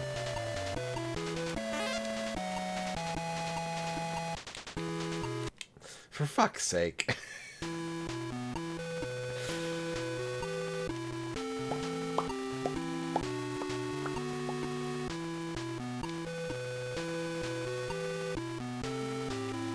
Yeah, no, I was actually just thinking the same thing before. I was like, wait, this is a boy and his blob. Like, this whole, like, subterranean cavern exploration to find treasure for points. This is totally a boy and his blob.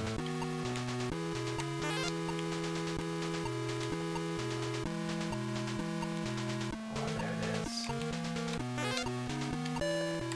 Is this a mansion game?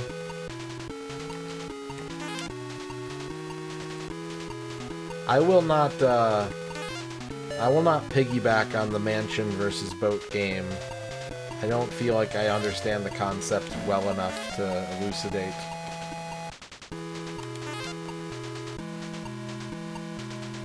You'll have to ask Duke. Pit no Yakata.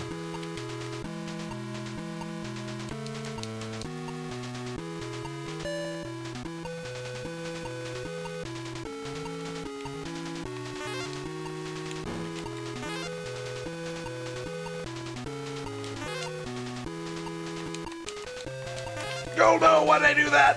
Harry! Harry, I'm sorry! Harry! Harry! Harry! Okay.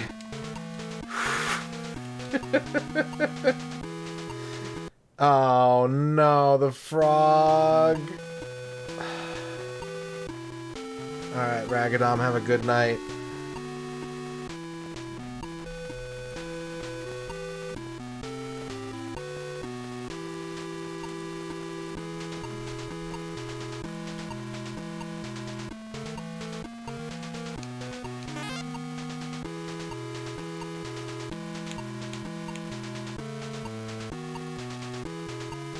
Chad, are you ready to make your submissions for the 2026 Great Game Raffle?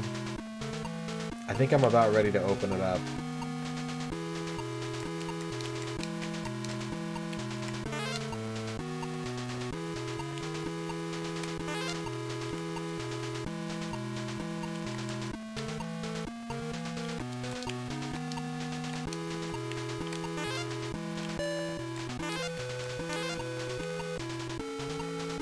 Yeah, I'm gonna have to write out the terms and conditions, but they're pretty loose. Long story short, I'll play pretty much anything that Twitch will let me play, but I won't play it the way you want me to play it.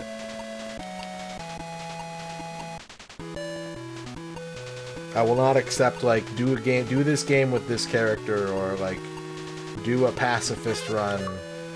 Okay, we got our 10th gold bar, that's achievement number 2. But I will allow homebrews, ROM hacks,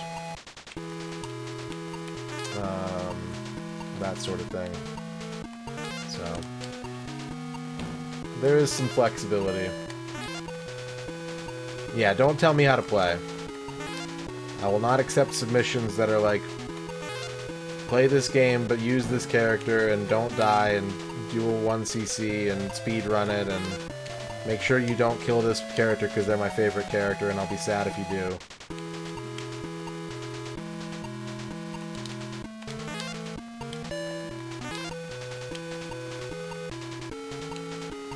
Oh, frog!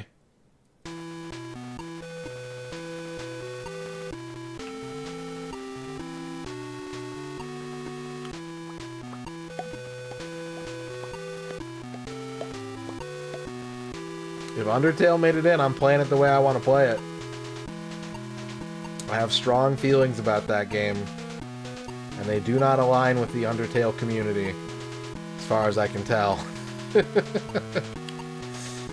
So you're just gonna have to deal with it.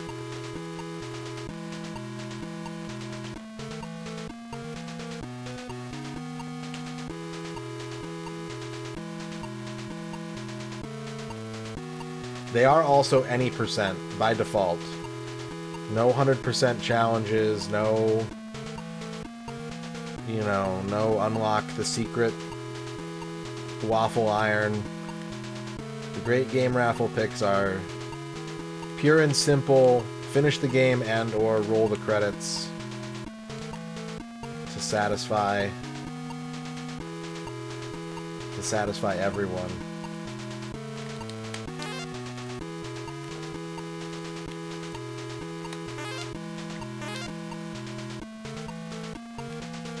Oh, checkpoint. Huh? I guess you're going swimming, Harry. Wait, no! No!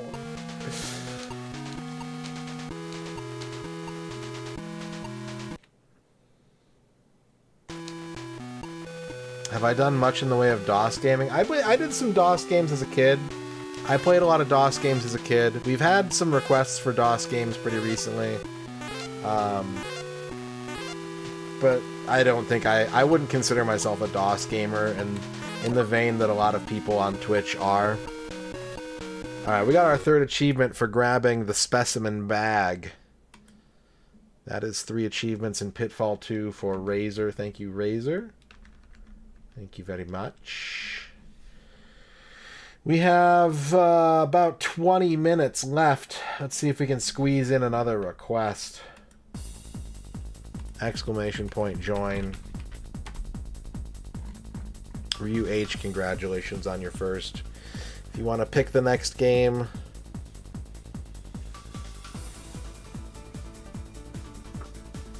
exclamation point join.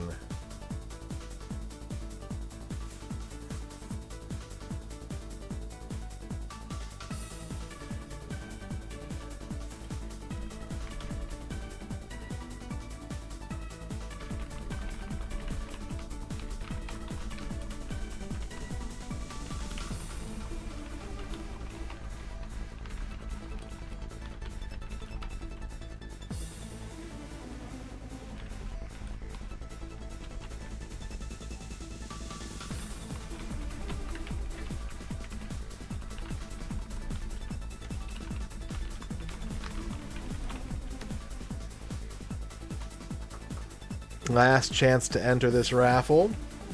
And Masumi TV is the winner. Congratulations, Masumi TV. What can I play for you? Dragon Ball Z Legacy of Goku. Je suis Goku. We'll see if we have enough time to get 3 achievements in this.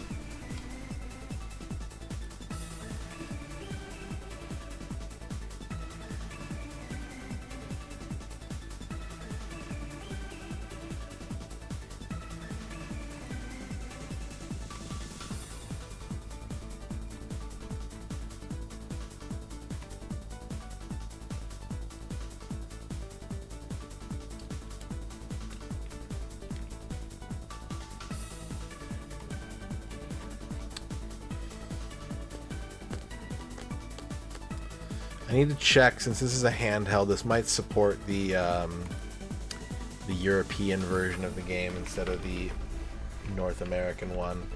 Let me double check real quick.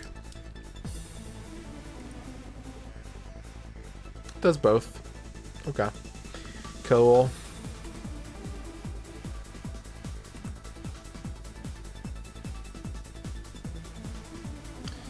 For anyone getting into retro achievements, that is a thing to be aware of, is that the default for handheld games is usually the EU release.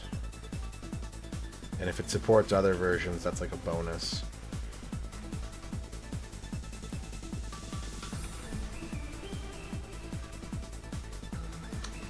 Because handhelds don't run at 50 hertz, they're self-contained, so they run at the same frame rate as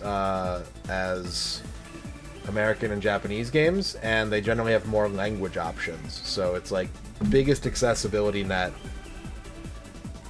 is for going with the European version. And then if the achievement maker wants to be extra fancy, they can make sure that the other hashes are represented. Yeah, bug fixes too. That's another thing. That is true.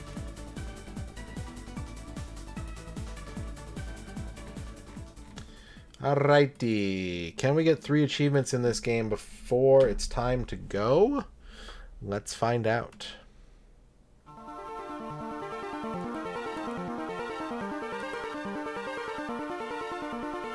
Webfoot Technologies.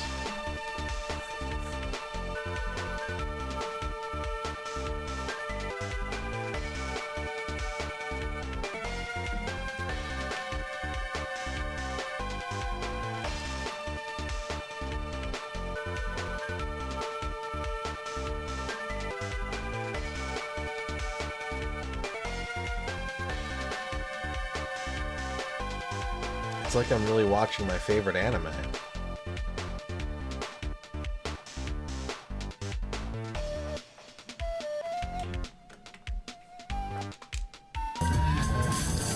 Grognak with the 50 bits. That's what he says. Thank you for the 50 Goku quotes.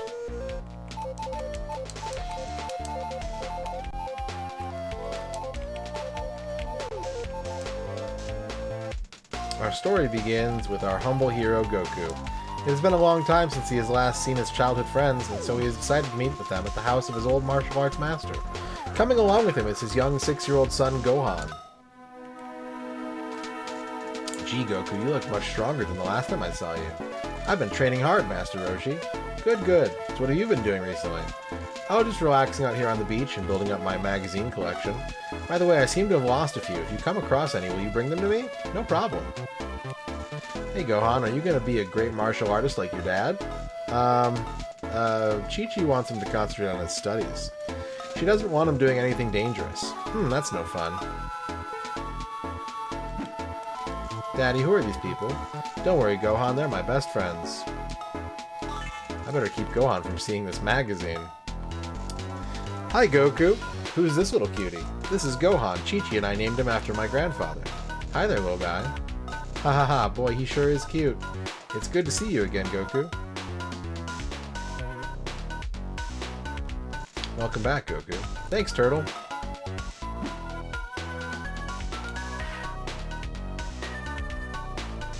What an interesting magazine.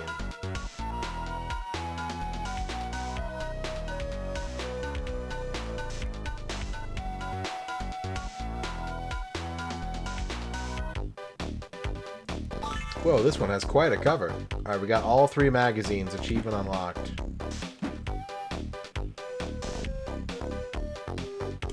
Master Roshi would get angry if I ate all of his food again, like my last visit.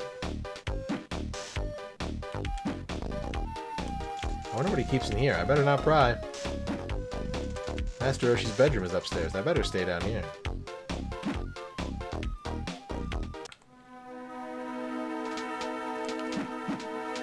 I've got to keep better track of these magazines. Thanks, Goku. You receive a Senzu Bean. We got a second achievement for getting a Senzu Bean. It sure is good to see everyone again, isn't it, Goku?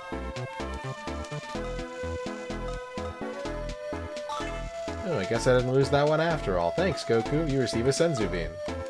I thought Oolong had stolen that one from me. Of course, Master Roshi. Don't stare at those girls for too long, though. Hee hee, yippee! I don't know what he sees in those magazines. You received some herbs. You received 350 experience points. You reached level 2. I can't believe this is happening. Oh man, what? There you are, Kakarot. Who's Kakarot? You are, of course. You're not from this planet. You are a Saiyan warrior, like me, your brother. A Saiyan? Your brother? I don't believe you. You were sent here as a child to cleanse this pitiful planet of these humans, but somehow you've forgotten who you really are. It must have happened when you hit your head as a child, oh my. I would never do anything to hurt people. This is my home, and these are my friends. I see you have become soft. Perhaps your son will make do in your place. What? Gohan, no. Daddy. Great, now Piccolo too? Calm down, I'm not here to fight you. Huh? Why are you here then, Piccolo? We have enough to worry about. That guy who was just here, I met him earlier. I think he's much more powerful than both of us, Goku. So I suggest a truce. We can settle our own differences later. Why should we trust you? Because he's a bigger threat to me than you, Goku. Together, maybe we have a chance. No way, Goku. Don't listen to him. I'll go ahead without you and we can meet up later. Us a team? Sounds risky, but I like it. I better get going. I need to rescue my son. The fastest way to travel is... Nimbus! Ew. Ew. Your brother needs a real attitude adjustment, Goku. Look at that Master Roshi portrait. He's gross. He looks like Herman Toothrot. Go and find Raditz, Goku. We have to get Gohan back. Oh, I didn't mean to touch that. Dang it. Hello, squirrel. Hello, mailbox. There's no time to rest around the house. I've got to get going.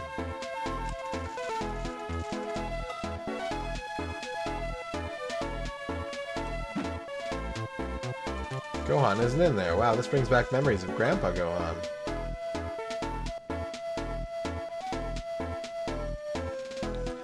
Goku, you're back already? Hey, Chi-Chi, well, yes. Where's Gohan? You see, it's a long story. Goku, everything's fine. I'm about to go pick him up to bring him home. Don't worry. If anything happens to our son, I swear. Yeah, that's underselling it a little bit, Goku.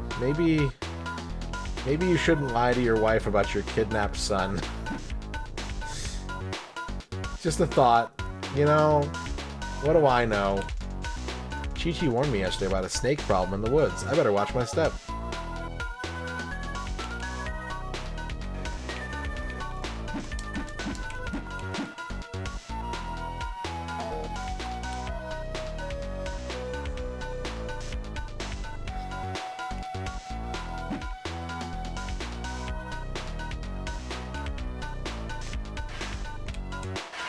Oh, hell yeah. Urgh. Just Kamehameha snake.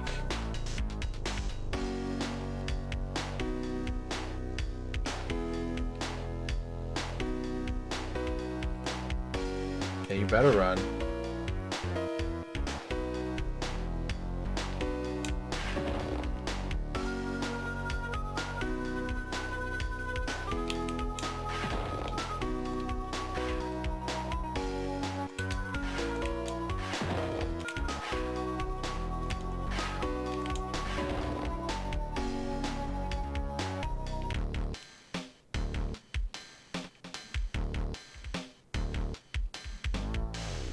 Bone.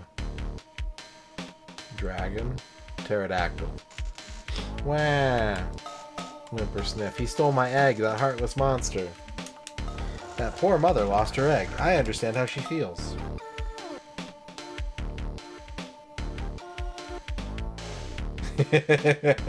Received the free Legacy of Goku strategy guide with 8 pages of hints, tips, tricks, and cheats.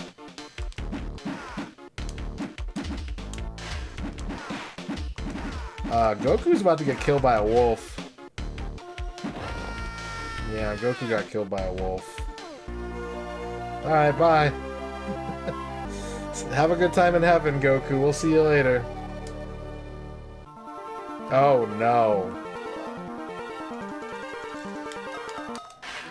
Well, that doesn't bode well.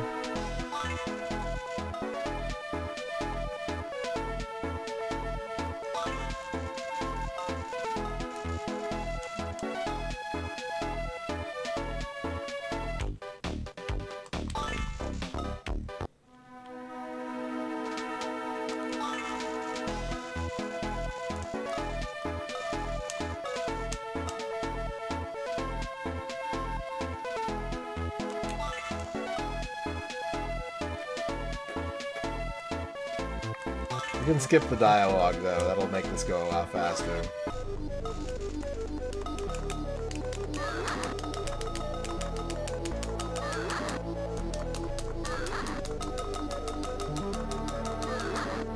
Alright, instead of stepping in the cloud this time, let me talk to Bulma. This is horrible. Poor little Gohan. Krillin, give me a Senzu Bean. Turtle, give me a Senzu Bean. Turtle?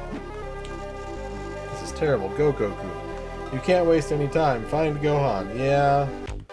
Wonder what's on TV.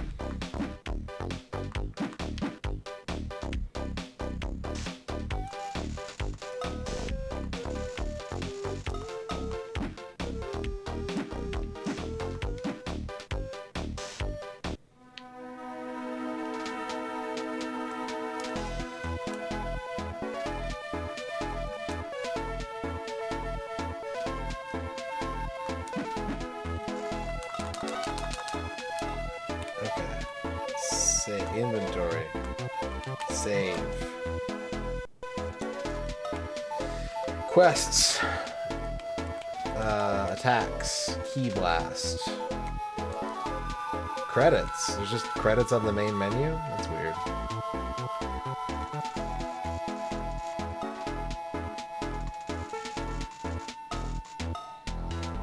Watch out for snakes.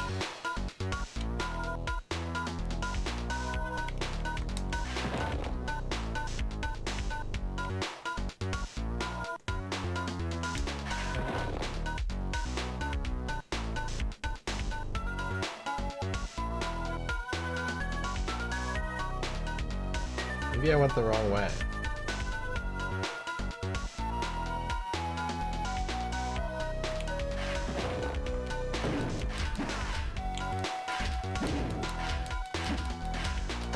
Why are wolves so strong? What the fuck? Jesus. Alright. Let's not deal with wolves.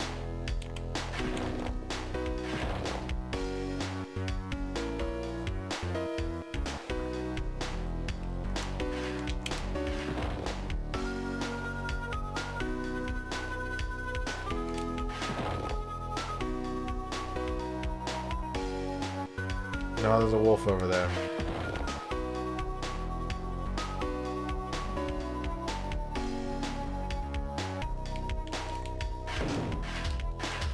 Shoot crab and ah!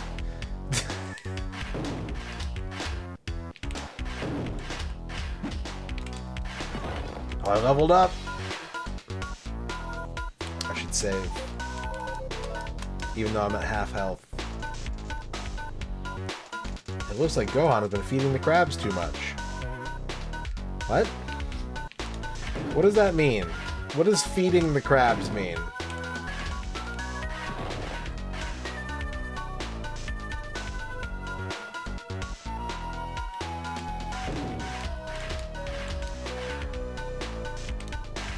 Oh yeah, definitely don't give the crabs senzu beans. That's a horrible idea. Do not feed the animals senzu beans.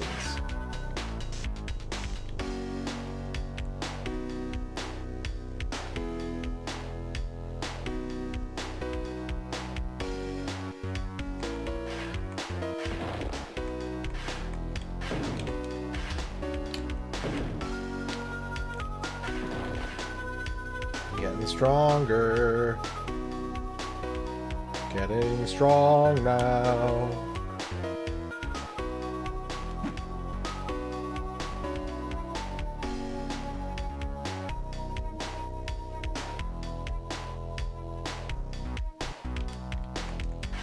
Snake City up here.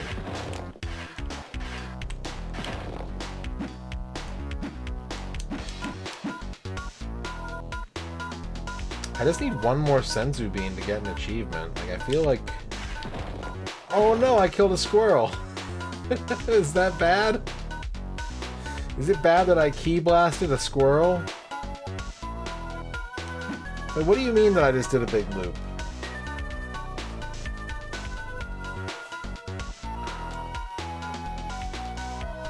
Chi, will you heal me? No. No, she won't.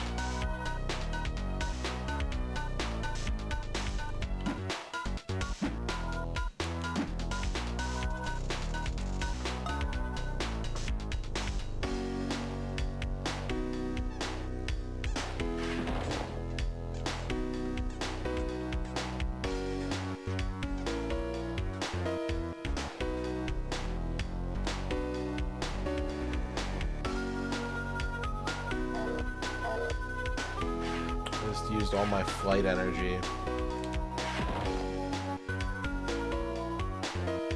I believe this is Western, if I remember correctly.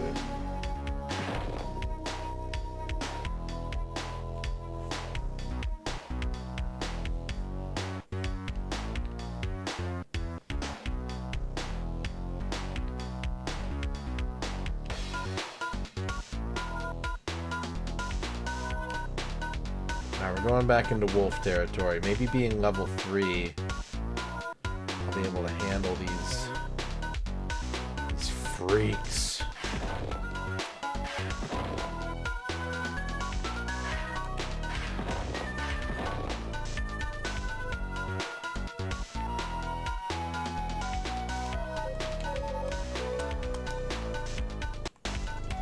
It's, yeah.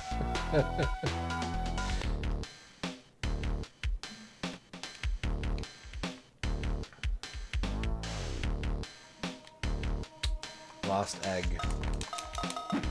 Egg is gone.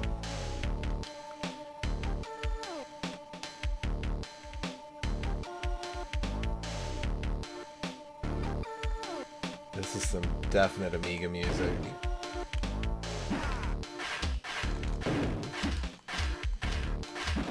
Nope.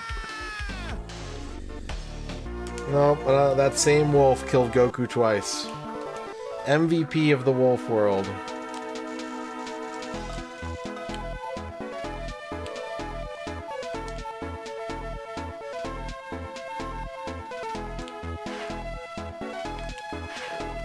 How many EXP does a snake give me? 5? That's pretty good.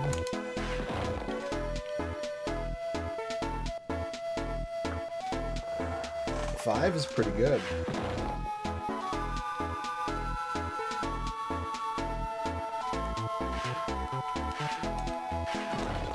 Reach level 4. Save the game. Go try to kill a wolf again.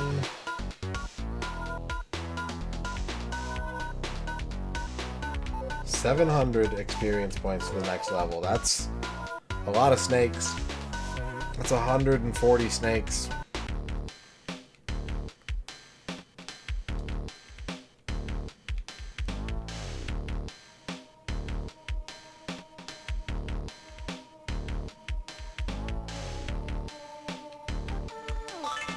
This stone might be useful. What? What do you mean? You just picked up a rock in the forest, Goku. What the fuck are you talking about?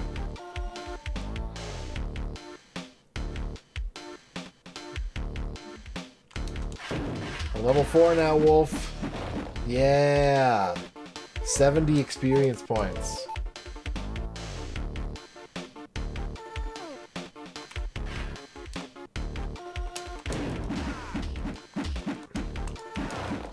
I'm almost dead after fighting 2 wolves. I sense a powerful presence just across this river. Oh, yeah, you can fly across the river. Yeah, that makes sense.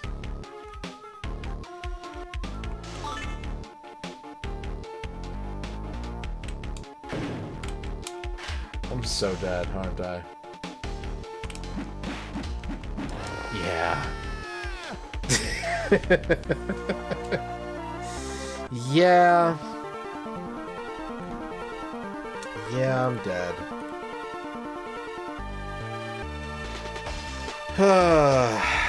Chat, I think that's gonna have to do it for tonight. I will not be able to fulfill your request, Masumi, but I got 2 achievements. And we put a save down, so we can always continue this in the future. I'm gonna head out, chat. Thank you for hanging out on the late stream. We'll be back at the normal time tomorrow for something. I don't know what.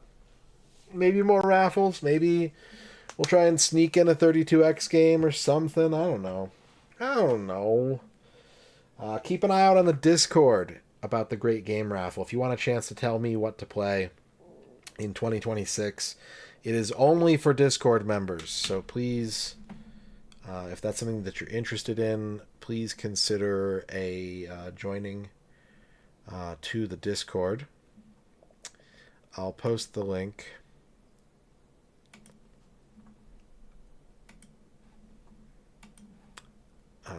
in chat. And 32X tier list will be coming soon. I still owe y'all a shout out, Theater.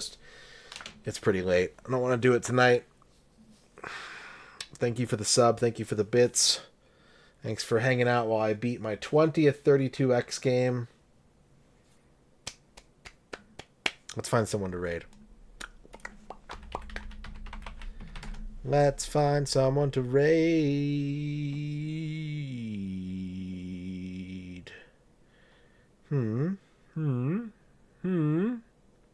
Let's raid Duke Donuts. Duke Donuts is playing Master of Magic. Let's give Duke Donuts a raid. And I'll see y'all next time, chat. Thanks for watching. I've been MisterRadon. You've been chat, and it's been great. Here are your lizards. Have a good night.